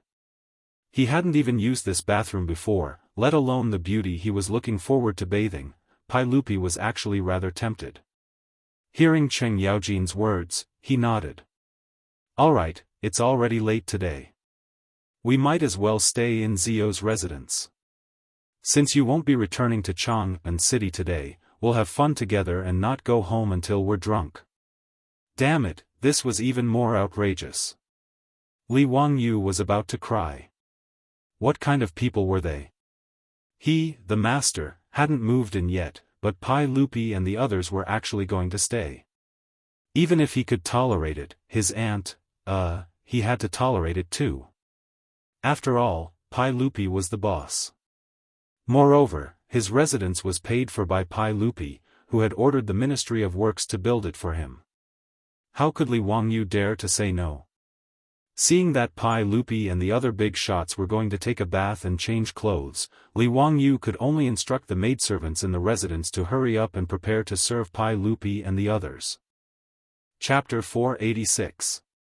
Since ancient times, there had been many natural hot springs in the Qinling Mountains. In the later generations, there were many hot spring hotels in the Qinling Mountains near Xi'an, which were very popular with tourists. Since Li Wangyu had built his manor at the foot of the Qinling Mountains, how could he let go of such a good thing like a hot spring? He ordered people to search around the mountains, and indeed, he found a natural hot spring. Thus, he spent a lot of copper coins to have the craftsmen use bamboo tubes to connect the hot spring water and build a few li-long bamboo tubes to continuously guide the hot spring water into his castle. When Pai Lupi and the others wanted to bathe, a servant girl in the manor immediately opened the valve of the bamboo tube. After a while, the hot spring water emitting mist poured out of the bamboo tube and into the spacious bath. Nephew, you don't need to boil water to bathe in your manor? Why is there hot water flowing out of the bamboo tube? Zio, why does your water smell like soup? Pai Lupi asked curiously. The soup he was referring to was the hot spring. Since ancient times, hot springs had been called soup in Huaxia. For example, the famous imperial hot spring, Huaqing Pool, in the later generations was originally called Mount Li Soup. Until the later generations, Japan also called hot springs soup, which was learned from the Tang dynasty. Li Wangyu quickly explained, "Uncle is right. This is the hot soup that I had people bring out from the mountains. It's perfect for bathing." Hearing that they were bathing in hot spring water, Cheng Yaojin and the others became even more interested. Less than half of the water had been filled, and Cheng Yaojin couldn't wait to take off his clothes and jump into the pool naked. This old man, this old hooligan, didn't he see that there were so many servant girls? Damn, this is so offensive to public decency. Not to mention Cheng Yaojin's dark skin and frightening body hair. Li Wangyu felt that his eyes were going blind. Yuqi Jingda and the others were the same. They didn't care about the existence of the servant girls at all, and they all took off their clothes and jumped into the hot spring. They were so comfortable that they all cried out in joy. As for Cheng Chumo and the others, they couldn't hold it in any longer. Without any instructions, they all took off their clothes and entered the water. Fortunately, Li Wangyu's bathroom was extremely huge. Even with dozens of people soaking in it, it didn't seem crowded at all. This huge bathroom was instantly no different from a bathhouse in the future. Pai Lupi was not pretentious either. With Mito's help, he simply took off his clothes and soaked himself in the pool, enjoying himself with the officials. After all, he was different from the other emperors. After Li Yuan raised his troops in Taiyuan, Pai Lupi had also fought in the army for many years. Although he had ascended to the throne, he did not have as many bad habits as other emperors. Bathing naked with Cheng Yaojin and the others was not difficult for Pai Lupi. The Tangs liked bathing, especially hot springs. To be able to soak in the hot spring water in Li Wangyu's residence surprised all the officials. Cheng Yaojin very shamelessly stretched out his hand to summon a servant girl whose face was already red from embarrassment to rub his back. At the same time, he shouted at Li Wangyu, "Virtuous nephew, quickly have someone bring wine, and also find some dancers to liven things up." Damn it, stinky bastard. Li Wangyu already had no energy to complain, but he could only obediently do as he was told. He ordered the servant girl to bring wine, and then summoned the newly bought dancers. He was not short of money now, and the old housekeeper Li Heng would not help him save money in this area. Originally, there were no dancers in the residence. Every time there were guests, there was no one to play music or dance to accompany them. This already made Li Heng feel very embarrassed. Now that the new residence was completed, Li Heng naturally did not want his Lang Jun to be looked down upon by others. This time, when the residence was completed, the old man bought 10 servants in the market, including the expensive dancers. He was so capricious when he was rich. This was the custom among the nobles in the Tang dynasty. Although Li Wangyu did not like it, there was nothing he could do. He just let the old man do as he pleased. When the wine and food were served, the sound of drums began to ring in the bathroom of Noda. When the dancers danced to the cheerful music, Li Wangyu could only secretly complain in his heart, this decadent aristocratic life of the Tang dynasty. Indeed, it should be criticized. Pai Lupi felt very comfortable soaking in the hot spring water. With the smooth little hands of the hot servant girl rubbing his back, he was very satisfied. When he looked up and saw Li Wangyu still waiting on the side, he waved at him. "Zio, why don't you come down and soak with us?" Li Wangyu was about to cry. Dozens of naked men were crowded in the pool. Did he have to go down? Although he was not obsessed with cleanliness, he did not find this comfortable. It was more likely that it was a beautiful woman or Aphrodite in the hot spring pool. He began to regret now. Why did he build such a huge bathroom? At this moment, in the bathroom, there were more than 20 maids serving everyone. Including the dancers and dancers, there were more than 20 people. Li Wangyu really did not have the habit of being stared at by so many young and beautiful girls and being asked to strip naked. However, Pai Lupi had already spoken, so what could he do? F***ck, let them look. I'm a man, what's there to be afraid of? Li Wangyu gritted his teeth, quickly took off his clothes, and jumped into the pool. It was his first time soaking in this hot spring water. The hot spring water, which he had spent a lot of money to get from the hot springs on the mountain, was indeed very comfortable. Li Wangyu silently gave himself a thumbs up. Comfortable.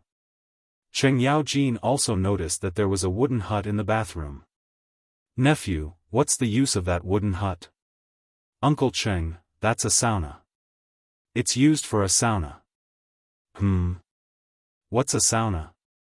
Why do you have such strange names?" Li Wangyu was speechless. He was just used to it. The word sauna was indeed a transliteration. The original meaning seemed to be, a small wooden hut with no windows. When he thought about it this way, it was indeed not a fancy name. "Uncle Cheng, it's a steam house. There are heated stones in the wooden hut. Pouring water on the stones with a ladle will generate a lot of steam, raising the temperature in the wooden hut very high.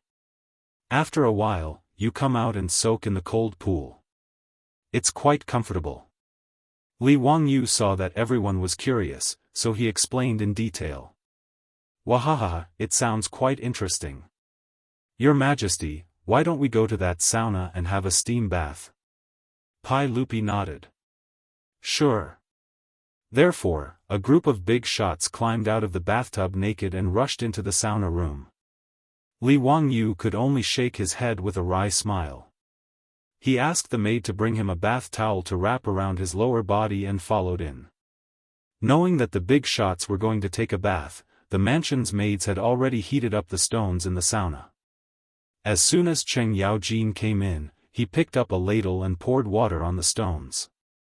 With a sizzling sound, the water vapor rose, and the sauna room was instantly filled with smoke.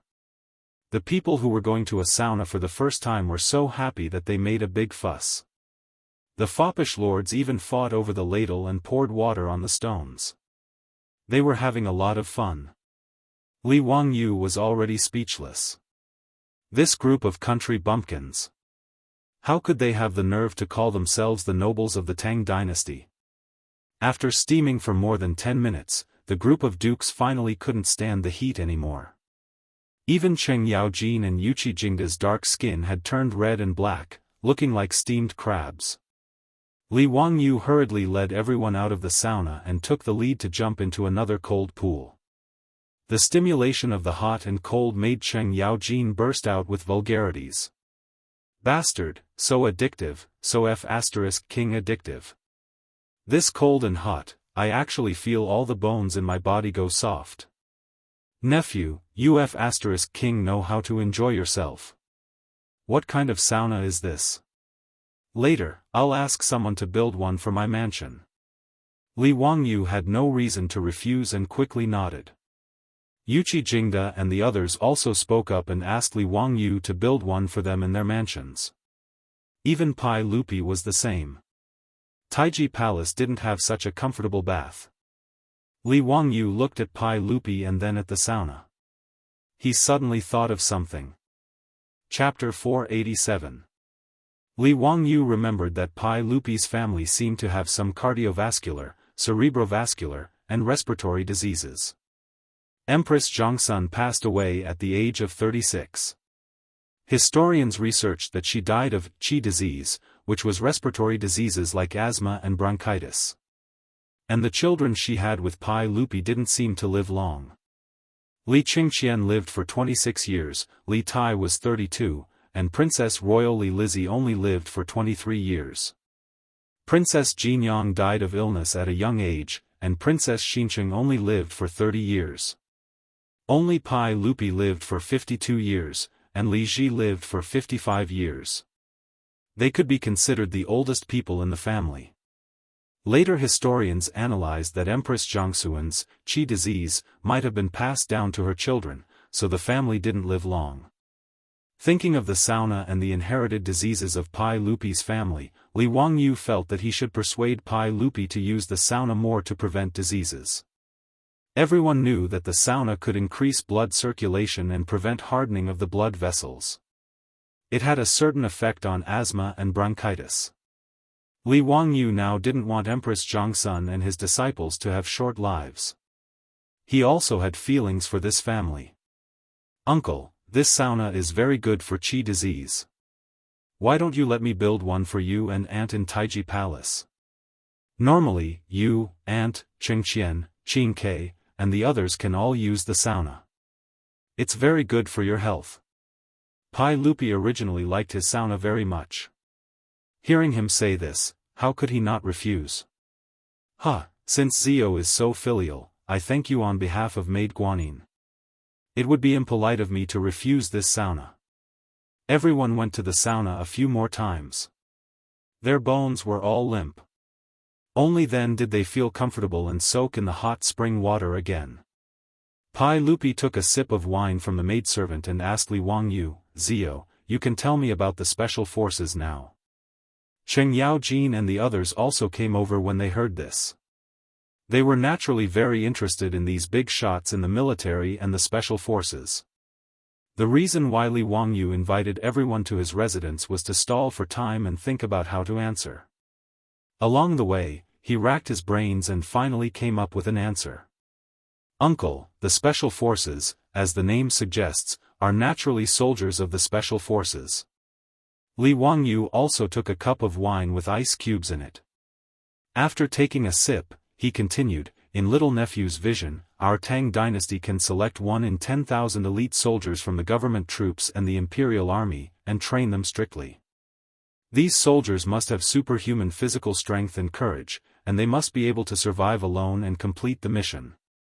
Moreover, they must be able to survive in extremely harsh conditions, such as the snowy highlands, the Gobi Desert, or the deep mountains and forests.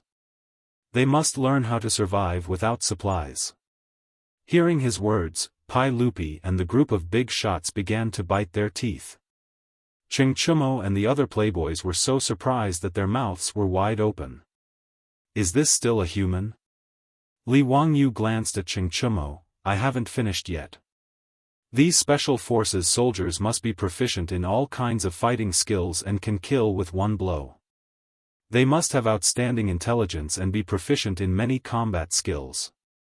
They must know how to camouflage, lurk, swim, and climb walls. Moreover, they must learn the customs and languages of different enemies. They must be able to disguise themselves and infiltrate the enemy forces to carry out missions. Cheng Chumo had already begun to roll his eyes. Zio, are you still talking about a human? I'm afraid only celestial soldiers and celestial generals can do that. I haven't finished yet.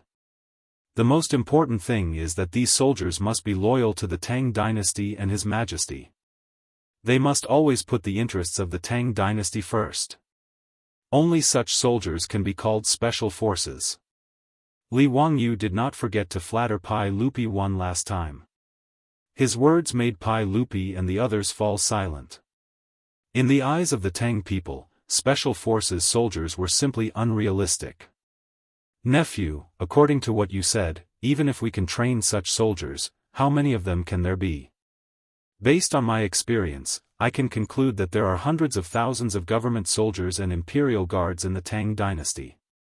If we train according to your requirements, it will be good enough if we can train 100 people. No matter how powerful these special forces soldiers are, they can only fight 100 people at most, right? But with so few people, what's the use of being powerful? On the battlefield, facing thousands of soldiers and horses, these special forces soldiers won't be able to make any waves. After listening to Li Wangyu's words, Cheng Yaojin could not help but shake his head. Li Wangyu was amused. Uncle Cheng, you are wrong. The special forces soldiers are not ordinary soldiers. Even if they are few in number, their usefulness is not trivial. Oh? Then tell me, what is the use of these special forces soldiers? Looking at the unconvinced Cheng Yaojin and the puzzled eyes of Pai Lupi, Li Jing, and the others, Li Wangyu could not help but laugh. He did not expect that there would be a time when he, a fake military fanatic, would teach the Minister of War and the generals. Li Jing, the Minister of War, was basically the Minister of Defense in the future. Cheng Yaojin and Yuchi Jingda, these big shots, were at least equivalent to military commanders, right? Listening to a fake military fanatic like him talk about how to fight with such a group of big shots, Li Wangyu felt inexplicably amused. Cough. Li Wangyu coughed lightly. It was a pity that he was currently soaking in the bathtub with his butt naked. He did not have any glorious image to speak of and could not pose as a great and wise person. During the Three Kingdoms period, Cao Cao and Liu Bei discussed heroes while drinking wine. Today, Li Wangyu and a group of big shots were going to talk about soldiers without soup.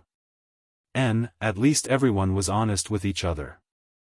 They were all naked. Uncle Cheng, this nephew would like to ask, what is the most important thing in a battle? Of course it is the provisions. As the saying goes, before the troops and horses move, the provisions move first. If you lack soldiers and generals, you can still fight, but without provisions, you will lose without a doubt. Then this nephew would like to ask, if when Uncle Cheng is leading the troops into battle, this nephew sends out the special forces to burn Uncle's provisions. Can you still continue to fight? Cheng Yaojin could not help but stare. The military supplies are naturally guarded by a large army. How can they be so easily burned? You bastard, do you think it is as simple as what is written in the Three Kingdoms? Uncle Cheng, don't forget, the special forces that I mentioned know how to hide and disguise themselves. How can they not burn your provisions? If they wear evasive uniforms and sneak into the camp at night, can Uncle Cheng's soldiers find out? Or if they disguise themselves as soldiers in your camp and sneak into the main camp, can Uncle Cheng really defend against them? Cheng Yaojin thought about how everyone had gone to search the small mountain today, but they still couldn't find the Niu brothers. If there was really a sneak attack by the special forces that Li Wangyu mentioned, he really might not be able to do anything.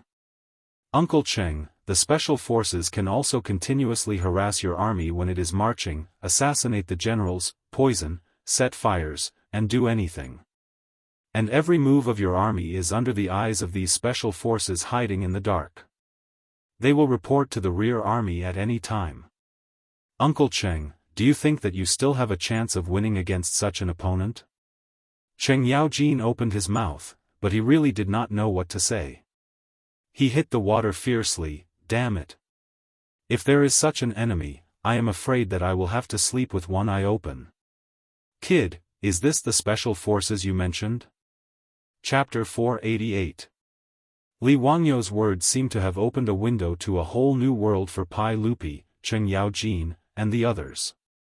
None of them had heard of the concept of special forces and special forces before.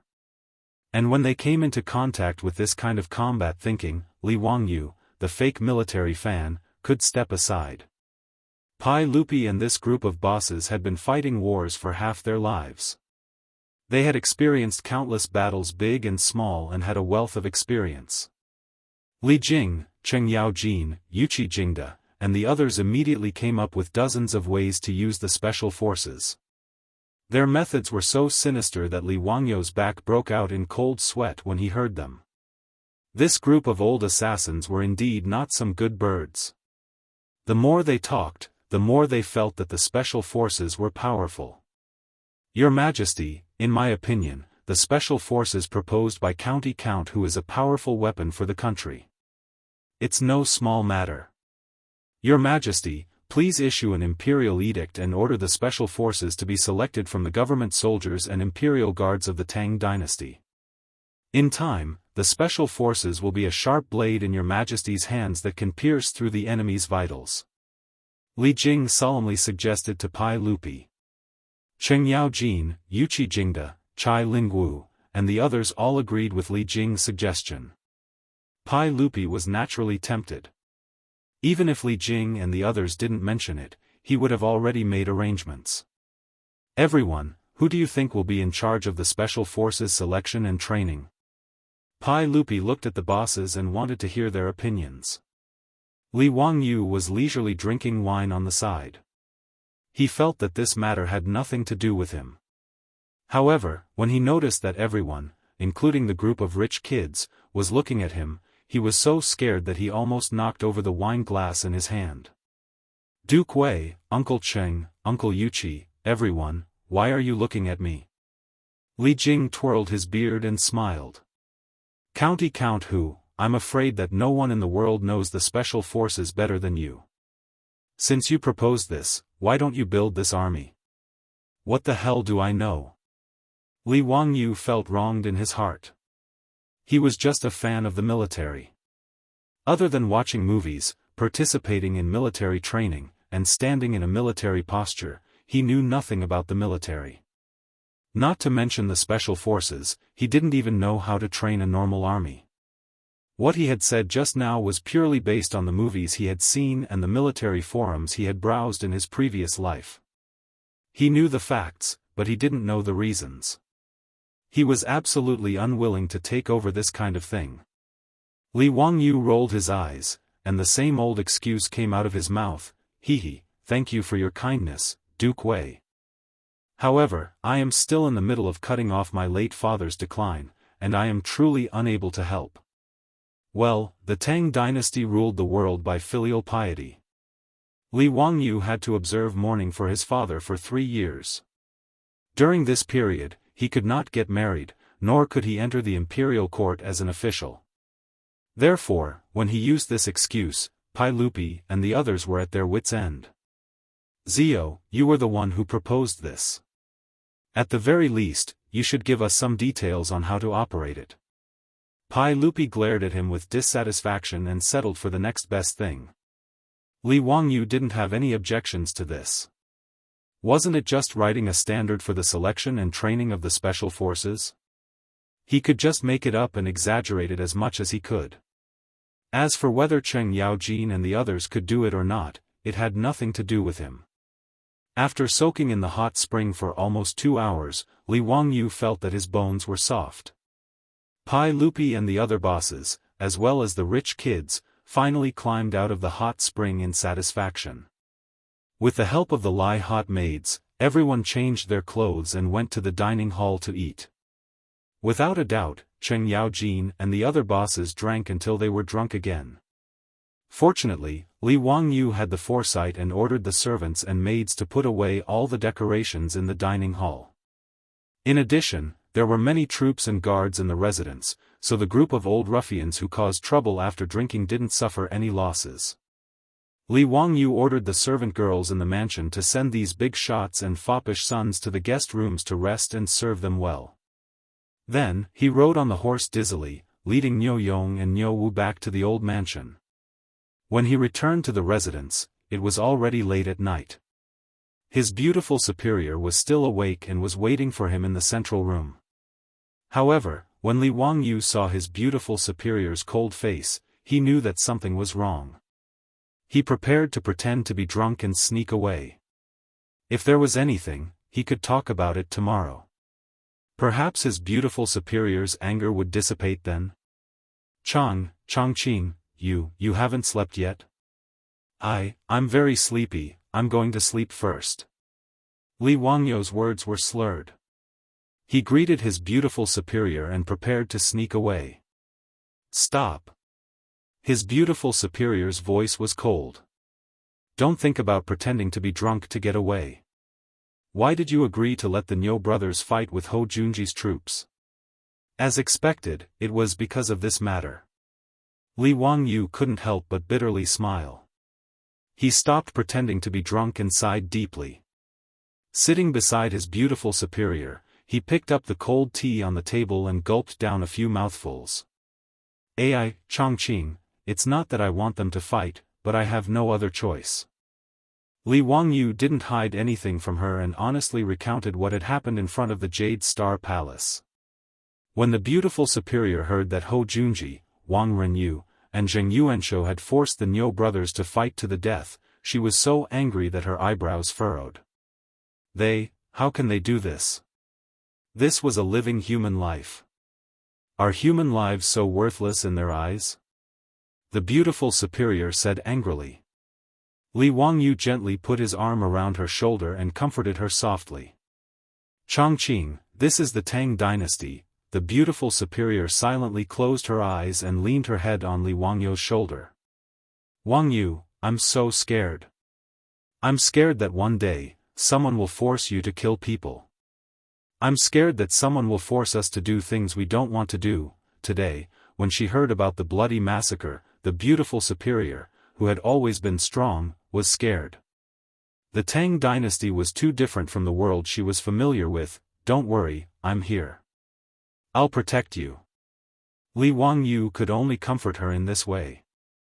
The beautiful woman in his arms suddenly trembled and began to cry.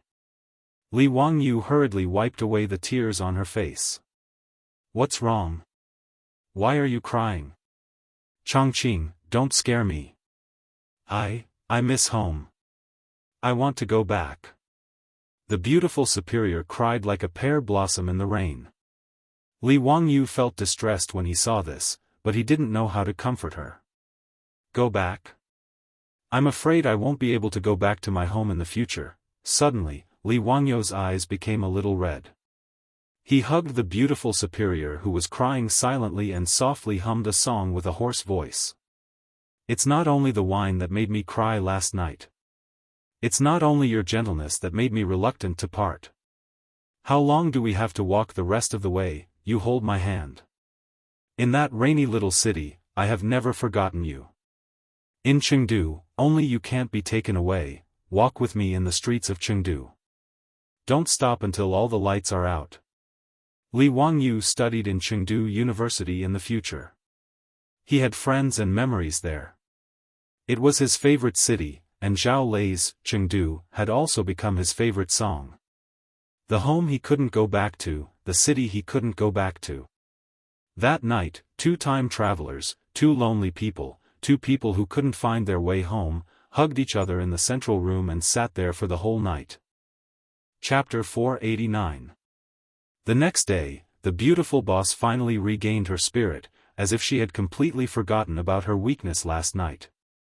After giving Li Wangyu a kiss, she sat in the carriage and led the mansion to Chang and to inspect the various properties in the mansion.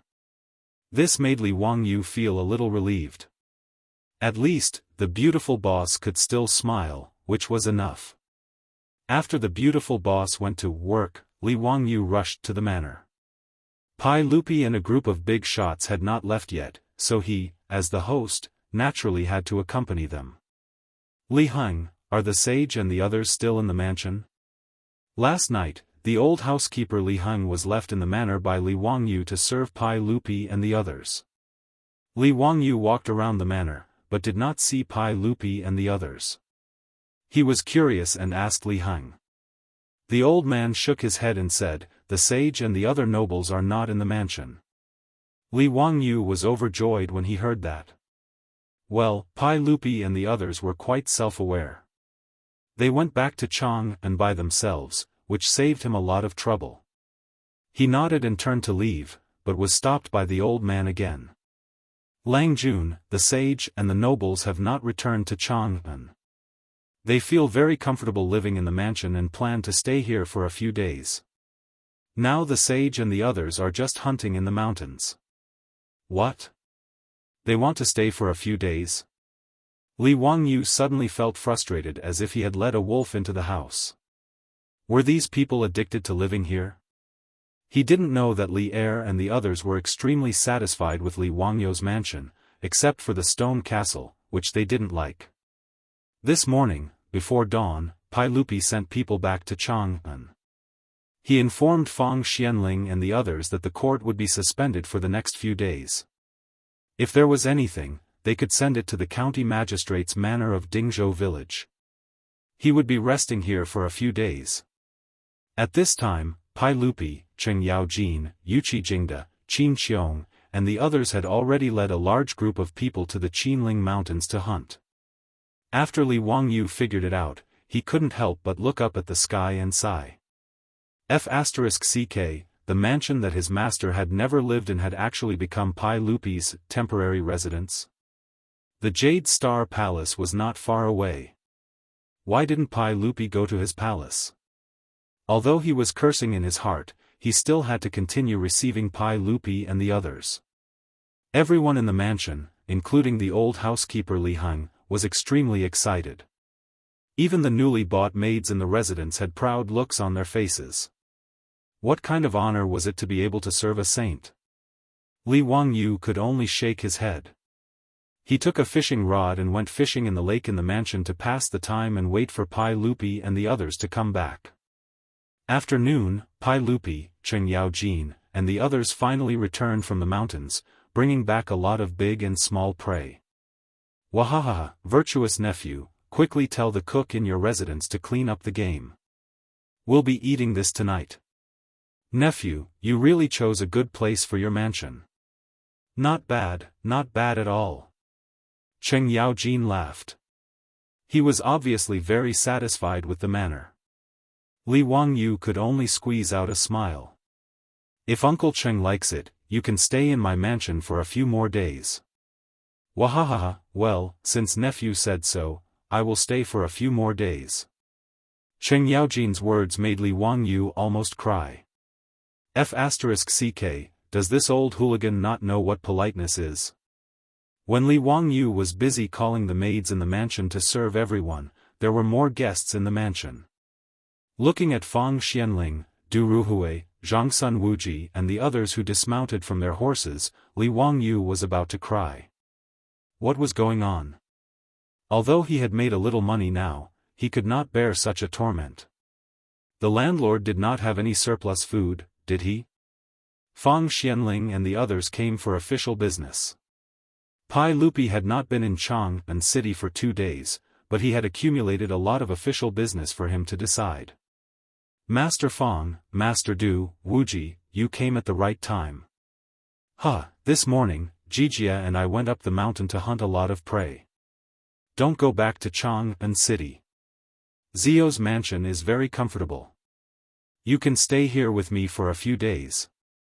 Pai Lupi completely regarded himself as the master.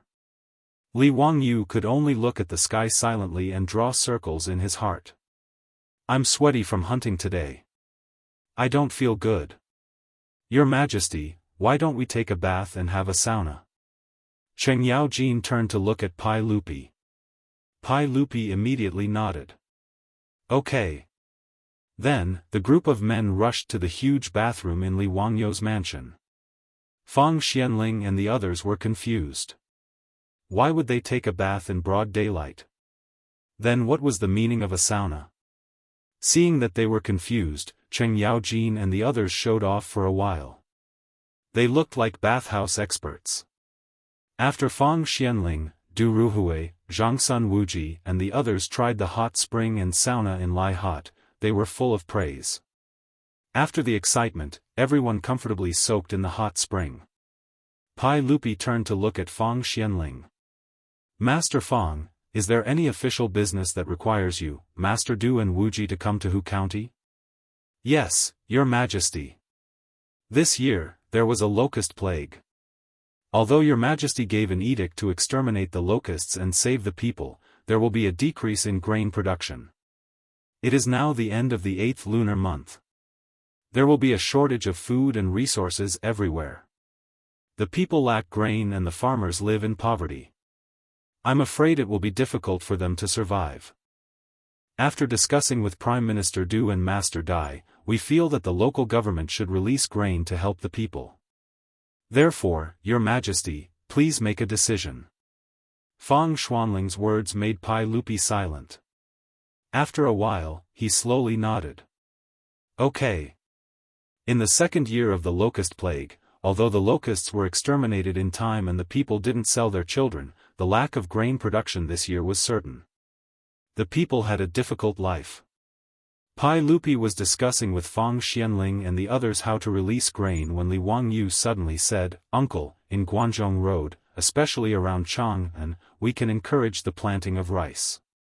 The maturity period of rice is shorter than that of wheat. Moreover, I estimate that with the current weather, it is possible to plant 2 crops of rice a year in Guanzhong Road. It is now the end of the 8th lunar month. Those lands where wheat production is seriously low can urgently plant a season of rice. In this way, the harvest can be harvested at the end of the year. Food will not be a problem. After he finished speaking, Li Er, Fang Xianling, and the others were stunned. After a while, they suddenly burst into laughter. Cheng Yaojin laughed so hard that tears came out of his eyes. He pointed at Li Wangyu and laughed, Wahahaha, nephew, I really thought that you knew everything from the heavens to the earth, but I didn't expect that you would also talk nonsense. Since ancient times, wheat has been cultivated in Guanzhong Road. How can we change it to rice? Moreover, in the Tang dynasty, except for a few provinces, other places ripen only once a year. How can we plant 2 crops of rice a year? How can we change the wheat fields to rice fields? Nephew, don't be ridiculous. Although Fang Xianling and the others didn't speak, the smile on their faces was undoubtedly the same attitude as Cheng Yaojin. Pai Lupi couldn't help laughing. He coughed softly and helped Li Wangyu out. Well, Zio is still young. It's normal that he doesn't know about farming. Li Wangyu was speechless. He was a child who grew up in the countryside. How could he not know about farming? Are you kidding? And what he said was not nonsense.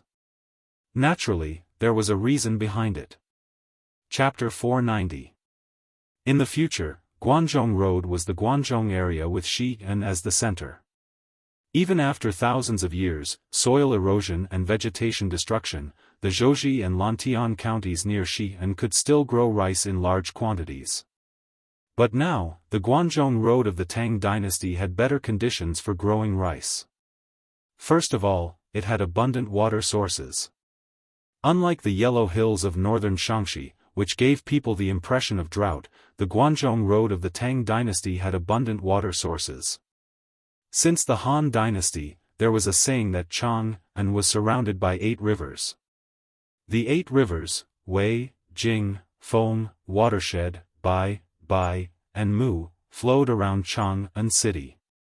The 8 rivers diverged into different directions, opposite each other. With abundant water sources and Li Wangyu's water wheel, rice could naturally be grown in large quantities. Now, the Tang dynasty was in a warm period. Even in the Guanzhong Road north of the Yangtze River, the temperature was not inferior to the areas in the future where rice could be grown 2 crops a year. At least, Li Wangyu felt that Chang'an was much hotter than Chengdu in the future. If Chengdu could grow 2 crops a year, why couldn't the Guangzhong road? Switching to rice was much better than wheat. High yield and short maturity period. Other than needing a lot of water and not being able to withstand the cold, there were no other shortcomings. And these 2 points were not a problem in the present Guangzhong road. It was now the end of August. They could still plant rice to recover the losses caused by the locust plague. Li Wangyu just thought of this. He couldn't help but secretly blame himself for forgetting such an important thing. Li Wangyu couldn't help but feel a little annoyed at the mockery of Pai Lupi and the other big shots. Although they didn't mean any harm, the feeling of being looked down upon made even Li Wangyu feel very depressed.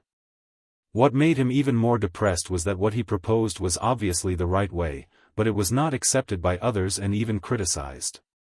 Including Pai Lupi, they still held on to the century-old farming tradition and felt that the Guangzhong road was only suitable for large-scale wheat and sorghum planting.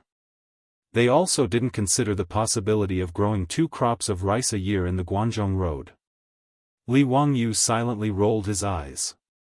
Sure enough, the truth was only in the hands of a few people. He couldn't help but raise his voice, "Uncle, I'm not joking.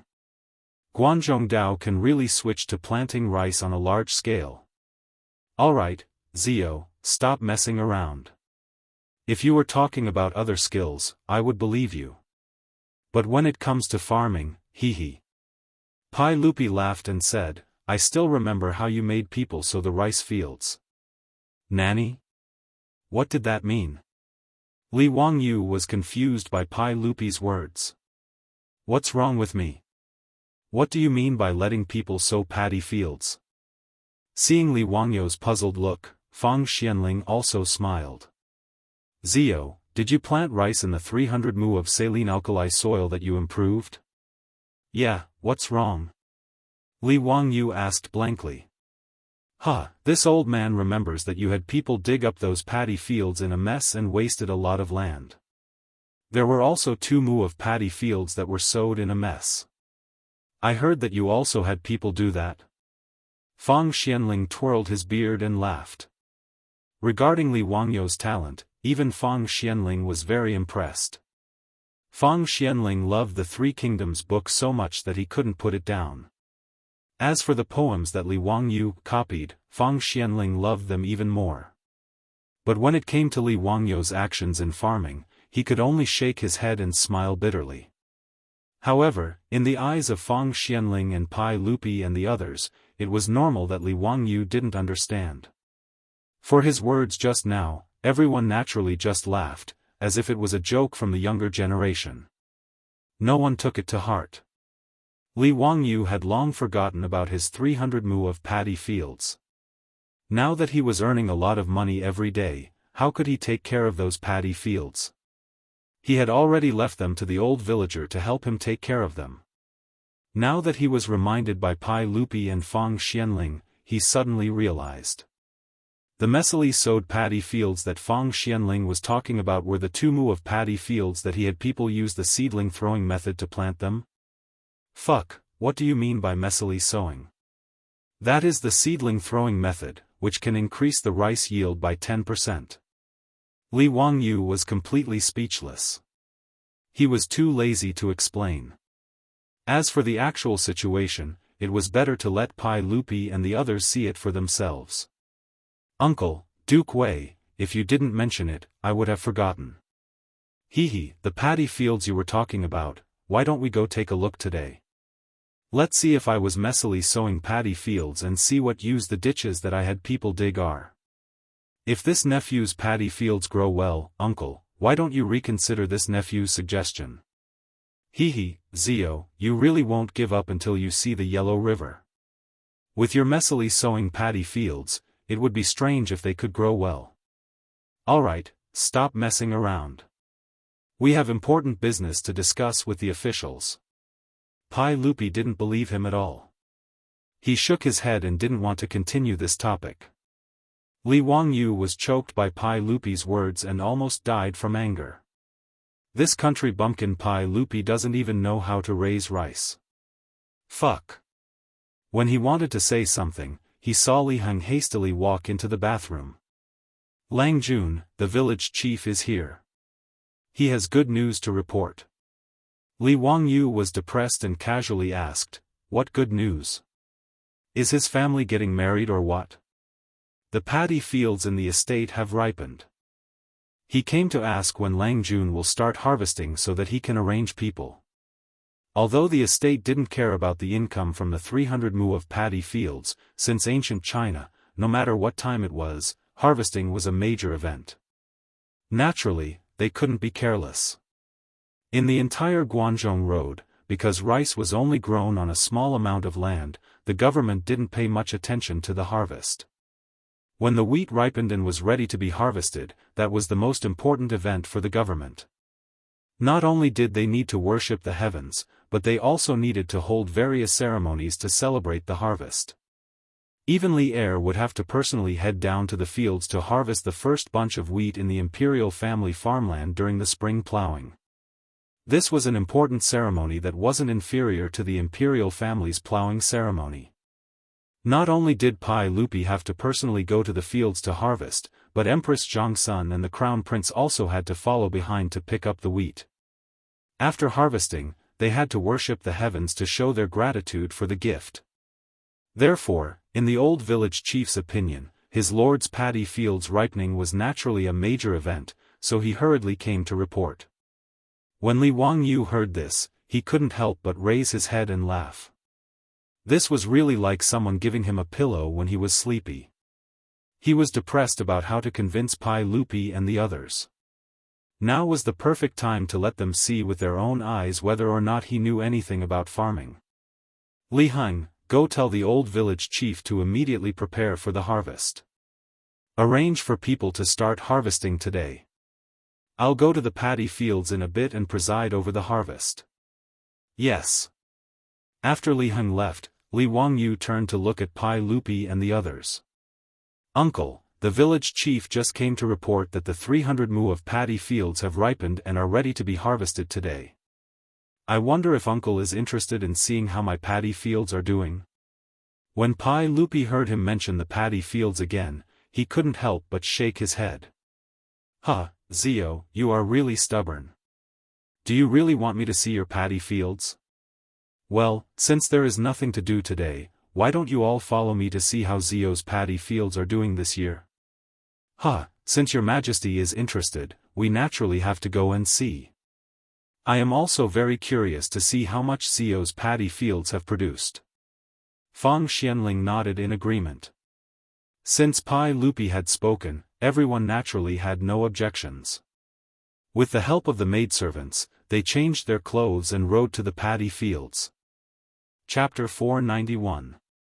In fact, Li Wangyu's 300 mu paddy fields had already reached the ripe stage a few days ago and needed to be harvested. During the ripe stage, the husks of the rice would turn yellow and the water content of the rice grains would decrease and harden. This was the best time to harvest rice. If this time was missed, the rice would enter the dry stage. Not only would the yield decrease, but the quality of the rice would also deteriorate. However, in the Tang dynasty, spring wheat was planted in Guangzhou province. Every year, spring wheat would be sown in March and April. The growing period would last for more than 200 days and would only be harvested in the golden autumn of October.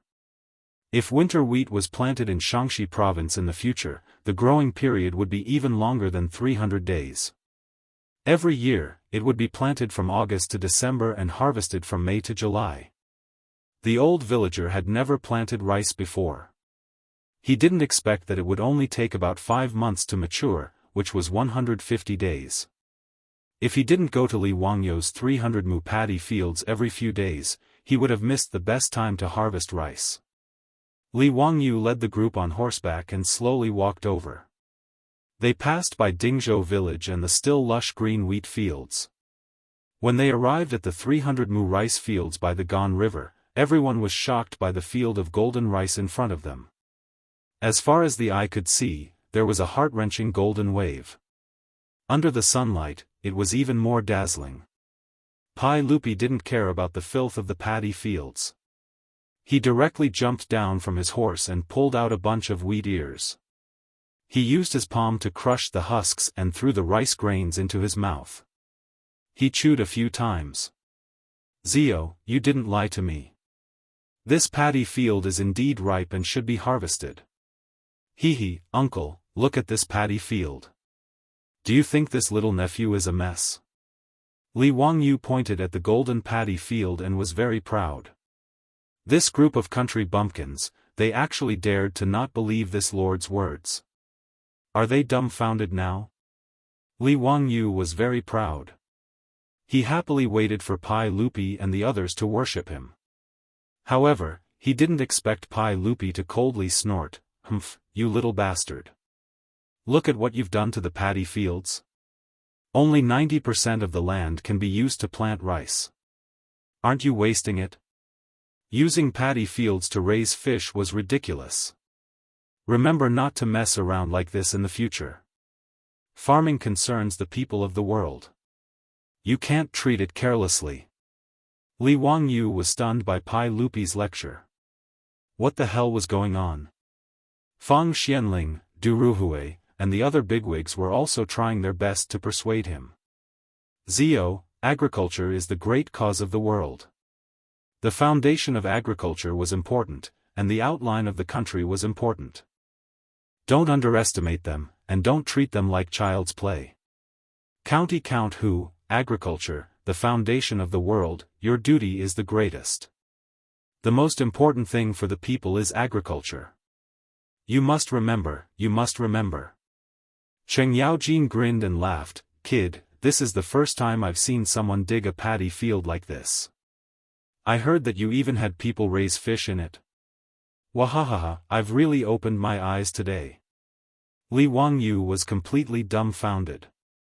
Who were these people? He was too lazy to continue talking nonsense. It was better to speak with facts and let Pai Lupi and the others know what the law of good smell was. Old village chief, get people to prepare a fishing net. First, dig the ditch of this few mu of land. I want to collect fish. By the way, bring me a big scale. Later, I'll measure how many fish can be produced in 1 mu of land. The old village chief immediately responded. He found the farmers and laid the fishing net at the drainage of the paddy field canal according to Li Wangyu's instructions. Then, they dug the canal to release the water. Pai Lupi was too lazy to continue teaching Li Wangyu a lesson. In his opinion, a young man would be fine after a little setback. When he knew that he couldn't raise fish in the paddy field, he naturally wouldn't do it in the future. When Li Wangyu ordered people to dig the canal to release the fish, he, Fang Xianling, and the others stood aside and watched. Everyone was talking and laughing, waiting to see Li Wangyu make a fool of himself. Even Pai Lupi thought about how to educate this kid later and let him know that farming was not something to mess around with. After the canal was dug, the water in the canal immediately spewed out of the gap and into the Gan River. Cheng Yaojin stood beside the drainage hole and talked and laughed with Qin Xiong about Li Wangyu's whimsical ideas. Suddenly, he saw a school of fish swimming out of the water and was suddenly shocked. Fish, fish, so many fish. With Cheng Yaojin's shout, the drainage hole of the canal was immediately surrounded by Pai Lupi and a group of dukes.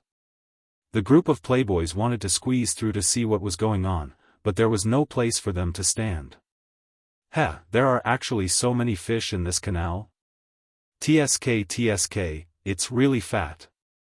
Are my eyes playing tricks on me? Such a big fish, I'm afraid it's 3 or 4 gene. There are really fish? This fish can be raised like this? As the water in the canal continued to be discharged from the rice field, more and more fish were caught in the fishing net. Catfish, spotted silver carp, white carp, Crucian carp, carp. There were all kinds of fish, and they were all quite big. They were constantly jumping and struggling in the fishing net. The old villager has long been shocked by the catch of fish. He has never seen so many fish caught in a net at one time.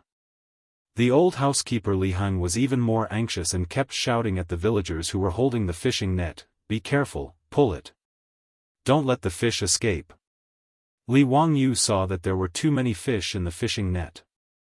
He was afraid that the villagers couldn't hold the net, so he quickly called the troops behind him to help. With the help of everyone, after a quarter of an hour, the water in the canal was finally discharged, and the fishing net was full of fish. Pai Lupi has been shocked by the scene in front of him. In the Tang dynasty, when artificial fish farming was not popularized, who had seen so many fish caught at one time? Fang Xianling didn't care about what he had said before, and repeatedly urged everyone to carry the fishing net and weigh it. He couldn't wait to know how many fish were raised in this 1 mu of rice field. The old villager hurriedly asked the villagers to bring bamboo baskets to load the fish. The big bamboo baskets were actually filled with 4 baskets. The result of the weighing made Pai Lupi, Fang Xianling, and others' jaws drop. A total of more than 300 jin of fish. And this was only the harvest of 1 mu of rice field. Pai Lupi, Fang Xianling, and others couldn't help but blush at this time. Just now, they had been teaching Li Wangyu a lesson, saying that he didn't know farming, digging ditches in the rice field to raise fish, and was fooling around. They didn't expect that a moment later, they would be slapped in the face by the fish catch of more than 300 jin. Only 10% of the field could be exchanged for more than 300 jin of fish. What kind of concept was this? In today's Tang dynasty, the harvest of rice fields was only about 300 jin per mu. And those fields that were planted with wheat had even lower harvests. Later historians inferred from the history books that in the Tang dynasty, the yield of rice per mu was 1.5 dan, and the yield of wheat was 1 dan. In the Tang dynasty, 1 dan weighed about 50 kilograms, which was 100 jin. In this way, the harvest of fish raised in 1 mu of rice field was about 3 dan. Twice the yield of rice, 3 times the yield of wheat. How amazing this was. When everyone's jaws dropped, Li Wangyu was a little disappointed. He remembered that in the later generations, the harvest of fish raised in rice fields was more than 700 jin. His harvest of fish was less than half of that of the later generations, which was really not good. He didn't think about how advanced the agricultural breeding technology of the later generations was. The yield of the super hybrid rice had reached 1,149 kilograms per mu. That was 10 times the yield of rice in the Tang dynasty. How could this be compared? After the surprise, Pai Lupi didn't care about anything else, and quickly shouted, "Quick, dig another mu. I don't believe that there can be so many fish in 1 mu of rice field." Chapter 492. Pai Lupi, Fang Xianling, and the others successively ordered people to dig 3 rice paddies and canals in different locations. As for the fish they got, there wasn't much difference between them. They were all about 300 caddies. This result finally made Pai Lupi and the other officials speechless. They looked at each other and felt very embarrassed. Looking at the dozens of baskets full of fish that were still alive on the embankment, the old villager and the villagers were very excited. Li Wangyu waved his hand and shouted to the old villager, "Old villager, take all these fish to the village and distribute them to each family. Today, I'll treat everyone to fish." Ha ha ha. He was so excited that he started to howl like Cheng Yao Jin. The old villager and the villagers were so happy that they couldn't close their mouths. They bowed to Li Wangyu again and again to express their gratitude. Cheng Yao Jin was so thick-skinned that he pretended that he hadn't said anything before. He went to the bamboo baskets, picked out a few of the fattest carps, and threw them to the Lai Hot's troops. "Quickly send them back to your house and ask the cook to raise them in a basin. Later, I'll use these fish to eat fish slices." Ha ha ha, delicious, very delicious. Fish slices were sashimi. Fresh fish was cut into thin slices and dipped in seasoning. It was the favorite dish of the Tang people. However, there was no artificial fish farming in the Tang dynasty. It was all fishermen who caught the fish on the river. Such fresh carps were rare.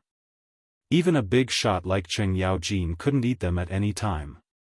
Cheng Yao Jin's action relieved the embarrassment of Pai Lupi and the officials. They began to talk about how to make the fish more delicious. They didn't mention that Li Wangyu didn't know anything about farming. Li Wangyu didn't expose them. He wasn't stupid. He didn't want to provoke Pai Lupi. After digging the canals of 4 acres of rice paddies, Li Wangyu didn't ask people to continue fishing. Now that there was no refrigerator, it would be difficult to deal with too many fish. What's more, there were 300 mu of paddy fields. If one mu could produce 300 caddies of fish, that would be 90,000 caddies of fish. With so many fish, it would be impossible to digest them all at once. If the fish died, they wouldn't be delicious anymore. Fortunately, the aqueduct in the rice field was more than a meter deep. Therefore, even though the rice paddies had long been drained dry for the purpose of harvesting, it did not affect the aqueducts in the slightest. This was the benefit of three-dimensional rice farming. Li Wangyu did not intend to sell these fish. He was not short of money now, and he no longer had the thought of raising fish to sell for money. Although this fish was not for sale, it could be used as a gift. Li Wangyu pondered for a moment, then called the old housekeeper, Li Heng, and the old village chief, and ordered them to arrange for people to dig a mu of water channel every day to catch fish. The fishes that were caught were all filled with water in wooden buckets to ensure that the fishes were fresh. After that, he asked the farmers to send it to Chang and in 4-wheeled carriages. He would send it to the palace, as well as the various noble residences, and invite the big shots to try it. His words made Cheng Yaojin and the others beam with joy, and they all praised Li Wangyu for his generosity. Even Pai Lupi had a satisfied expression, and he accepted Li Wangyu's gift without any hesitation. In fact, if these 300 caddies of fish were distributed to the various residences, each family would only get 1 tael. However, to be able to taste fish every day, no one would complain about it being too little. After arranging the fish, it was time to harvest the rice paddies. Li Wangyu looked at the 300 mu of rice paddies, and suddenly asked, "Uncle, do you know what the yield of rice paddies in the Tang dynasty is?" "Huh, Zio, do you still want to test me?" "I naturally know that the rice paddies in the south yield about 1 stone and 5 caddies per mu."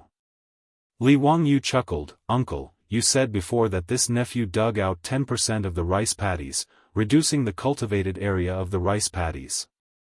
This nephew wants to make a bet with Uncle. I wonder if Uncle is interested." "Bet on what?"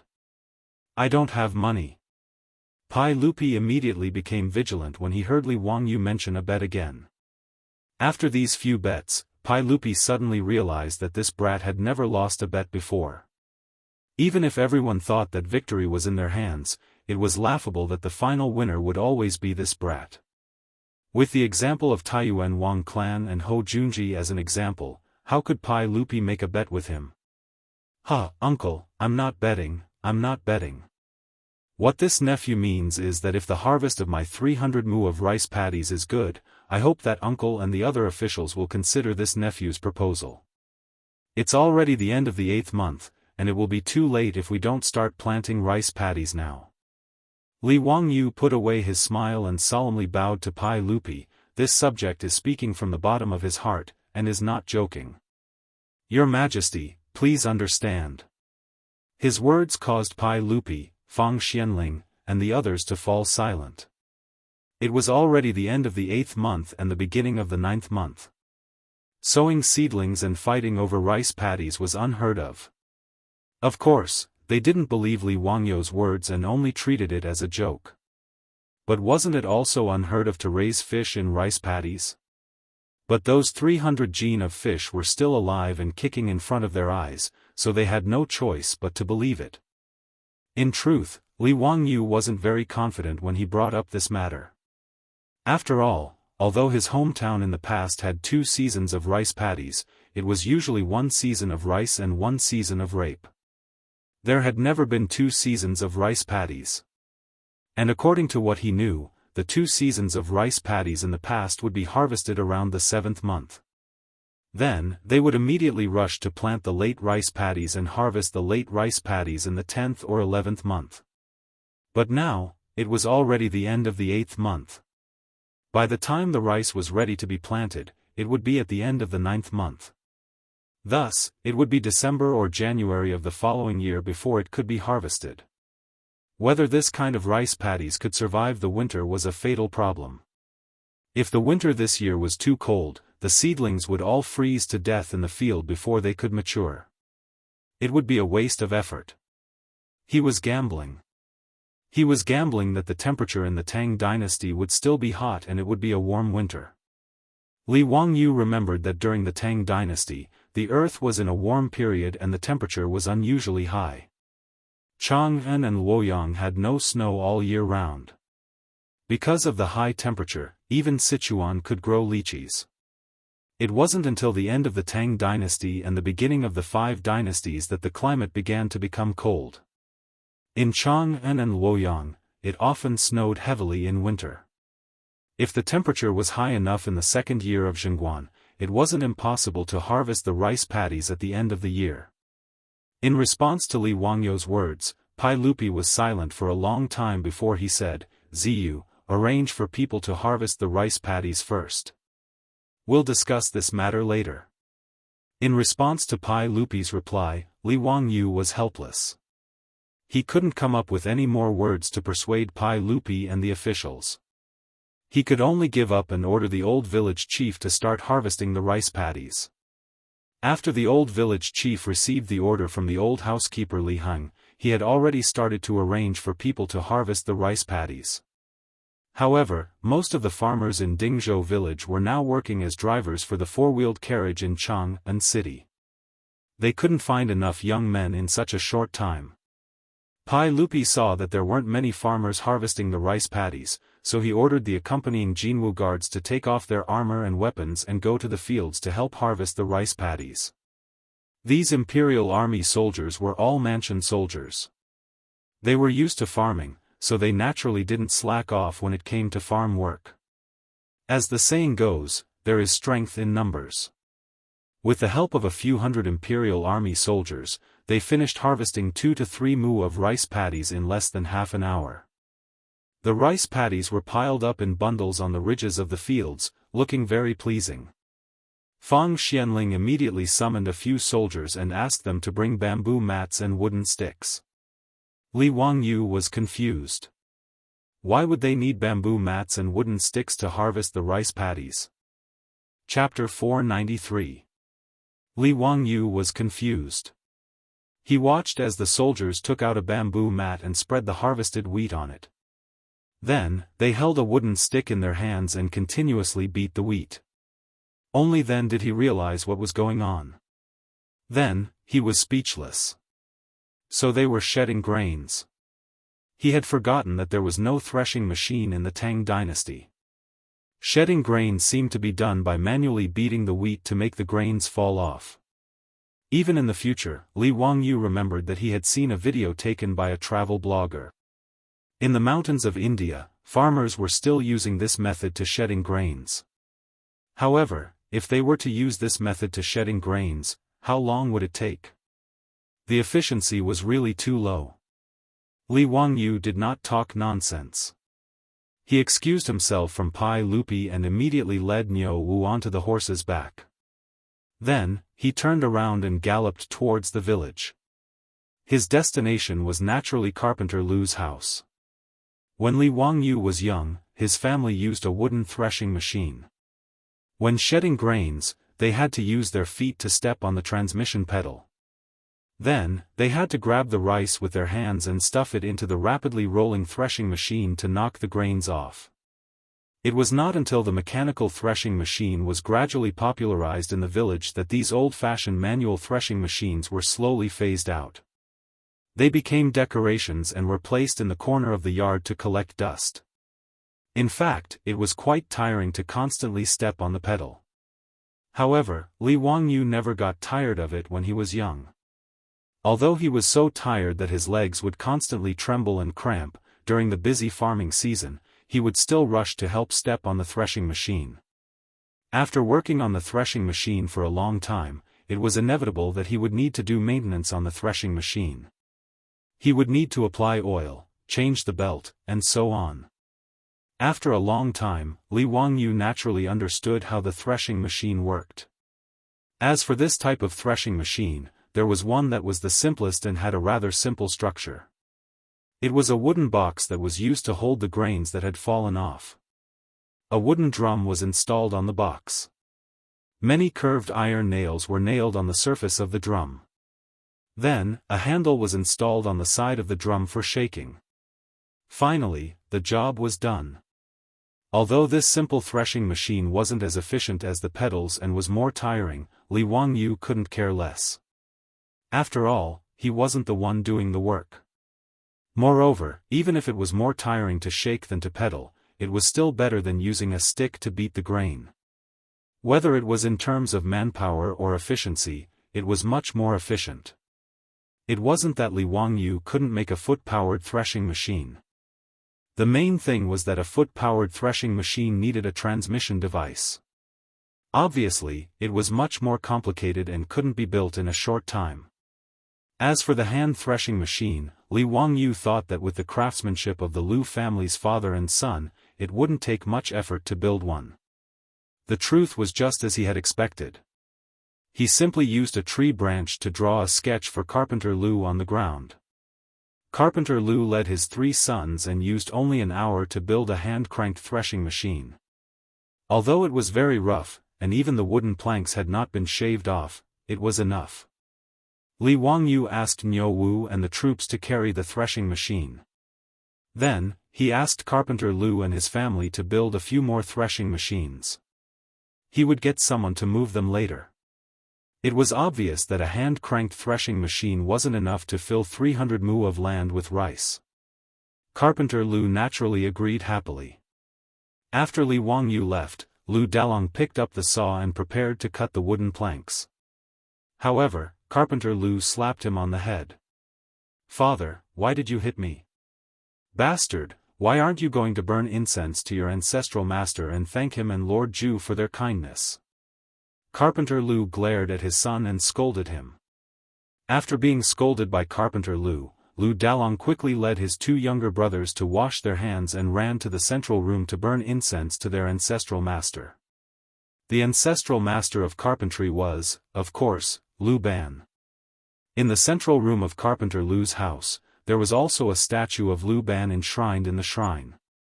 The 4 of them kowtowed respectfully to the statue and burned incense to thank their ancestral master for his blessings and Lord Ju for his kindness. Thanks to him, the Lu family was able to learn how to make a divine weapon. However, the statue of Lu Ban in the shrine looked very familiar. If someone else saw it, they would definitely exclaim in surprise. Wasn't this the face of Li Wangyu? Anyway, Lu Dalong knew that the ancestral master statue that he used to enshrine in his house didn't look like this. However, ever since Lord Ju taught his father how to make water wheels, 4-wheeled carriages, and other things, he realized that the ancestral master statue in the shrine at home had changed. He wondered what Li Wangyu would think if he knew that Carpenter Lu had turned him into a statue and placed it in the shrine. When he led Niu Wu and the others to carry the freshly made threshing machine to the rice field, the soldiers were still working hard to beat the rice with wooden sticks. When Li Wangyu saw their results, he couldn't help but feel happy. After more than an hour, more than a dozen soldiers had only beaten 1 grain of rice. The efficiency was really terrible. Pai Lupi and the others were still waiting for the soldiers to remove the rice ears so that they could weigh the rice and see the output of Li Wangyu's field. Just when they were getting impatient from waiting, they saw Li Wangyu and the others carrying a strange thing back. They couldn't help but ask curiously, "Zio, why are you carrying a wooden box back?" "Hee, uncle, this is a threshing machine that I had people make for me after seeing how difficult it was for the soldiers to grind the grains." Li Wangyu shamelessly claimed the invention of the threshing machine under his own name. "Oh? This thing is a threshing machine? How do you use it?" Hearing Li Wangyu's words, Pai Lupi, Fang Xianling, and the others were all interested. They gathered around the threshing machine and carefully looked at it. "It's very simple. You just need to turn this handle and then put the harvested rice and wheat ears on this drum. After a while, the rice will fall off and fall into the wooden box below. Li Wangyu said as he signaled Niu Wu to turn the handle. He grabbed a handful of rice ears and stuffed them into the threshing machine. The rapidly rotating drum and the curved iron nails constantly collided with the ears of rice, easily knocking the grains off the ears of rice one by one. The grains of rice fell off the ears of rice one by one and fell into the wooden box below. With a few efforts, the rice ears in Li Wangyu's hands were cleaned up. It was very easy.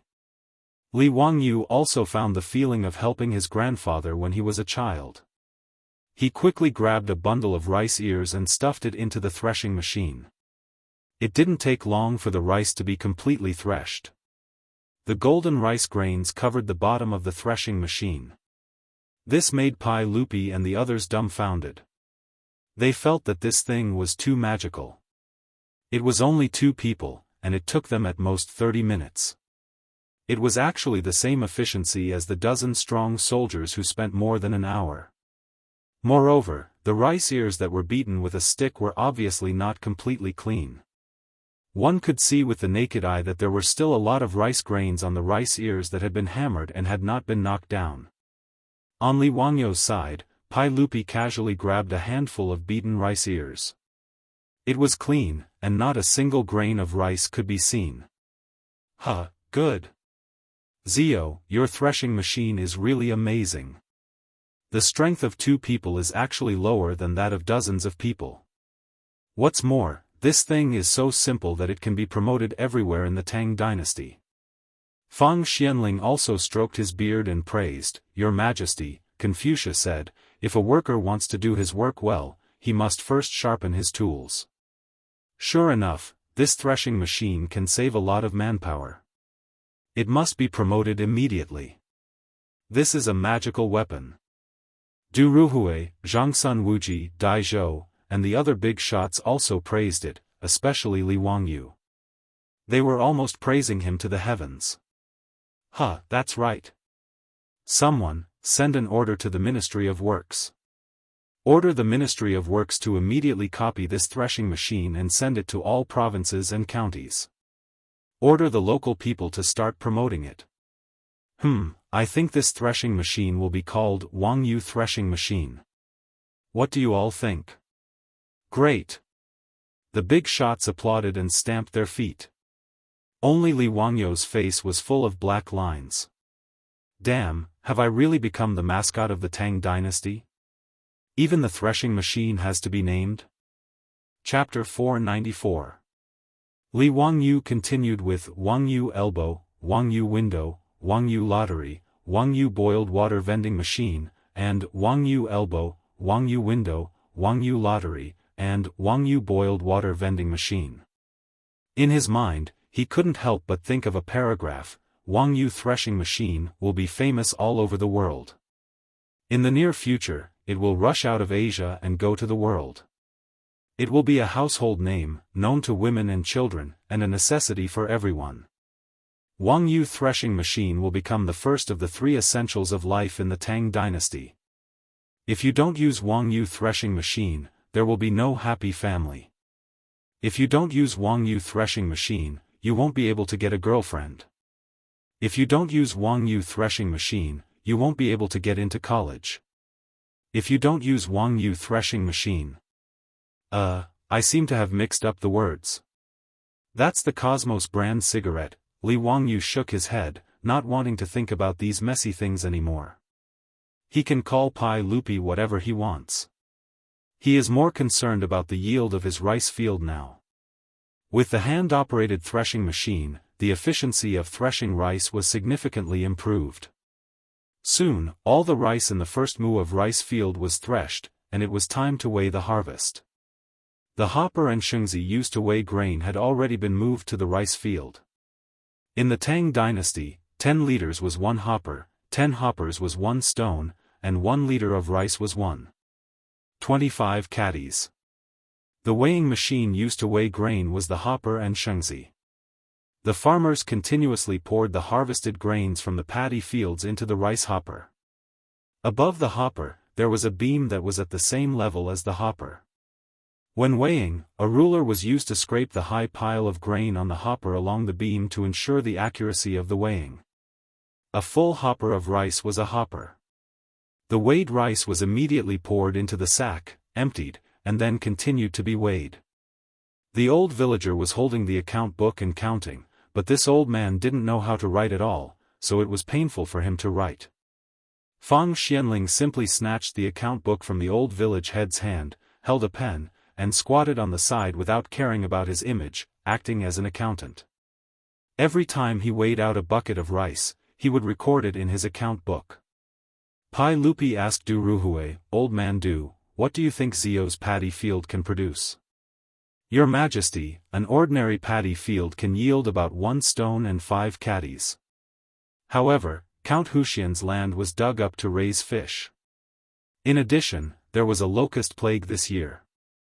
This subject estimates that the yield should be around 1 dan. But it was worth it. Just the 300 caddies of fresh fish was beyond my imagination. County Count who is truly amazing." Zhang Sun Wuji chimed in, "That's right, Your Majesty. Your subject has never heard of rearing fish in paddy fields, nor did I expect that there would be so many fish. This is equivalent to doing 2 things in 1 mu of paddy field." "That's right. Even if County Count whose rice field yields less than 1 dan of rice, I still think it's worth it." Pai Lupi nodded, "That's true. Zio's actions were indeed beyond my expectations. Previously, I even laughed at him for not knowing anything about farming, but in the end, I was taught a lesson by this brat. This is truly embarrassing." Your Majesty, aren't we the same? However, I do hope that this kind of embarrassment can happen a few more times." Du Ruhui laughed. Pai Lupi also laughed, Old man Du is right. I do hope that this kind of embarrassment can happen a few more times. Zio's method of rearing fish in paddy fields is indeed worth spreading. This way, the lives of the people of the Tang dynasty will be much better." While Pai Lupi and the others were talking, the first mu of paddy field was finally finished.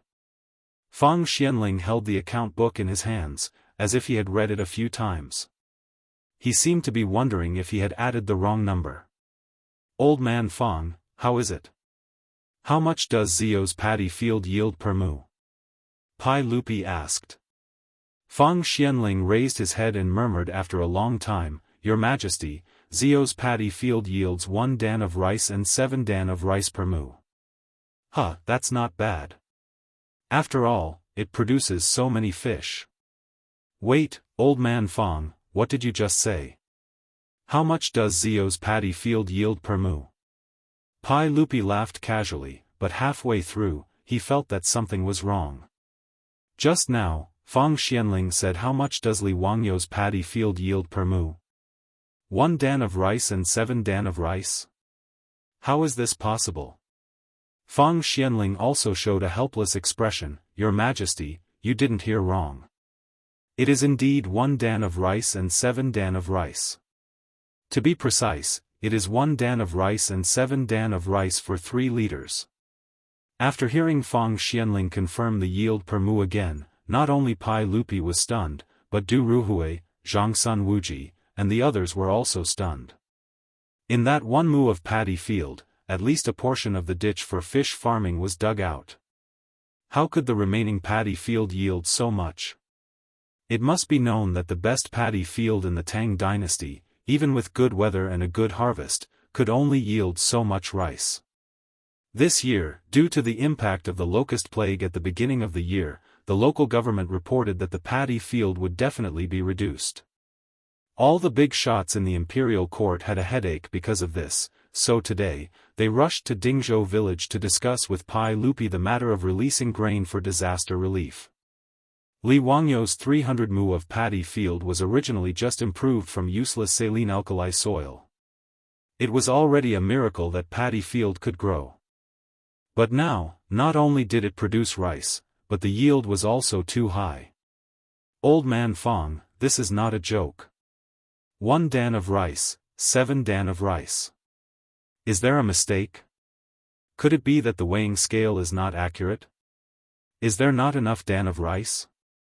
Someone asked doubtfully. Fang Xianling immediately shook his head. That's impossible. This is the weighing scale issued by the Huxian County Yamen to collect rent. It even has the stamp of the Huxian County Yamen on it. How could it not be accurate? Quick, get a few more people to weigh the paddy field again. Pai Lupi turned his head and ordered the soldiers of the Jianghu guards. Soon, the paddy field produced by the paddy field was weighed again under the eyes of everyone. The result was still the same.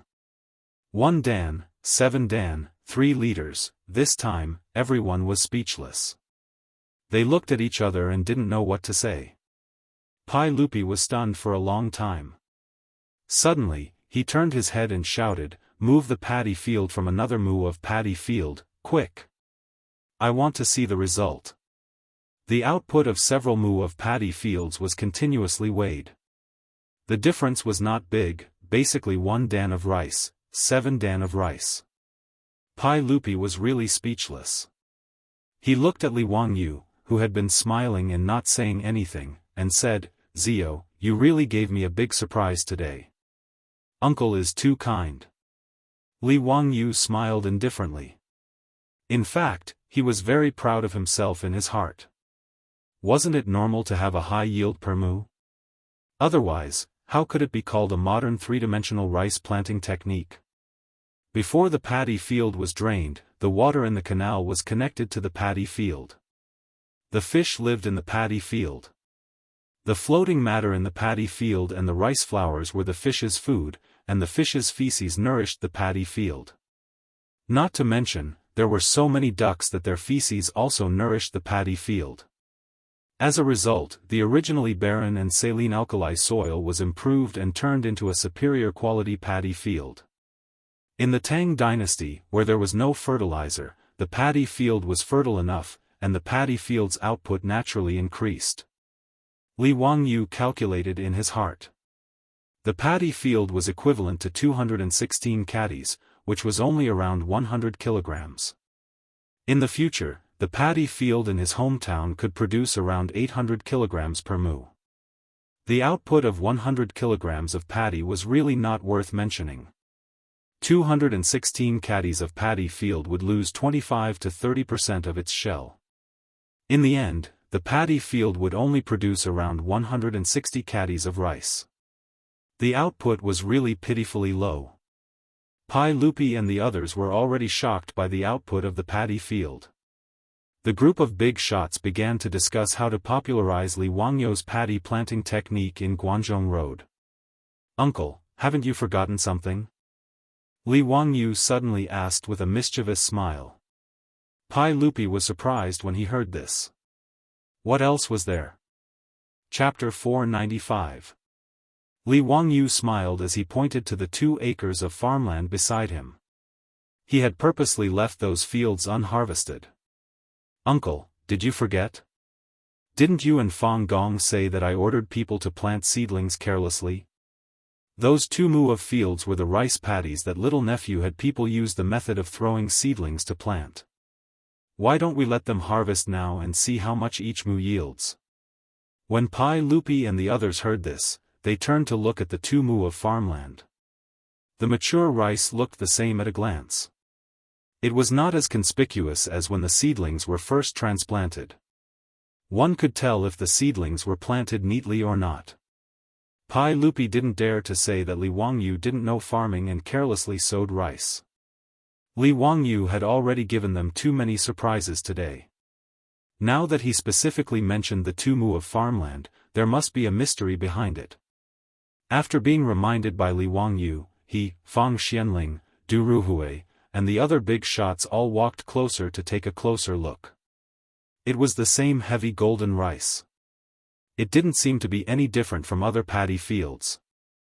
"Zio, are you planning to continue making things difficult for me and the other officials?"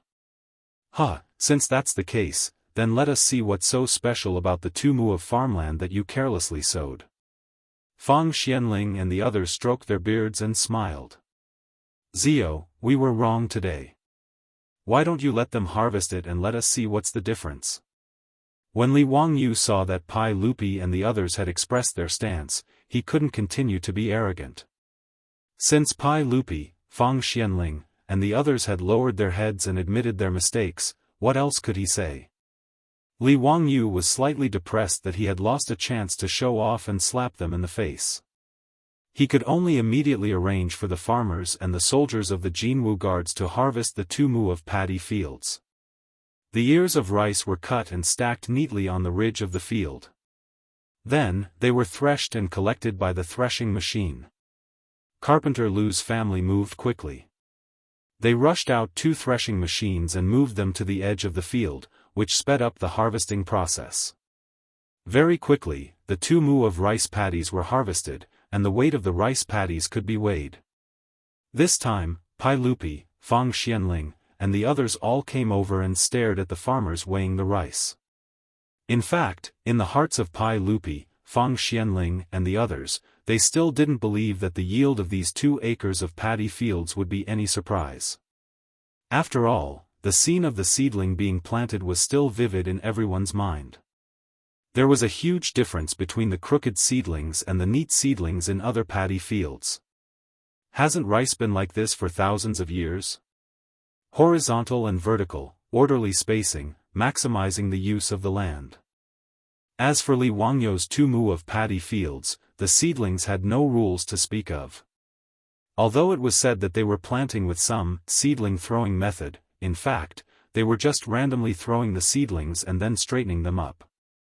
It seemed very perfunctory. Even the laziest farmer would not dare to plant rice fields like this. Wasting the land was punishable by being struck by lightning. Because of this seedling throwing method, the old villager almost went to the county government of Hu County to complain. One could imagine how the Tangs viewed this planting method. But when the rice paddies of these 2 mu of paddy fields were weighed, the big shots like Pai Lupi, Du Ruhui, and Fang Xianling, as well as the old villager and farmers of Dingzhou village, were all dumbfounded. 1 stone and 9 bushels per liter, 1 stone and 9 bushels per liter. When these 2 sets of numbers were reported, everyone instantly fell silent. What did it mean to have a yield of nearly 2 stones per mu? The old villager and the farmers regretted it so much that they almost slapped themselves in the face. At that time, Li Wangyu had also persuaded them to change to rice paddies, instead of continuing to plant wheat and sorghum. The farmers, who had done farm work all their lives, naturally didn't take Li Wangyu's words seriously. At that time, they even secretly laughed at Li Wangyu for being young and frivolous, waiting to see Li Wangyu make a fool of himself. When the villagers in the surrounding villages heard that Li Wangyu had ordered people to dig up the paddy fields to such an extent, who among them didn't laugh at him? Some even made a special trip to Dingzhou village to watch the show. But today's harvest of the paddy fields shocked them too much.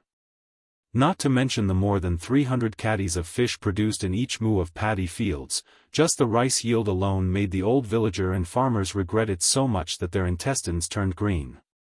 The wheat fields they planted could only harvest 1 stone per mu at most. Even compared to ordinary rice fields, it was already a lot worse, not to mention compared to the 2 mu of rice fields planted with the seedling tossing method. The difference was twice as fast. The old villager suddenly gave himself 2 heavy slaps on the face and then knelt down in front of Li Wangyu, which gave Li Wangyu a fright. "Old villager, what are you doing?" Lang Jun, old me, was muddle-headed. I shouldn't have stopped Lang Jun from planting rice with the seedling throwing method. This is all old me's fault. Please punish me. Old villager, don't talk nonsense. Get up quickly. This seedling throwing method was just an experiment. Whether it succeeded or not was another matter. What's more, if you didn't arrange for people to take care of these paddy fields every day, how could there be today's harvest? Old villager, this is all thanks to you. Li Wangyu hurriedly stepped forward to help the old man up and comforted him. After being comforted by Li Wangyu, the old man squeezed out an ugly smile. In his heart, he secretly made up his mind that in the future, he would do whatever Li Wangyu said. No matter how ridiculous it seemed, when it came to his lord, it could turn something rotten into something magical. In any case, when spring came next year, the whole village would definitely switch to paddy fields. The old villager was even certain that if news of the paddy fields yield spread, many people in the surrounding villages would follow suit and switch to paddy fields. Pai Lupi grabbed a handful of rice and allowed the golden rice to flow through the gaps between his fingers. Zio, tell Zhen and the other officials. Why is the yield of your paddy fields so astonishing? Even now, Zhen still doesn't understand. Why is it that the seedlings that were carelessly thrown out can increase the yield by 10%? In response to Pai Lupi's question, Li Wangyu scratched his head. He knew that the seedling throwing method could increase the yield by 10%, but how could he understand why? Hee, uncle, the other officials, the yield of my paddy fields is higher, but it's mainly because of the fertility of the land. The fish and ducks that I raise in the paddy fields can all provide fertility for the paddy fields, so it's normal that the yield of my paddy fields is higher. As for the seedling throwing method, well, it's mainly because it doesn't harm the roots of the seedlings and has a high success rate, so the yield is slightly higher. Li Wangyu racked his brains to come up with this explanation, which was filled with guesses and wild guesses. Everyone nodded their heads in agreement. After all, although Pai Lupi, Fang Xianling, and the others attached great importance to farming, they were not agricultural scholars after all. It was enough for them to know the general idea. Fang Gonggong, Du Gonggong, Zhen wants to order the Agriculture Bureau to come to Dingzhou village and learn from Zhio about the farming method. What do you think? If the fields of the Tang dynasty can be farmed like this, it will be a blessing. Your Majesty's words are reasonable. If the yield of the paddy fields of the Tang dynasty can increase by 10%, it will be amazing. Fang Xianling and the others naturally had no reason to object. Today's trip to Dingzhou village was an eye-opener for them. No one had ever thought that rice could be grown like this. Uncle, as I said before, let the wheat fields in Guanzhong Road that have severely reduced their yield change to paddy fields. I don't know what you and the other officials think. Li Wangyu also struck while the iron was hot and mentioned this matter again. Chapter 496. Li Wangyu's words made Pai Lupi, Fang Xianling, and the others silent for a long time. If they had not seen the rice yield today, they would have scoffed at Li Wangyu's words and would not have considered it. But with a living example in front of them, how could they treat Li Wangyu's words as a joke? However, it wasn't easy to make the decision to change the wheat fields that had suffered from severe yield reductions to rice. If the rice could not mature in winter, it would be equivalent to no harvest, and the result would be worse than the locust plague. Zio, how sure are you that you can plant a season of rice at this time? You know, this is a serious matter, and you can't joke about it. If there is no harvest at the end of the year, have you thought about the consequences? Pai Lupi pondered for a long time and asked. Li Wangyu did not know how to answer his question. It was hard to say how sure he was. It was his idea to let Guanzhong Dao plant rice. He had no confidence at all, and there was no precedent to follow. Guanzhong Dao had always been short of food because of the concentration of people. Especially since the Tang dynasty was founded, the population began to recuperate, causing the population of Guanzhong Dao to soar. Almost all the prefectures in Guanzhong Dao had doubled in population. In the second year of Zhengguan, the population of Chang'an had reached more than 900,000, and there were tens of thousands of floating people, mainly merchants, tributes, and students from other countries. In history, during the Tianbao period, the population of Chang'an had soared to 1.96 million, which was a shocking increase of 1 million people. With such a large population, the amount of food and vegetables needed was naturally astronomical. Pai Lupi, Fang Xianling, and the others attached great importance to farming because of the huge population pressure. Just in Chang'an, there were more than 100,000 families, and the amount of firewood, rice, oil, salt, soy sauce, vinegar, and tea was enormous. Every day, countless merchants shuttled in and out of Chang'an, transporting enough materials for this huge city. The grain yield of Guangzhou would affect the stability of the Tang dynasty, so it could not be careless. At this time, although the wheat fields in Guangzhou circuit were affected by the locust plague and the yield would be severely reduced, it was not to the extent that not a single grain would be harvested. One mu would still yield 3 to 5 bushels of grain. However, it was too risky to uproot all these wheat seedlings and use them to cultivate rice. Pai Lupi couldn't take this risk, and neither could Li Wangyu. When Li Wangyu understood this, he also felt that his previous suggestion had been taken for granted. If Pai Lupi did as he said and ordered all the prefectures in the Guangzhou circuit to switch to planting rice and failed, Li Wangyu didn't dare to imagine the consequences. "Uncle, I wasn't completely confident in this matter. I didn't think it through. However, I have an idea, and I hope Uncle will allow it. Tell me about it." Li Wangyu silently calculated in his mind, then seriously stared into Pai Lupi's eyes and said, "If Uncle allows it, I hope to try planting rice in Hu County. Yes, it can be considered an experimental field. As far as I know, there are more than 27,000 households in Hu County, and more than 108,000 people. If we can't plant rice and the fields don't yield a single grain, I'm willing to use all my wealth to feed these 100,000 people for a year." When Li Wangyu said this, he was also confident. The Tang dynasty practiced an equal field system. Men of middle age and women of middle age were given 100 mu of land. However, in a densely populated area like Guangzhou, the average person was only given about 20 mu of land. Of the 108,000 people, less than half were men of middle age and women of middle age, which was about 50,000 people. In other words, the equal field system of land in Hu County was about 1 million mu of land. Half of it was mulberry fields, and the farmland was no more than 500,000 mu. If 1 mu of wheat harvested 1 dan of grain, that would be 500,000 dan of wheat. Li Wangyu calculated the savings and property in his residence. He estimated that all the gold in his residence, the income from the property, and the profits from the reforging of his private money would be barely enough to fill this hole. However, his ability was only enough to satisfy the needs of this county. If it was the entire Guangzhou, then the money he earned was just a drop in the bucket. Li Wangyu's words shocked Pai Lupi, Fang Xianling, Du Ruhui, and the others. They all stared at him, dumbfounded. Zio, what did you just say? You want to feed an entire county of people with your own strength? County count who, don't be ridiculous. This is 100,000 people. Even if the government provides disaster relief, it will be very difficult. How can you feed so many people with your own strength? No, Your Majesty, you can't do this.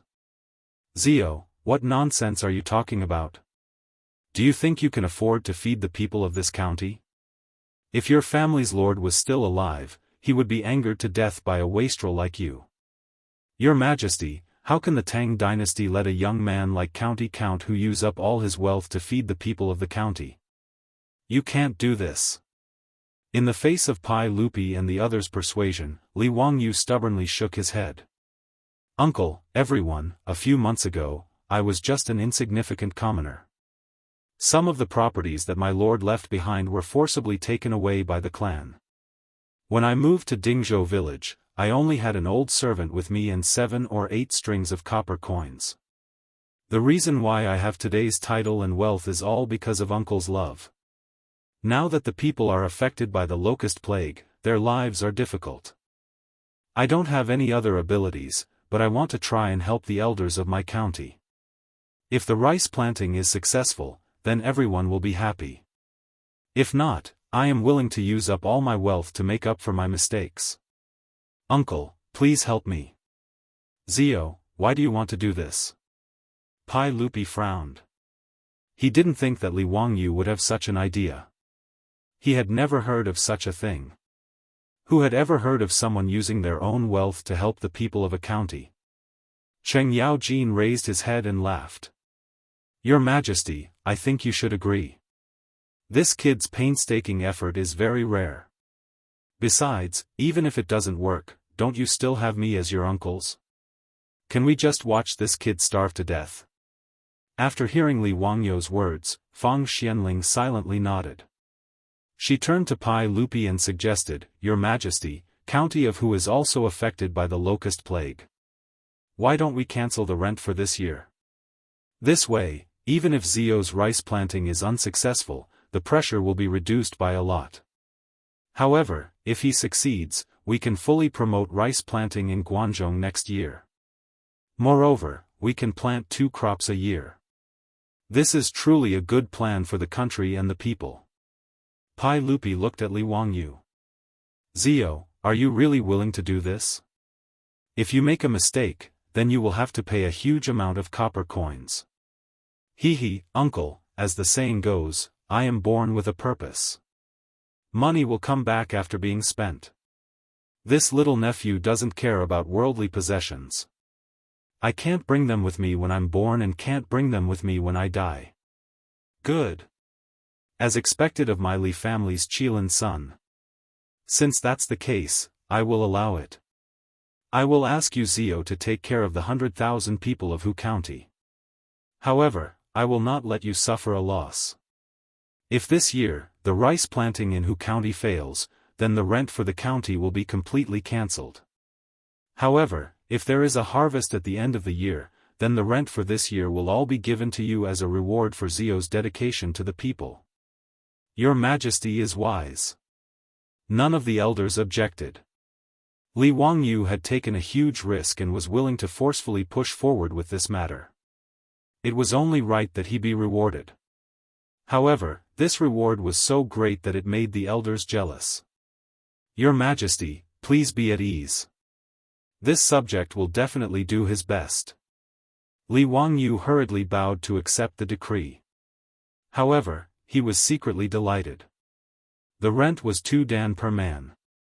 If this year, the rice planting in Hu County was successful, then wouldn't the rent for 50,000 men be given to him?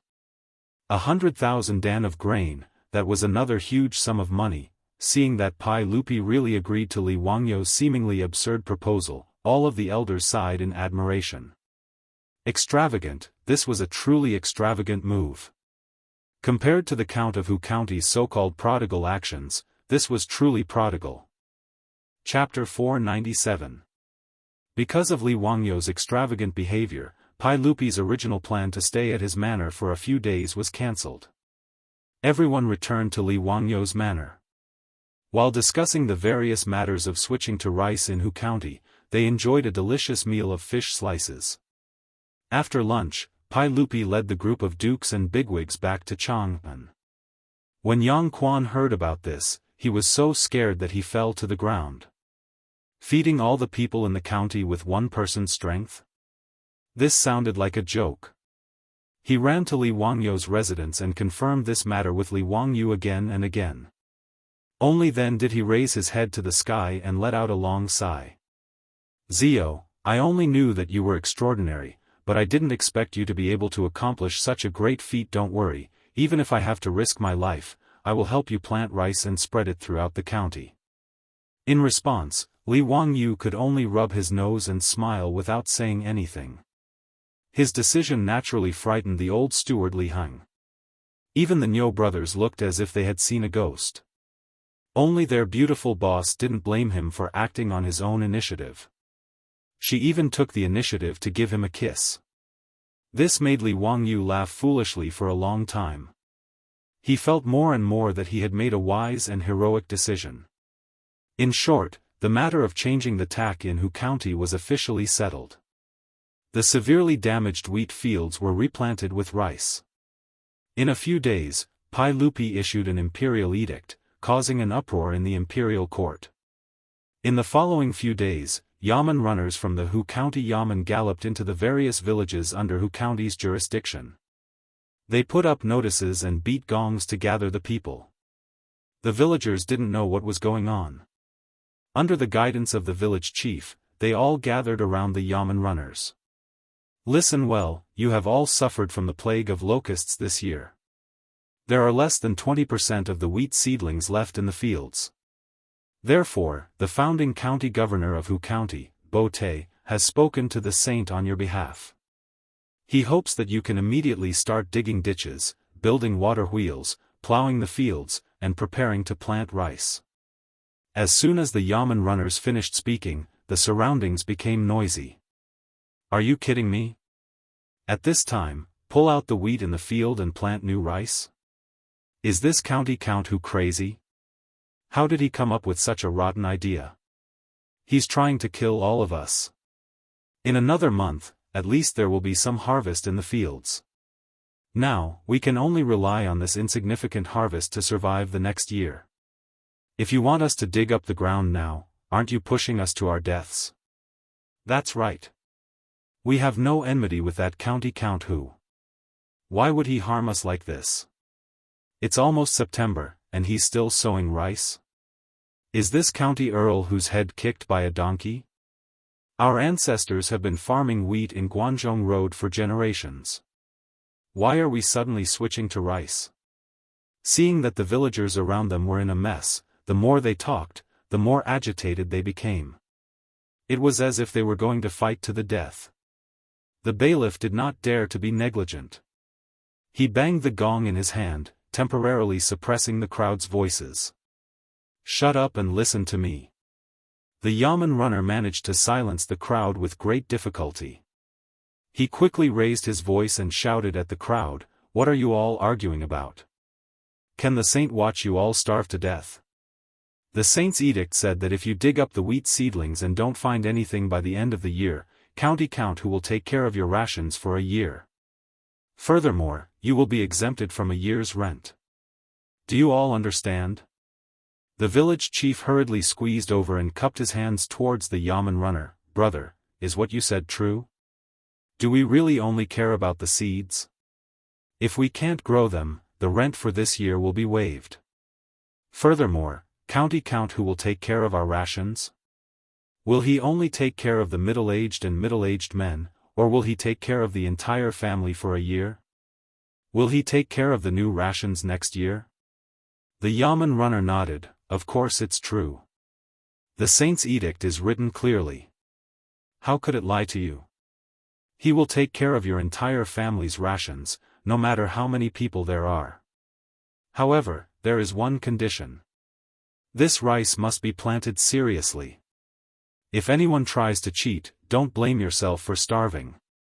There will be Yamen runners and scribes coming to inspect at any time. Don't try to fool them.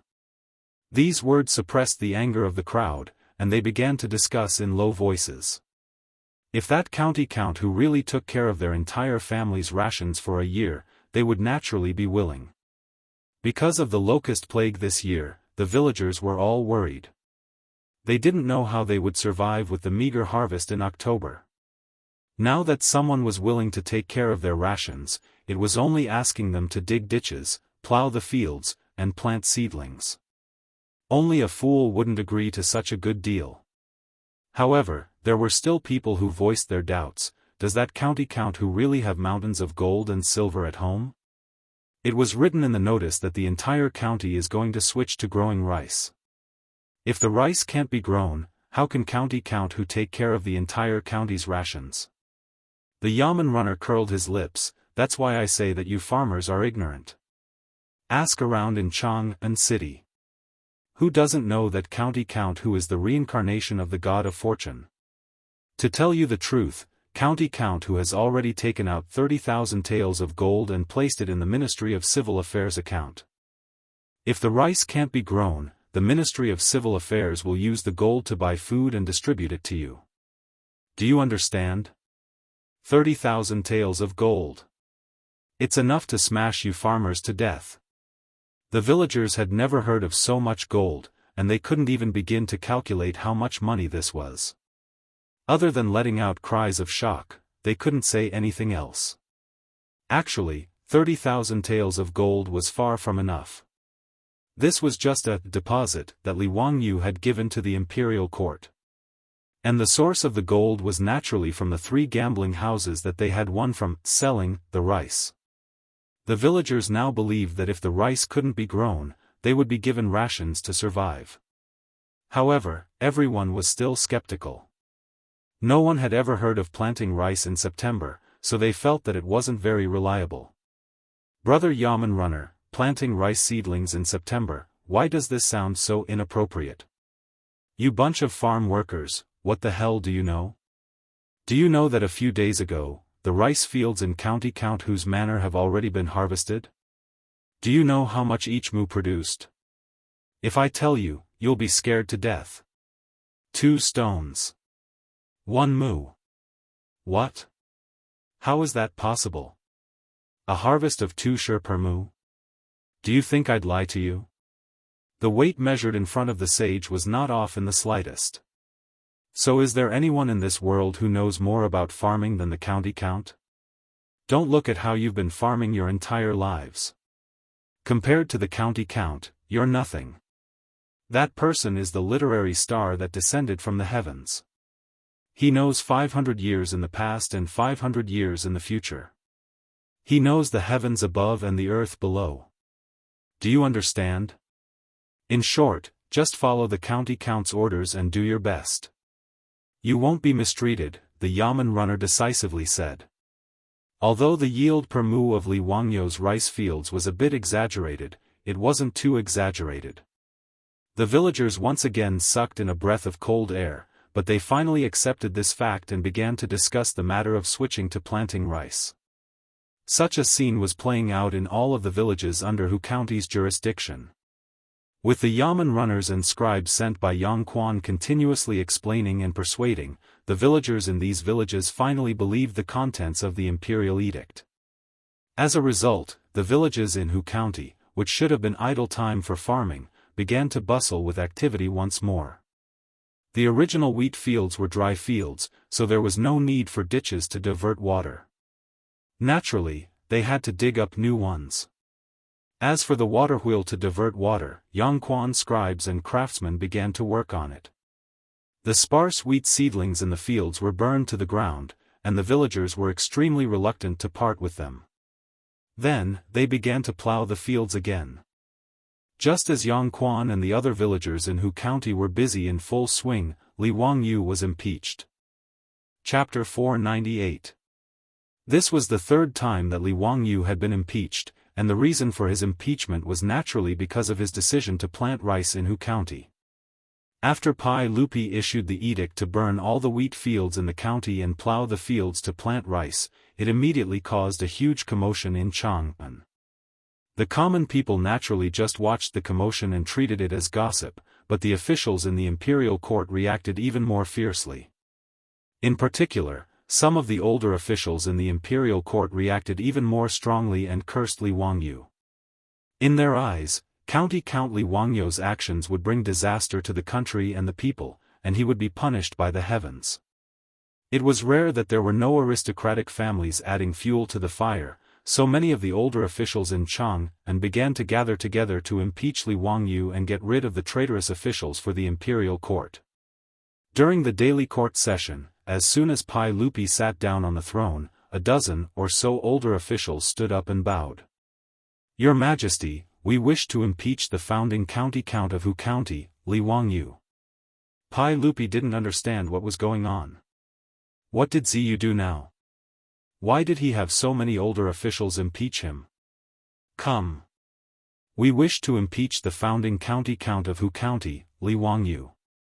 He has committed 3 crimes. First, harming the farmers. The wheat in Hu County was about to be harvested in a little more than a month, but Li Wangyu actually forced the people to burn the wheat and plant rice instead. This is truly forcing the hundreds of thousands of people in Hu County to their deaths. Right now, the people of Hu County are filled with complaints, and the people have no way of making a living.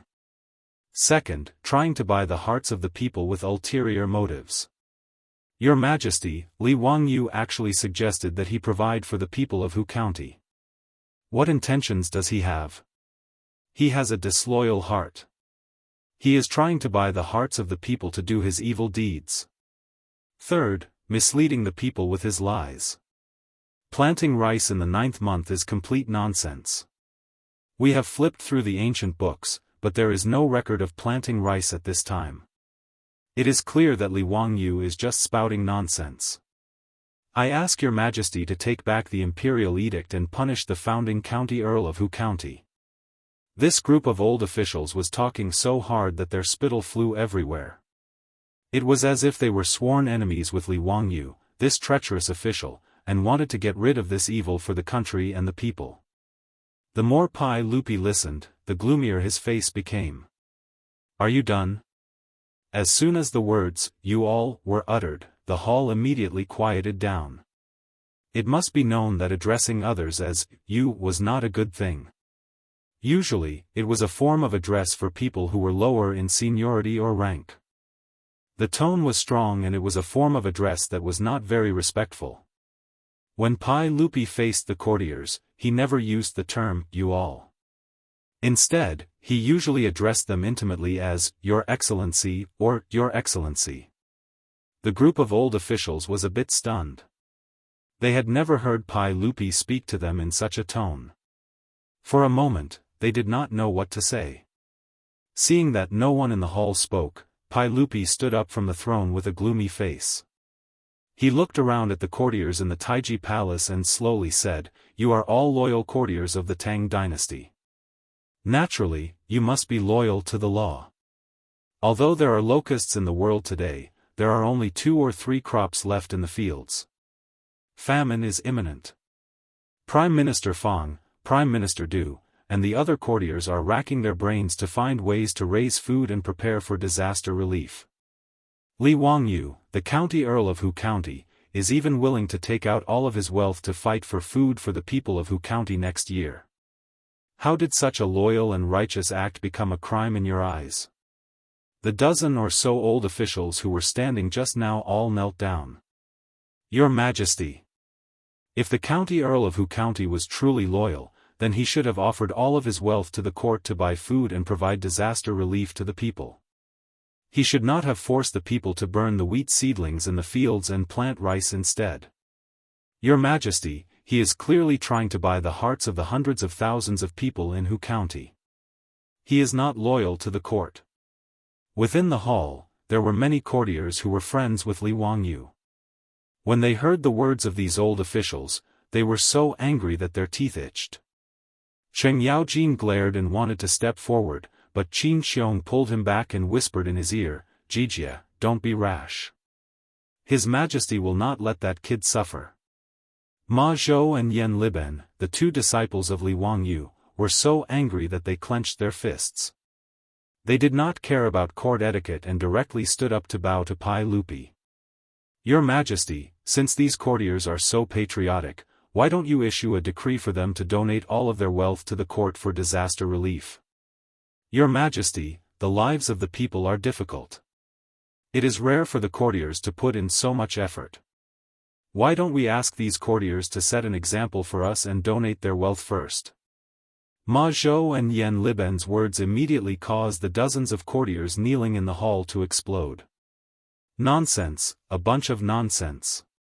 How can my private wealth be used with the court's resources? Isn't that mixing public and private? How can this old man learn from that county earl, selling his integrity for the sake of fame and fishing for compliments? That's right. Public is public, private is private. How can they be mixed together? Humph, I am all alone and have nothing to do. I am not as rich as this county earl." The words of this group of courtiers almost made Ma Zhou and Yan Liben laugh out of anger. They were shameless to such an extent. It was really an eye-opener. The courtier who said that he was all alone and had nothing to do with his wealth had just spent a lot of money to buy a beautiful lady from the western regions. He had even shown off to his colleagues for a while. Now, he was crying about being poor. Most of these courtiers had been officials since the Sui dynasty. Even though the world was in chaos at the end of the Sui dynasty, which one of them didn't have thousands of acres of fertile land and hordes of servants? Pai Lupi was so angry at the courtiers' words that he almost laughed out loud. When talking about others, they could just open their mouths and ask them to donate all their wealth, but when it came to themselves, they wanted to separate public and private interests. Enough, don't mention this matter again. County Earl who is loyal to the country and has a heart full of sincerity. If there is anyone who dares to offend the County Earl again, we will not spare them. Pai Lupi was too lazy to continue arguing with this group of courtiers. He directly spoke up for Li Wangyu. That bullshit impeachment was simply nonsense. Pai Lupi was too lazy to continue paying attention to it. But Pai Lupi didn't expect that after he finished speaking, the courtiers still wouldn't stop chattering. Your Majesty, we are all thinking for the sake of the Tang dynasty. Your Majesty, why do you only listen to those treacherous courtiers? Your Majesty, you can't. You absolutely can't do this. The hundreds of thousands of people in Hu County are innocent. They are going to suffer from this undeserved calamity. Your Majesty, please prioritize the country. Be close to a gentleman, stay away from a lowly person. Your Majesty, if you insist on going against the flow, then you should just beat us to death first. That's right, if your Majesty wants the people of Hu County to die, then beat us to death first. Not only did this group of courtiers not restrain themselves, they even went even further. They actually started crying and making a scene in the main hall, which made Pai Lupi very angry. However, this group of courtiers had white hair and beards. They had been officials in the court for many years, and many of them were famous scholars. Normally, Pai Lupi treated these courtiers with great respect. He didn't expect them to act so shamelessly in Taiji Palace, taking advantage of their seniority and acting shamelessly. Pai Lupi said that he wouldn't let go of this heavy responsibility, but he couldn't hit these courtiers, and scolding them was also useless. This put him in an awkward position. Seeing that these courtiers were about to turn Taiji Palace into a cafeteria, Pai Lupi's expression became more and more unsightly. Then, he heard Cheng Yaojin's laughter coming from the main hall. Wahahaha. Chapter 499. Wahahaha, Your Majesty, these old officials have put in a lot of effort, which is very rare. Since that's the case, why don't Your Majesty order them all to go to Hu County? They will represent the court officials and Your Majesty to supervise the rice planting in Hu County. This will prevent that brat Li Wangyu from deceiving Your Majesty and harming the people. Cheng Yaojin's words made Pai Lupi's eyes light up. This was a good plan. As for those old officials who were still crying on the ground, they were all dumbfounded. You want them to go to Hu County? How could that be? They stopped crying and crawled up, glaring angrily at Cheng Yaojin. Duke Lu, how can you say that? Your Majesty, I am old and weak. How can I endure such exhaustion? Duke Lu, are you trying to force me onto the path of death? Duke Lu, what do you mean by that? How can you give Your Majesty such a ridiculous idea? Pai Lupi didn't care about what these old officials were saying. He was annoyed when he saw them, so it would be best if he could send them far away. Pai Lupi originally respected these scholars and old officials, but in Pai Lupi's eyes, compared to Li Wangyu, they were just a bunch of trash who only knew how to talk. Li Wangyu was willing to gamble all of his family's wealth for the 100,000 Hu County people, but these old officials who were criticizing Li Wangyu were only good at talking. Pai Lupi naturally knew which was more important. Li Er acted as if he didn't hear the cries of the old officials below the imperial stairs. Ji Jie's words are reasonable. The matter of Huxian changing the planting of rice has never happened before, but it is incomparably important. We definitely cannot let the common people suffer. Since that is the case, we need the old officials in the court to supervise this matter. All of you are my trusted aides, so I naturally trust all of you. Therefore, I will have to ask you all to help me with this matter. He didn't wait for the old officials to react and immediately ordered Zhangsun Wuji, the Ministry of Personnel will handle the documents for the officials today. Tomorrow, these officials will head to Hu County to supervise the rice planting. Planting the seedlings is urgent and cannot be delayed. The dozen or so old officials were completely dumbfounded. They didn't know what had happened. As the Minister of Personnel, Zhang Sun Wuji naturally wouldn't have any objections. He immediately stood up and said, "Yes, Your Majesty. Although all of you are going to Hu County to supervise the planting of rice, we naturally will not let all of you work for nothing. Grandpa Dai, while the officials are supervising the rice plantation in Hu County, everyone's monthly salary will be increased by 1 grade. Yes, Your Majesty." How could the Minister of Civil Affairs, Dai Zhou, not understand Pai Lupi's intentions? Without hesitation, he nodded and agreed. "That's enough. Everyone, there's no need for you to participate in today's court meeting. Return to your offices and hand over your tasks. Go back to your residence and pack up. Tomorrow you will go to Hu County to take up your post." Pai Lupi cut the Gordian knot and directly drove the dozen or so old officials who wanted to impeach Li Wangyu out of the court. These dozen or so old officials were completely dumbfounded. None of them had expected Pai Lupi to do something like this. Pai Lupi directly drove them out of the court and said that they were going to Hu County to supervise the planting of rice. What kind of task was this? Moreover, Pai Lupi didn't even say what kind of official position they were going to hold in Hu County. In other words, the so-called supervision was just an empty position. The officials of the Tang dynasty couldn't just be judged by their official rank, but also their official position. Take Li Wangyu for example. Although he was a county earl, which was equivalent to a grade 4 official, he didn't hold any official position. However, he did not hold any official position. He only received a salary and had no real power. Although Pai Lupi made it sound nice to have these old officials go to Hu County to supervise the planting of rice, he didn't give them any official positions. In other words, although these old officials didn't lose their official positions, they had already left their posts and became people who didn't need to do any work.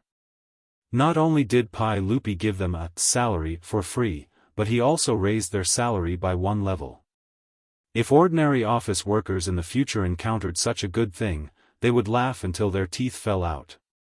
However, these old officials looked as if their parents had died. Their expressions were extremely ugly, as if their parents had died.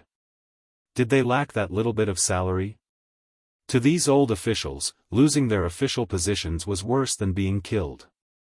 Speaking of which, the old officials who stood out to impeach Li Wangyu with righteous indignation were basically all high-ranking officials of 4th rank and above.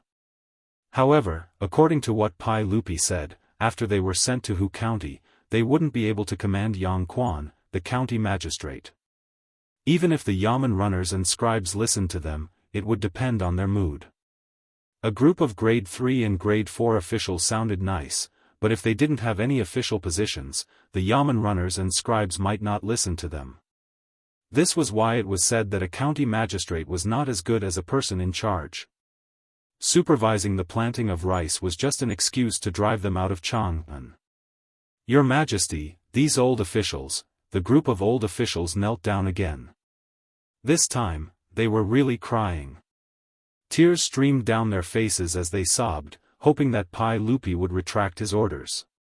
Pai Lupi didn't care about them. He impatiently waved his hand and said, "That's enough. Everyone, stop acting like a child. It is urgent that Hu County change the planting of rice. I hope that everyone won't disappoint my expectations. Go, go." After saying this much, the old officials had nothing else to say.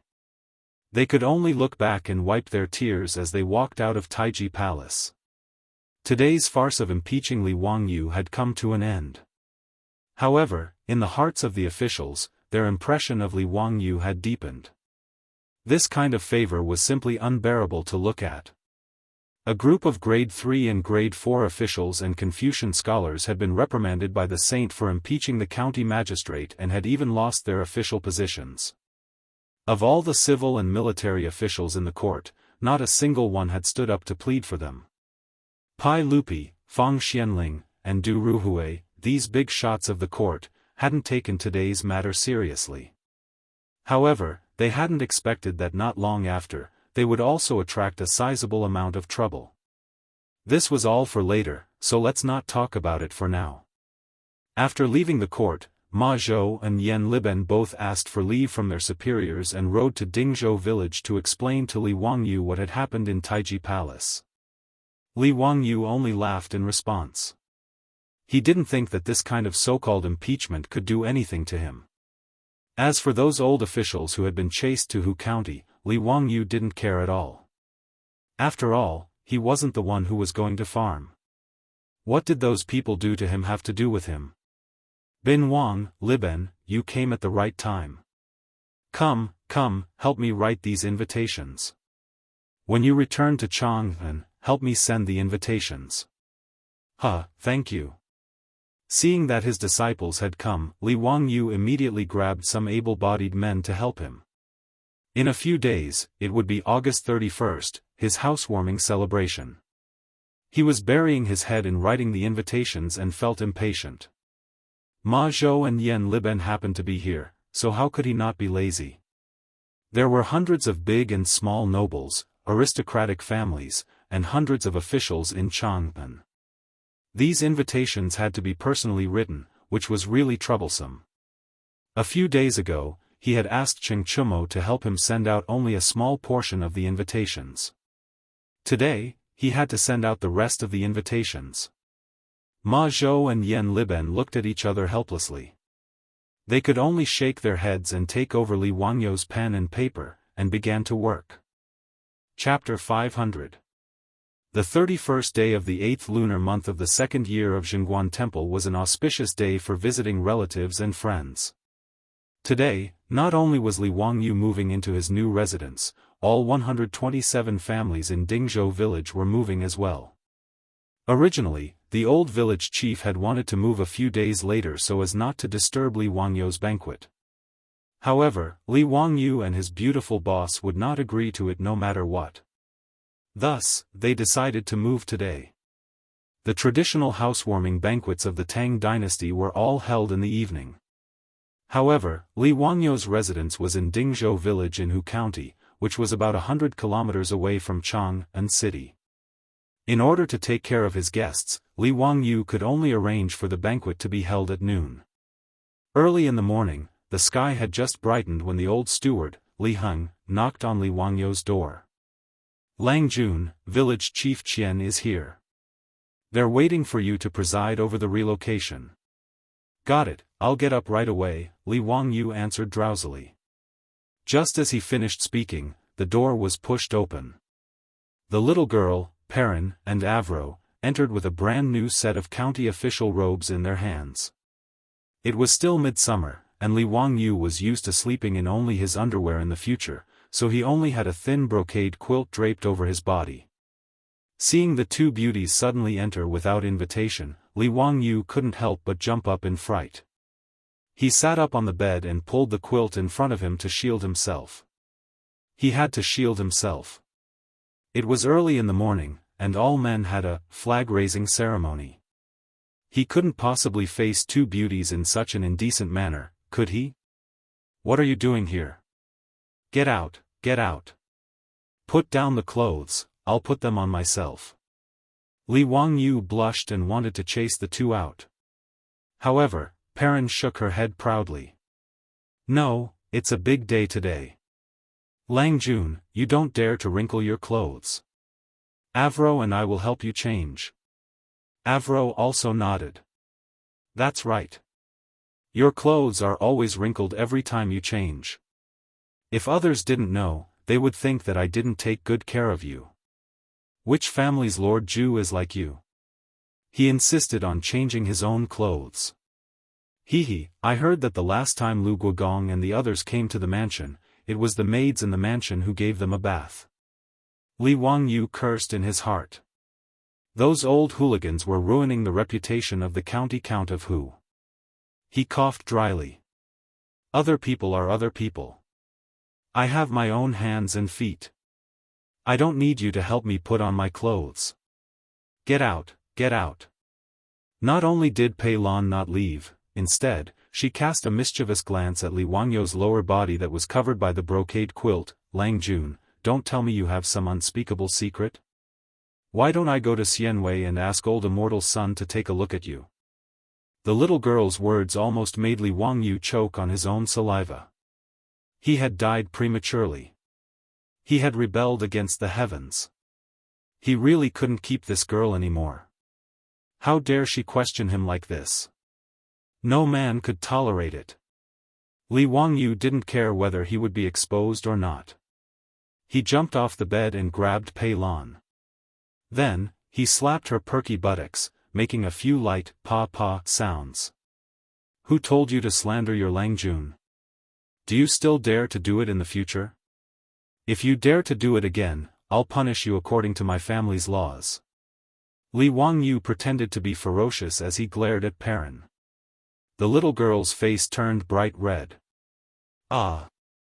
She cried out softly and ran off, twisting her slender waist. Avro, on the other hand, was laughing so hard that Li Wangyu's heart raced at the sight of her exaggerated curves. What are you laughing at? Get out too! Li Wangyu shouted at Avro fiercely. The little minx stuck out her pink lips and licked them. She threw a seductive look at Li Wangyu and said coquettishly, Langjun, let me help you change, okay? Her coquettish actions and voice immediately caused Li Wangyu to shudder. His blood and qi surged, and blood almost flowed out of his nose. Looking at the angelic face in front of him that resembled Angelina Jolie's, Li Wangyu couldn't hold it in anymore. He grabbed Avro and smacked her twice again. If you don't leave, I'll punish you according to my family's laws. Li Wangyu pinched his thigh hard to keep his cool. He didn't want to turn into a wolf and pretend to be ferocious as he roared. After Avro also ran off shyly with her face covered, Li Wangyu finally heaved a sigh of relief and slumped onto the bed. Did it have to be so exciting early in the morning? These two little minks were really too much. But it felt really good to touch just now. Was he the kind of person who wouldn't be tempted?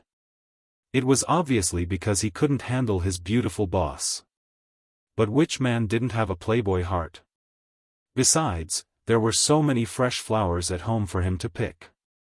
After all, he and his beautiful boss were soul mates. A minx like Avro, at least for now, could only be regarded as a physical attraction to Li Wangyu. When Li Wangyu finished dressing and walked out of the room, the two big and small demonesses were still blushing. Their faces were full of shyness, which made Li Wangyu speechless.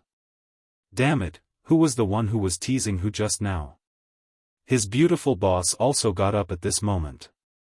When she saw Perrin and Avro's youthful looks, she couldn't help but pinch Li Wangyu's waist. Are you teasing these two girls so early in the morning? Li Wangyu grimaced in pain and looked at his beautiful boss. Yes, you're beautiful. But can you smear someone's innocence for no reason just because you're beautiful? I'm clearly the victim here, okay? Li Wangyu couldn't help but look up at the sky and stay silent for a long time. What are you looking at? Seeing that he didn't speak, his beautiful boss also looked up at the sky curiously. I'm looking to see if it's snowing so that I can clear my name. Amused by his words, the beautiful boss couldn't help but burst into laughter. All right, stop fooling around. Let's go, the old villager and the others are waiting for you. After chatting and laughing for a while, they all left the old residence together. The old villager and a group of farmers had been waiting for a long time. When they saw Li Wangyu come out, they hurriedly went up to greet him. Greetings, Langjun. Old villager, don't be so polite. Is everything ready for today's visit? Yes, everything's ready. Madame Su even specially called back the four-wheeled carriages to help move things. Now that all the households are ready, we're just waiting for your orders. Then let's go quickly. Don't make everyone wait. The group of people mounted their horses and headed towards the threshing ground in the village. When they arrived at the threshing ground, the place was already filled with horse neighing and people talking. It was very lively. 127 farmers and the heads of each family were all there. There were also nearly 100 four-wheeled carriages there, filled with all kinds of things. Greetings, Lord Ju. Greetings, Lang Jun. Greetings, Madam Su. When the crowd saw that Li Wangyu and the others had arrived, they hurriedly went up to greet them. It was a mess. Everyone's face was filled with joy today. Li Wangyu laughed heartily and said, "All right, let's cut the crap. Niu Yong, Niu Wu, light up the exploding poles." Yes. Bundles of exploding poles were thrown into the brazier, making crackling sounds and waves of smoke. Li Wangyu waved his hand. "Enter the house." "Yes. Enter the house." The farmers jumped onto the four-wheeled carriages and waved their whips. More than 100 carriages filed out and drove towards Zendingzu village. Chapter 501.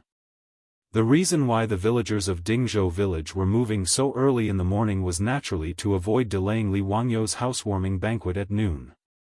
In fact, most of the household items had already been moved into their new homes. Today's move was mainly a ceremony. The other most important thing was to burn incense and spirit incense, which was to enter the house and worship the ancestors' blessings. It was usually called returning fire. Before entering the house, they would first use salt and water to wash and purify the house. This was a tradition. Opening the door on an auspicious day, burning incense to worship the ancestors, and opening the fire. The 127 households of Dingzhou village were extremely busy. The entire new village was filled with naughty children yelling and running, the crackling sounds of exploding poles, the joyous shouts of men, and the busy figures of women. The children were the ones who looked forward to moving into the new village the most. There was no other reason. When Li Wangyu was building the village, he had asked the craftsmen to build an area for the children to play in. There were slides, swings, climbing frames. This had long made the children envious and look forward to moving into the new village every day. The villagers of the village did not go to work in Chang'an City today. They were all busy in their new homes. After arranging their things in their homes, the villagers walked out of their homes under the orders of the old village chief. They began to clean the roads in the village and hang up colorful lanterns. There was strength in numbers. It was only 9 in the morning, but Noda's Dingzhou village was already clean and tidy. There were lanterns and colored banners everywhere. It looked auspicious and festive. Li Wangyu's troops had already changed into new clothes. They stood at the entrance of the village with their heads held high and their chests puffed out. They were ready to welcome the guests. Ever since Li Wangyu accidentally recruited 73 old soldiers of the Golden Guards into his troops, the old village chief discussed with the old village chief. He discussed with the old village chief that his troops would take over as the village guards, so as not to delay the work of the young and strong villagers. Naturally, the old village chief had no objection to this. Now, the troops of Lai Hot patrolled the village on horseback every day.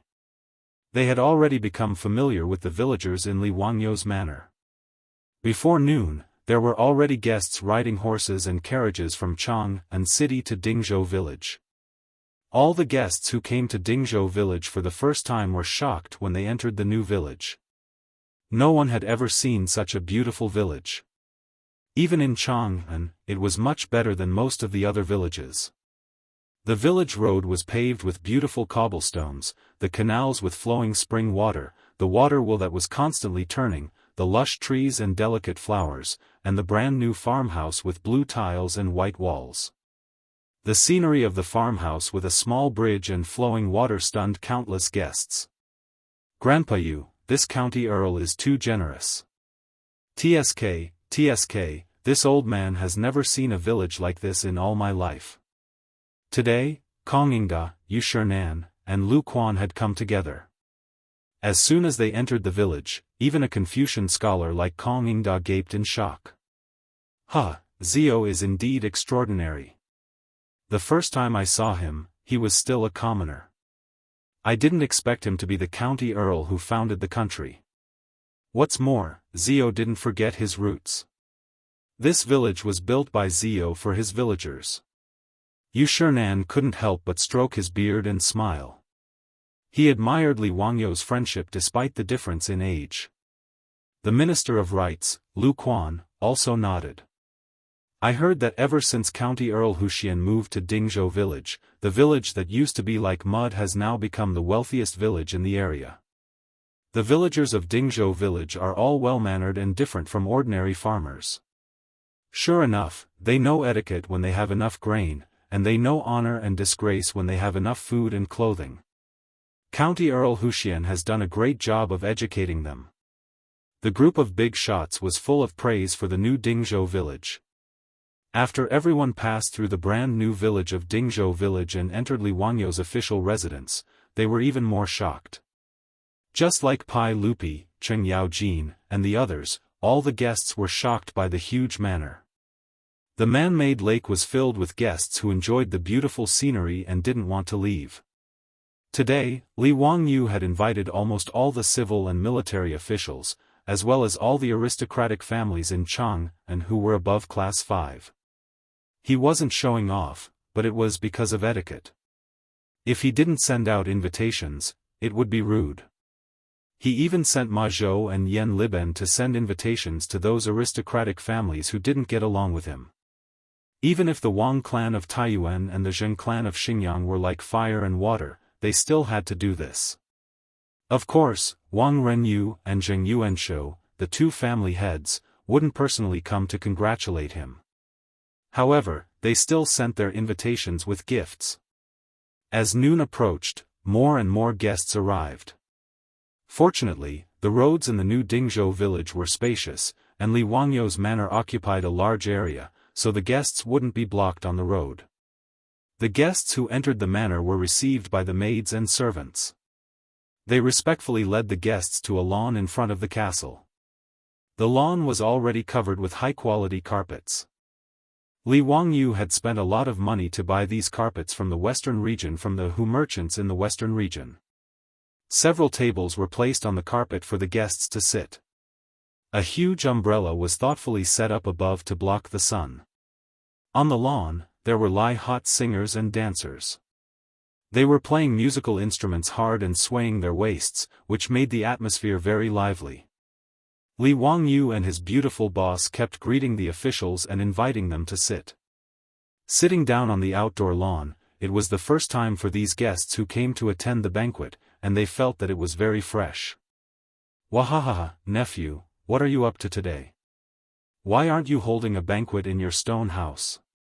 Why are you here on the lawn? After Cheng Yaojin arrived, he didn't hold back and directly asked the guests what was on their minds. Hee, Uncle Cheng, look at this hillside. Isn't the scenery beautiful? There are green mountains and clear waters, and there's also a gentle breeze. Isn't it great to drink and have fun while enjoying the beautiful scenery? It's better than staying in that house and not seeing the light of day, right? This place is very spacious. Uncle Cheng, when you're happy, you can have a friendly match with any of the uncles. You can also show off your fists and kicks. Li Wangyou's explanation made Cheng Yaojin laugh heartily. He couldn't help but use his large palms to rub Li Wangyou's shoulders. The other guests also felt that Li Wangyou's arrangement was pretty good. The Tang people originally liked to go on excursions. They had a few friends, and bringing along singers to eat and drink in the wilderness. It was also an elegant thing to do. Moreover, Li Wangyou's mansion, whether it was the lawn or the scenery, were all carefully polished. Naturally, it was more comfortable. Thus, the guests didn't pretend to be pretentious. They all took off their shoes and socks, stepped barefoot on the thick carpet, and sat at the tables. There were maids who immediately brought over cups of iced wine. It was very comfortable. While Li Wangyou and his beautiful boss were busy greeting the guests, they saw a young man who they had never met before walk over to their beautiful boss. Lady Su, I haven't seen you in a long time. Boy misses you.